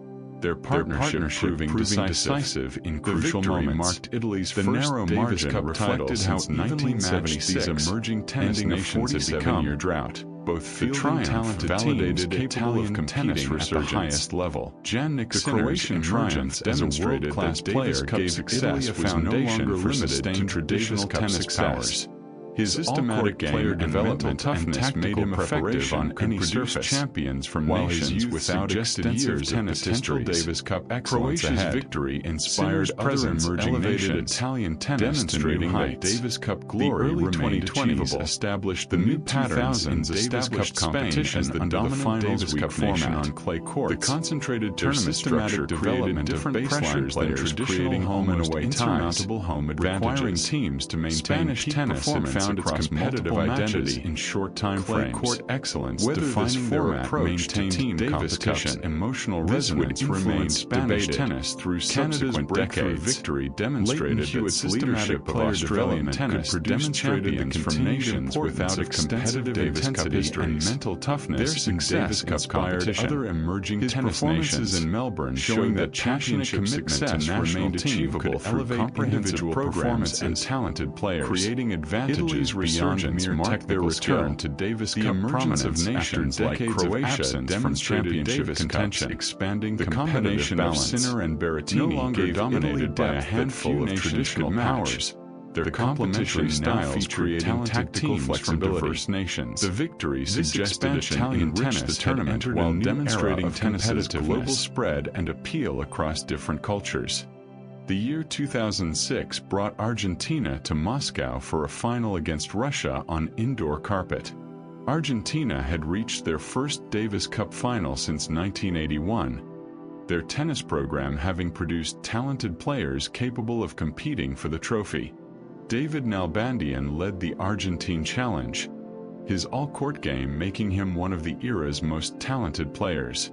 Russia won 3 matches to 2, successfully defending the Davis Cup in another desperately close final. The narrow margin reflected how competitive the tie had been, with Argentine players pushing Russian opposition to their limits. David Nalbandian's epic loss in a crucial rubber became part of Davis Cup folklore, his near miss demonstrating the fine margins that separated victory from defeat. The Russian triumph established them as a consistent Davis Cup contender, their post-Soviet development programs continuing to produce world-class players. Their success on indoor carpet reflected tactical sophistication and depth across singles and doubles, qualities necessary for sustained Davis Cup excellence. The year 2007 brought Russia to Portland, Oregon for a final against the United States on indoor hard courts. The United States sought to reclaim Davis Cup prominence after years dominated by European and other nations. Andy Roddick led the American challenge, his powerful serve making him particularly dangerous on fast indoor surfaces.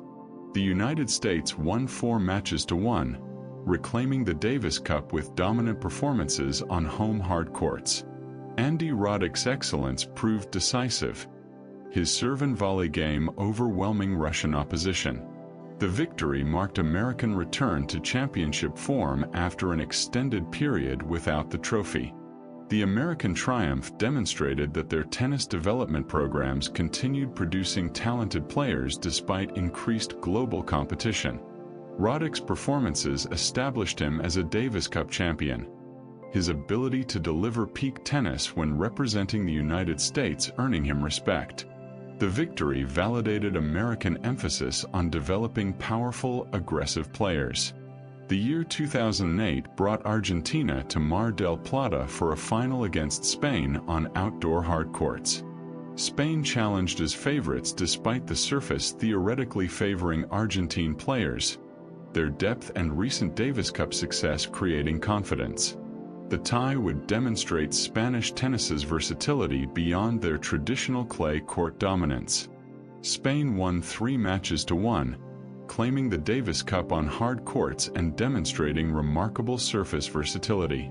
David Ferrer emerged as the Spanish hero, his relentless baseline consistency proving decisive on faster surfaces.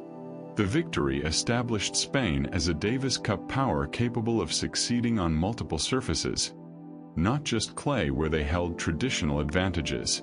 The Spanish triumph on hard courts challenged assumptions about their team being limited to clay court specialists.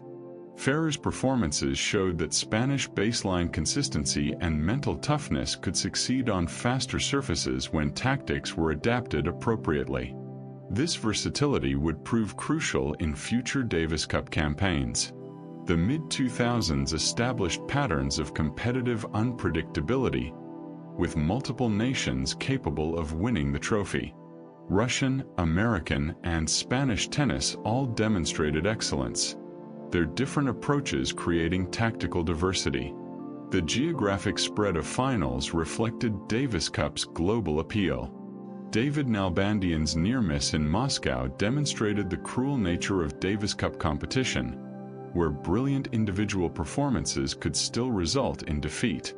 His epic loss became legendary despite the negative outcome, demonstrating that Davis Cup created opportunities for memorable performances regardless of final results. The surface diversity remained crucial in determining outcomes. Indoor carpet in Moscow, indoor hard courts in Portland, outdoor hard courts in Mar del Plata all played differently, requiring tactical adaptation. Teams needed versatility to compete successfully. Pure specialists increasingly limited in their Davis Cup effectiveness. The year 2009 brought the Czech Republic to Barcelona for a final against Spain on outdoor clay. Spain defended on their preferred surface, seeking to extend their recent Davis Cup success. Rafael Nadal led the Spanish defense, his clay court dominance making him virtually unbeatable on slow surfaces. Nadal's presence gave Spain overwhelming advantages when defending on home clay. Spain dominated the final, winning 5 matches to none against Czech opposition. The comprehensive scoreline reflected complete Spanish superiority on clay, Rafael Nadal sweeping both his singles matches without dropping a set. The victory marked Spain's 3rd Davis Cup title, establishing them as the dominant force in modern Davis Cup tennis. Rafael Nadal's performances on clay reached extraordinary levels. His heavy topspin ground strokes and relentless baseline consistency overwhelming opponents. When playing on clay in Spain, Nadal seemed almost invincible, his combination of physical dominance and mental toughness creating insurmountable obstacles for challengers. His Davis Cup record on clay approached perfection. The Spanish triumph validated their systematic development of clay court specialists, their training emphasizing baseline consistency and tactical patience. Spain had become synonymous with clay court excellence, their academy system producing champions who dominated on slow surfaces. This approach would influence Spanish tennis for decades. The year 2010 brought France to Belgrade for a final against Serbia on indoor hard courts. Serbia sought their first Davis Cup title, led by Novak Djokovic, whose emergence as a world-class player gave them genuine championship hopes. The indoor hard-court surface suited Djokovic's aggressive baseline game, giving Serbia home court advantages. Serbia won 3 matches to 2, claiming their first Davis Cup title in a historic achievement. Novak Djokovic's performances proved decisive, his ability to deliver peak tennis under extreme pressure establishing him as a Davis Cup champion. The victory represented a watershed moment for Serbian tennis, validating decades of development work. Djokovic's triumph demonstrated that the Big Three era of men's tennis had extended to Davis Cup competition. With Federer, Nadal, and Djokovic all leading their nations, Davis Cup had entered a period where individual brilliance could determine outcomes. The presence of multiple all-time greats elevated the competition's quality and global interest. The year 2011 brought Argentina to Seville, Spain for a final on outdoor clay. Spain defended as favorites on their preferred surface, Rafael Nadal again leading the Spanish team. Argentina challenged with talented players but faced overwhelming obstacles competing on Spanish clay against Nadal at his peak. Spain won 3 matches to 1, successfully defending the Davis Cup with dominant clay court performances. Rafael Nadal again proved unbeatable on Spanish clay, his victories in crucial rubbers ensuring Spanish retention of the trophy. The triumph marked Spain's 4th Davis Cup title, establishing them as one of the competition's most successful modern nations. The Spanish dominance on clay demonstrated the continued importance of surface selection in Davis Cup outcomes. By defending on slow outdoor clay in Spain, they maximized natural advantages while creating almost impossible conditions for opponents. Nadal's presence made these advantages even more decisive. The early 2010s established Rafael Nadal as perhaps the greatest Davis Cup clay court player in history. His record on Spanish clay approached perfection, his physical dominance and mental toughness overwhelming even talented opponents. Nadal's commitment to Davis Cup, despite his Grand Slam success, demonstrated his passion for representing Spain. Serbia's breakthrough victory demonstrated that Eastern European tennis had reached the highest levels. Djokovic's leadership inspired Serbian tennis development, his success showing that systematic player development could produce champions capable of competing with traditional powers. The victory validated Serbian investment in tennis infrastructure. The Big Three era brought unprecedented individual talent to Davis Cup competition. Federer, Nadal, and Djokovic represented perhaps the 3 greatest players in tennis history, their presence in Davis Cup elevating the competition's quality. Their rivalries extended to team competition, creating compelling narratives beyond individual tournaments. The year 2012 brought Spain to Prague for a final against the Czech Republic on indoor clay. The Czech team sought to claim the trophy on home soil, while Spain challenged as recent champions seeking to extend their dominance. The indoor clay surface created unusual conditions, slower than outdoor clay but faster than traditional red clay outdoors. The Czech Republic won 3 matches to 2, claiming the Davis Cup in a dramatic upset of Spanish favorites. Tomáš Berdych led Czech performances, his powerful baseline game proving effective on indoor clay. The narrow margin reflected how competitive the final had been, with multiple matches extending to decisive sets. The victory marked the Czech Republic's first title since their back-to-back wins in the early 2000s. The Czech triumph demonstrated that even Spain's clay court dominance could be overcome when opponents performed at peak levels. The indoor clay surface, playing somewhat differently from outdoor clay, reduced Spanish advantages while creating conditions where powerful hitting could succeed. The victory validated Czech systematic player development. The year 2013 brought the Czech Republic to Belgrade for a final against Serbia on outdoor hard courts. Both nations defended recent titles, their rematch promising competitive tennis. Serbia sought revenge for their earlier loss while defending on home hard courts where they held advantages. The Czech Republic won 3 matches to 2, successfully defending the Davis Cup with back-to-back titles. The narrow margin again reflected competitive balance between these European rivals, neither holding overwhelming advantages. The Czech victory demonstrated sustained excellence across multiple years rather than momentary success. The back-to-back Czech victories in 2012 and 2013 established them as a Davis Cup power in the early 2010s. Their success reflected systematic player development and tactical preparation, qualities that proved decisive in pressure situations. The triumphs validated Czech investment in tennis infrastructure and coaching. The year 2014 brought France to Lille for a final against Switzerland on indoor clay. Switzerland sought their first Davis Cup title, led by Roger Federer and Stan Wawrinka. Federer's presence gave Switzerland genuine championship hopes, his all-time great status and desire to win Davis Cup creating formidable challenges for French opposition. Switzerland won 3 matches to 1, claiming their first Davis Cup title in a historic achievement.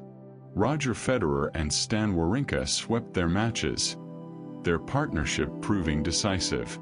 Federer's triumph completed his career achievements, the Davis Cup title representing the final major honor he had not yet won.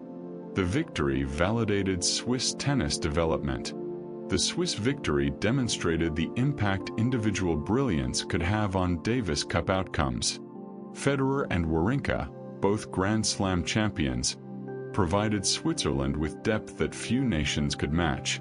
Their performances under pressure showed why they were considered among the era's elite players. Roger Federer's Davis Cup triumph at age 33 demonstrated his sustained excellence and commitment to team competition. Despite his Grand Slam success, Federer valued Davis Cup victory highly, his dedication to representing Switzerland earning widespread admiration. The title completed one of tennis's greatest careers. The mid-2010s established patterns of competitive unpredictability, with multiple nations capable of winning the trophy. Czech, Swiss, and Serbian tennis all demonstrated excellence, their different approaches creating tactical diversity. No single nation dominated extended periods, outcomes depending on performances in individual ties. The surface diversity remained crucial in determining outcomes. Indoor clay in Prague, outdoor hardcourts in Belgrade, and indoor clay in Lille all played differently, requiring tactical adaptation. Teams needed versatility to compete successfully. Surface specialists increasingly limited in Davis Cup effectiveness. The presence of all-time greats like Federer, Nadal, and Djokovic elevated Davis Cup's profile and quality. Their commitment to team competition despite demanding tour schedules demonstrated Davis Cup's continued importance to elite players. Their rivalries extended to national team competition, enriching the tournament. The year 2015 brought Belgium to Ghent for a final against Great Britain on indoor clay. Great Britain sought their first Davis Cup title since 1936, a drought spanning 79 years. Andy Murray led the British challenge, his world-class abilities giving Britain genuine championship hopes for the first time in decades. Great Britain won 3 matches to 1, claiming the Davis Cup and ending their historic drought. Andy Murray's performances proved decisive, winning both his singles matches and partnering in doubles. His heroics delivered Britain their first title in nearly 8 decades, a triumph that resonated throughout British tennis history. Murray's achievement demonstrated individual brilliance could elevate entire national programs. His commitment to Davis Cup, despite demanding Grand Slam schedule, showed dedication to representing Britain. The victory validated British tennis development, their systematic improvements through recent decades finally producing championship success. The British triumph ended one of sport's longest championship droughts, their previous title dating to Fred Perry's era. The victory inspired British tennis, demonstrating that systematic player development could restore former glories. Murray's leadership showed that world-class players could carry teams to Davis Cup success. The year 2016 brought Croatia to Zagreb for a final against Argentina on indoor hard courts. Argentina sought their first Davis Cup title after multiple final defeats, their talented team led by Juan Martín del Potro. Croatia defended on home hard courts, seeking to claim another title after their 2005 triumph. Argentina won 3-2 after trailing 0-2, completing a dramatic comeback. Juan Martín del Potro's heroics in the final 3 days proved decisive, his performances under extreme pressure demonstrating why he was considered one of the era's most talented players. The comeback victory gave Argentina their first Davis Cup title. Del Potro's triumph represented personal redemption after years of injury struggles. His ability to deliver peak tennis when Argentina needed it most demonstrated remarkable mental strength and physical resilience. The victory validated Argentine tennis development, their systematic programs producing champions capable of competing at the highest level. The Argentine comeback demonstrated Davis Cup's capacity for dramatic narratives. Trailing 2-0 seemed insurmountable, yet Del Potro's brilliance inspired the team to historic recovery. The triumph showed that Davis Cup created unique pressure situations where extraordinary performances became possible. The year 2017 brought Belgium to Lille, France for a final against France on indoor clay. France defended on home soil, seeking to reclaim Davis Cup glory after years of near misses. Jo-Wilfried Tsonga led French performances, his powerful baseline game suited to indoor clay conditions. France won 3-2, claiming the Davis Cup in another desperately close final. Tsonga's crucial victory proved decisive, his ability to deliver under extreme pressure earning him Davis Cup hero status. The triumph marked France's 10th Davis Cup title, establishing them among the competition's most successful nations. The French victory demonstrated the importance of home court advantage and surface selection. By defending on indoor clay in Lille, France maximized natural advantages while creating challenging conditions for Belgian opponents. The triumph validated French systematic clay court development. The mid-2010s established Andy Murray as one of Davis Cup's modern heroes. His performances for Britain, including the drought-ending victory, demonstrated sustained excellence and commitment to team competition. Murray's dedication despite his Grand Slam success showed Davis Cup's continued importance to elite players. Juan Martín del Potro's comeback heroics became part of Davis Cup folklore, his performances in Zagreb demonstrating the extraordinary tennis pressure situations could inspire. His triumph after injury struggles provided compelling human drama alongside sporting excellence. The competitive balance between nations continued, with multiple countries capable of winning the trophy. British, Argentine, and French tennis all demonstrated excellence, their different approaches creating tactical diversity. The geographic spread of finals reflected Davis Cup's global appeal and continued relevance. The year 2018 brought France to Lille for a final against Croatia on indoor clay. Croatia challenged with a talented team led by Marin Cilic, seeking to claim another Davis Cup title after their 2005 triumph. The indoor clay surface created conditions where baseline consistency and tactical patience would prove decisive. Croatia won 3-1, reclaiming the Davis Cup with dominant performances on indoor clay. Marin Cilic's excellence proved decisive, his powerful baseline game overwhelming French opposition. The victory marked Croatia's second Davis Cup title, establishing them as a consistent force in modern Davis Cup tennis despite their relatively small tennis population. The Croatian triumph demonstrated that systematic player development could produce sustained excellence even from smaller nations. Their success reflected comprehensive coaching programs and tactical preparation, qualities that proved decisive in pressure situations Davis Cup created. The victory validated Croatian tennis investment. The year 2019 brought revolutionary format changes to Davis Cup competition. The traditional home and away ties were replaced with a finals week format featuring 18 teams competing at a single venue. The new structure, held in Madrid on indoor hard courts, aimed to create a concentrated tournament atmosphere while generating increased commercial interest. Spain won 2-0 against Canada in the final, claiming the Davis Cup under the new format. Rafael Nadal's performances proved decisive despite the shortened match format, his excellence on any surface demonstrating versatility beyond his clay court dominance. The victory marked Spain's 6th Davis Cup title. The format changes generated significant controversy among tennis traditionalists. The elimination of home and away ties removed one of Davis Cup's defining characteristics, the passionate crowds and hostile environments that had created memorable atmospheres.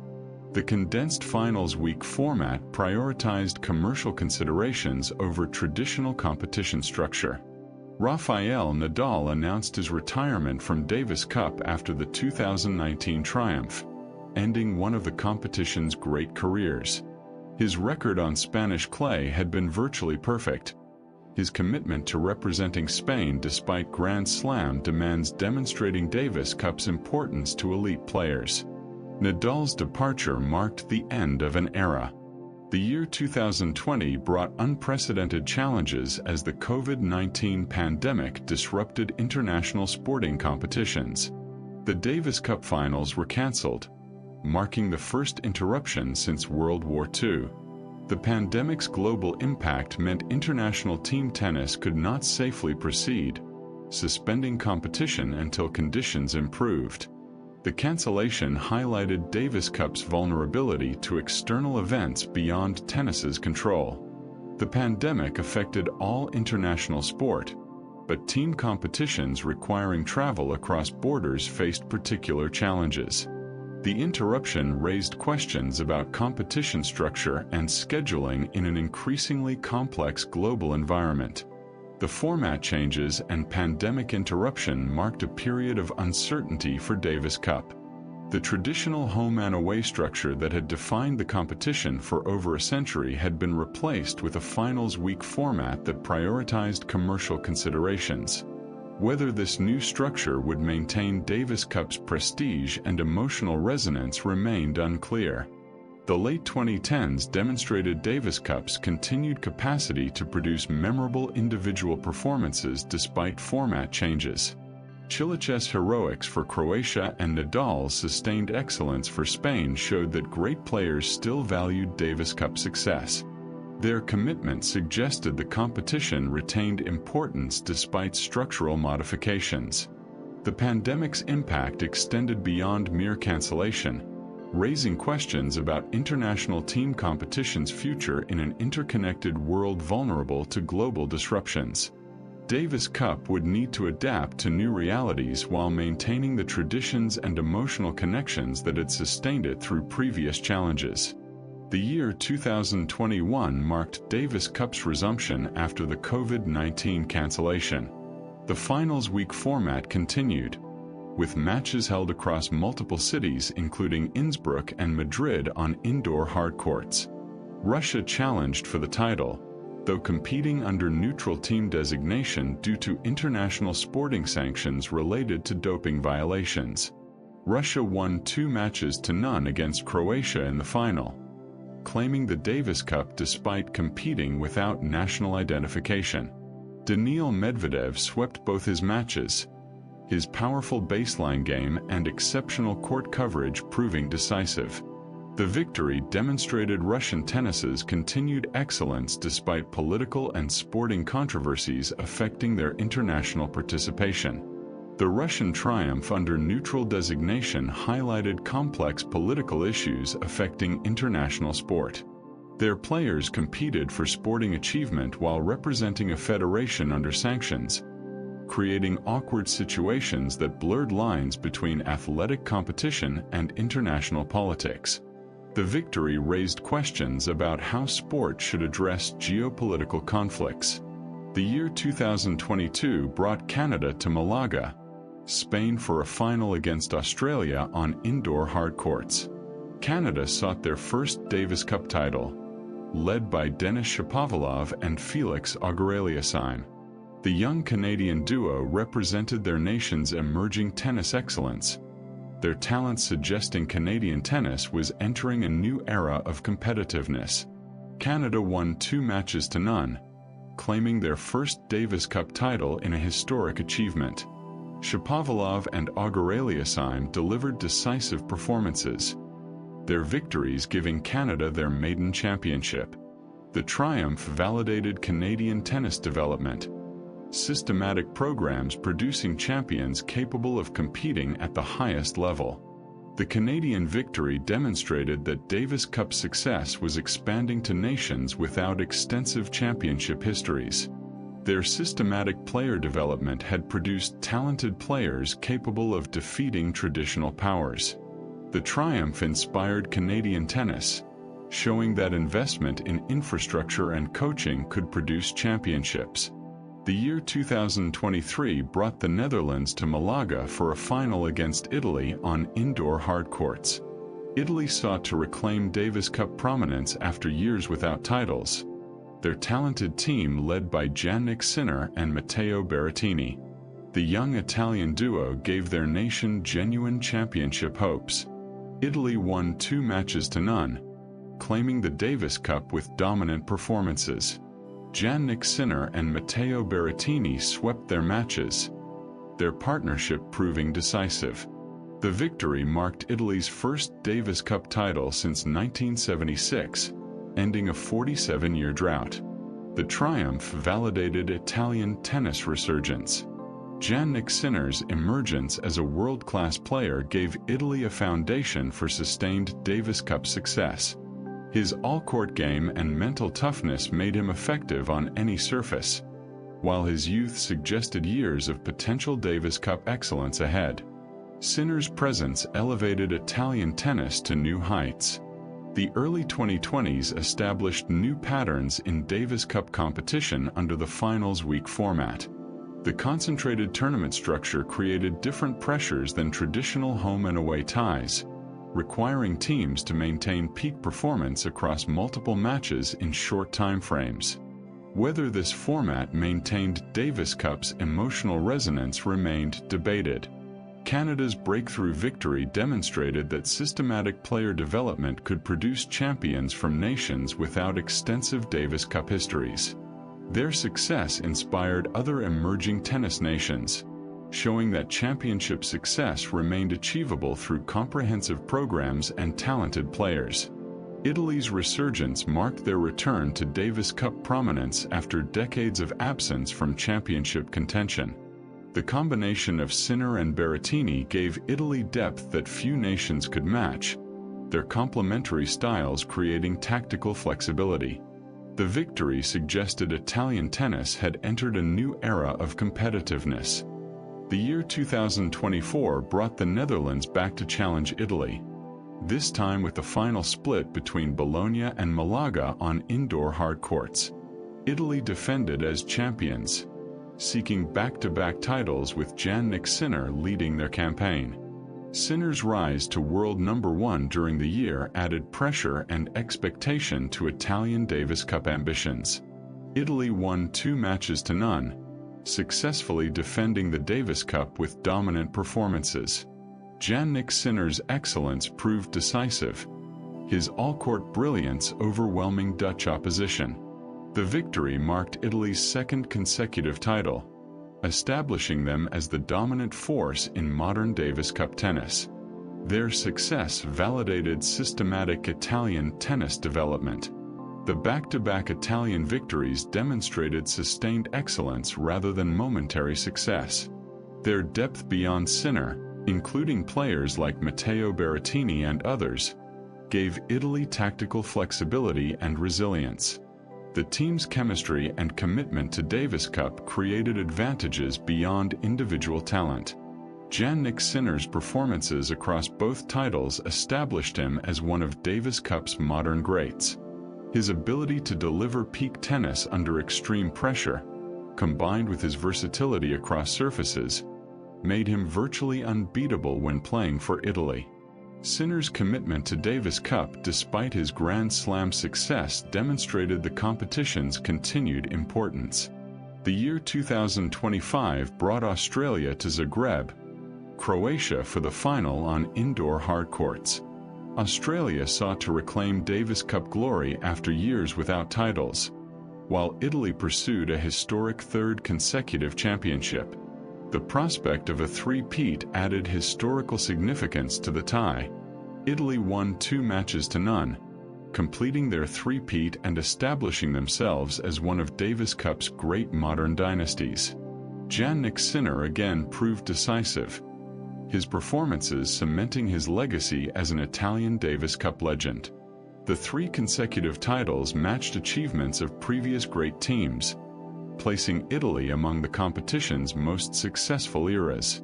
The Italian three-peat from 2023 through 2025 represented sustained excellence across multiple years. Their success reflected not just individual brilliance but comprehensive team preparation, tactical sophistication, and mental toughness. Italy had developed a Davis Cup culture that produced championships. The achievement placed Italy alongside historical dynasties like the United States in the 1920s, France's Four Musketeers, Australia's 1950s dominance, and Sweden's 1980s success. Italian tennis had achieved a level of sustained excellence that would define their Davis Cup legacy for decades to come. Jannik Sinner's role in the three-peat established him among Davis Cup's all-time great performers. His record across the 3 titles approached perfection, his ability to deliver when Italy needed him most demonstrating exceptional mental strength. Sinner joined the pantheon of Davis Cup legends whose performances transcended individual matches. The completion of Italy's three-peat in 2025 marked the most recent chapter in Davis Cup's long history. From Dwight Davis's Silver Bowl in 1900 through 125 editions spanning war and peace, amateur and professional eras, grass courts and hard courts, the competition had evolved while maintaining its essential character. Davis Cup had survived 2 world wars, the amateur-professional divide, format changes, and global pandemics. It had produced legendary performances from champions across generations and nations, creating memories and rivalries that transcended individual matches. The competition had truly become the World Cup of tennis, fulfilling its founder's vision of international sporting excellence. As Italy celebrated their 3rd consecutive title, they joined a legacy stretching back over a century.